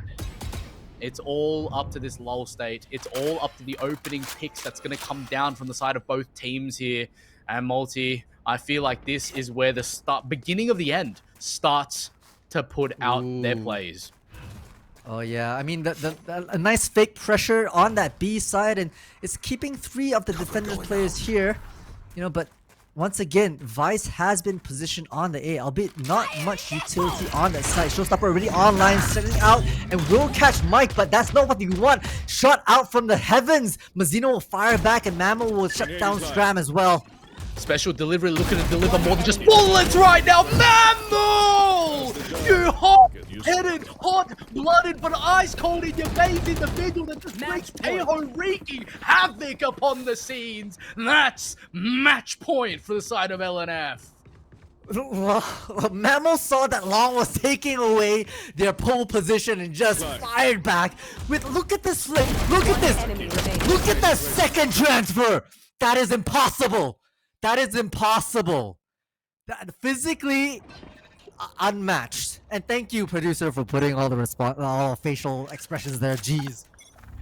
I didn't even know you could do that. I've never seen that before, but boy, could you see me literally just put 110% in opening up my vocal cords for that, because Mammal, you have been insane the whole series. This isn't even the finals of any side of the competition. It's the semis, and we're seeing this caliber, this level of equalized maniacism from both teams, and it's all come down to this, a 7-round deficit. But Mike starts the man advantage. Man, this is the beginning of the end. This is it. But Niley has something to say about it, creating back to a 2v3 scenario. You've got the Steel Garden. You've got 2 sets of Armageddon. There's a man disadvantage, and Mazzino's about to equalize it. Finds it somehow. You're holding on by a disco ball thread at the moment, as you see Fireflies from our city starting to play in the background. Just look at the positioning from both of these. Long needs to land the shot immediately here. Sees the shot, fires, immediately backs away. Mazzino actually finds it with the fault line coming through. It's going to be a 2v1 scenario. Looking at beginnings of the ends. OG from the depths of hell take the fire and the flames and the brimstone and cast a new scene onto Split. Armageddon and salvos available. It's all on Mammal once again. They've been insane this whole series. Can they go insane once more? Almost a second. Salvos now available. Time! This is where it all ends. Time is of the essence. There's no time left. Oh no, there is! Wait, there is! Oh my days! Yes! I thought there was nothing left. It looked too close for comfort, but we're still trapped in a 1v2, 1v1. Mind me, I'm seeing phantoms, and this truly is where all things come to finish lines. It's Niley with the fault line pushing forward, jumping around. It's going to be all on Mammal with the spider drone still available at 50 HP. Niley clutches. It's going to be still alive for the side of OG. LNF so close, but yet so far. I've had 3 separate heart attacks in that last round that went absolutely bananas in a 5-2 deficit.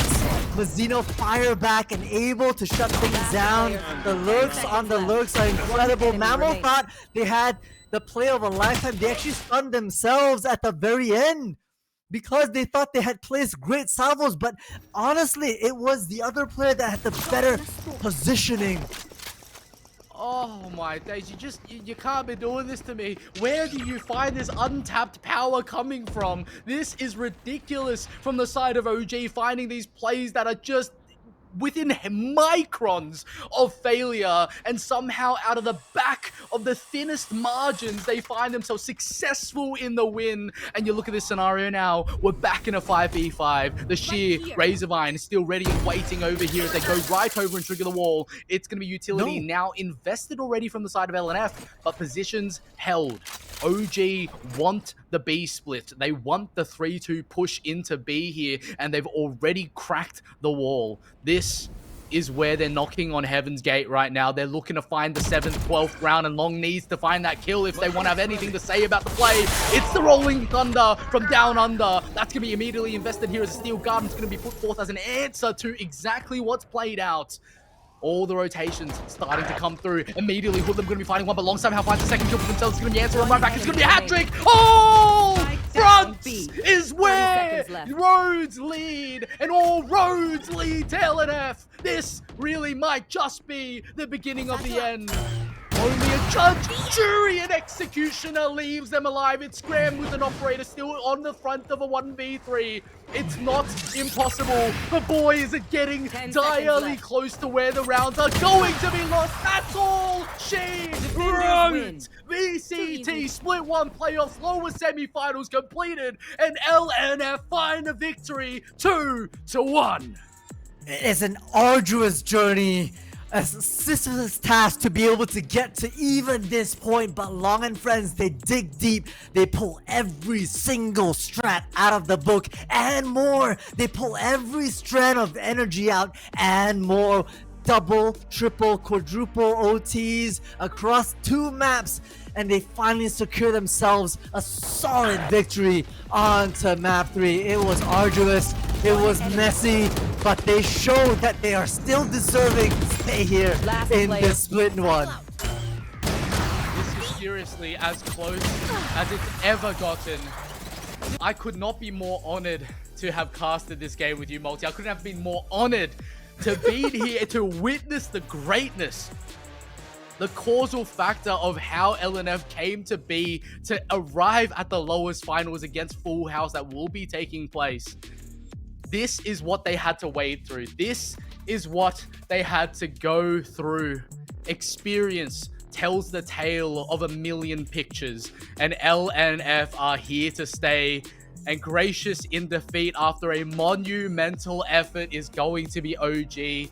Every single member deserves a clap, a standing ovation, and genuinely, I can't believe I'm saying it, Multi, but we're finally done. Just an impossible number of rounds that we've gone through, and honestly, ONG head held high, right? Head held high. You earn so much respect here on Twitch. So many people view your uprising, your dark horse aura, emulating from everyone's bodies and skins. You've shown that you can really just take a ragtag team to pull together with some good comms and some scruffy rounds to be able to pull these titans down to your level and give them a run for your money. So honestly, it has been such a pleasure watching both teams here really just battle it out and bring us cinema. Yeah, this is going to be it for us. You know, as casters, boy, have I been happy to be in here with you, Multi, experiencing it all throughout the night. The past 4 days have been an absolute roller coaster, only for us to find the highest hill at the final hour. This has been genuinely one of the most gracious experiences all across VCT OCE that I've experienced so far. And I couldn't be more happy to put my thanks in the team that made it all possible, the host tonight, and most of all, our production team, TJ Bruce, Uixon, Picklope. Thank you for making this all possible, for even just us to yap about, making it all possible for us to be able to display such great broadcasts, such great production towards the oceanic scene, and really showing that, hey, what can be made out of 5 PCs in a bedroom can rival that of what Riot Games can put forth. And I'm incredibly grateful. I'm incredibly happy. And that's going to be it for us. That's going to be it as for the casters as we hand it off back to the hosts. It's been an amazing experience. Chat, are you not entertained? Well, if you aren't, here's the hosts, K-Man and Bigsy, to finalize it all. Take it easy, guys, and good night, everyone. Take a breath and take a rest there, Merlin. Thank you so much, and thank you as well, Multitudes. Such talented casters that we've had for these past 4 days as well. Ask and you shall receive, K-Man. Map 3 was upon us, and it came to a pretty much really good pretty much concise decision now into Long and Friends being the victor of that particular map too. But in saying that as well, OGs, man, what a team to beat, man. OG have put themselves on the map. Now, Oh, they yeah. have put themselves on the map. This was easily the most exciting series. Like, oh my goodness, what we saw at the end of the series, unfortunately, it was, you know, that maybe a little bit of fatigue coming in. I mean, it was a 4-hour series, 4 hours of grueling Valorant. It all came down to the last map, and Long and Friends, their experience did show, right? Like, we saw it, we saw the clutches, the decision making. There was a little bit of a question mark on the special delivery by Mammal when the plant came through, and that was like, I saw that and I was like, are we about to witness 6 in a row? Like, are we about to witness an OT based off that? Because it couldn't have been scripted any better than that. But oh my goodness, both teams absolutely deserve a round of applause. I mean, that was a grueling, brutal 3 maps to come through, and as Merlin was saying, it would not be possible without the production. I mean, this has been absolutely top of the top level production, so thank you so much to everybody that was already thanked. I mean, Merlin on the cast, Diggsy, mate, as you know, a W host yourself, TJ though on this production with Uis and Piccolo. I mean, we have a superstar roster in these community casters, guys. You guys need to get behind them all, support them. Like, I mean, it has been a privilege to bring you guys the action, but it has to be said right now. I mean, Long and Friends, they are coming back, and they are back for revenge against Full House tomorrow.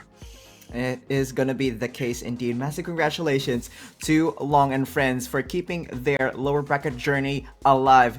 As for your OGs, you're not going to be going empty-handed as well. $1,000 Australian will be going into your team as well. A massive advice, stay together, go in towards the next split stronger, and championship points will be going on your way as well as a good solid effort as a team. But again, K-Man, it has been a pleasure doing some casting with you as well for this past 3 days. When I say that this has been the most competitive Valorant Challenger series here in Oceania that I have witnessed, it was no exaggeration at all.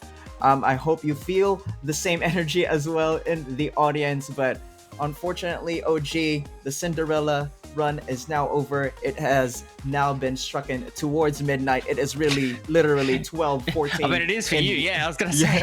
In midnight for me as well.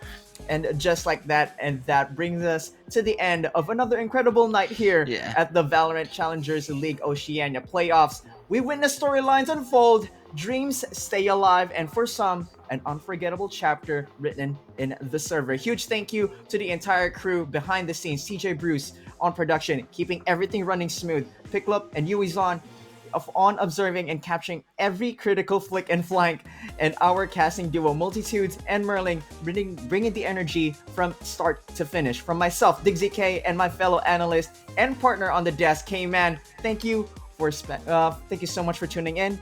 Be safe, stay kind, and keep playing with heart. We'll see you next time for more playoff action here in Valorant Challenger Series League Oceania. Until then, take care, peace, much love. See you later, guys.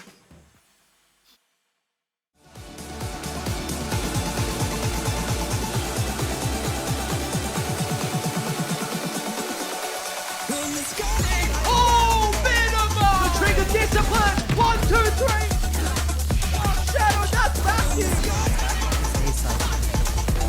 Oh, really? Tagging a lot of people. What? I was second! Oh, my God! What is that? Easily! It's 1, 2, 1! Oh! The timing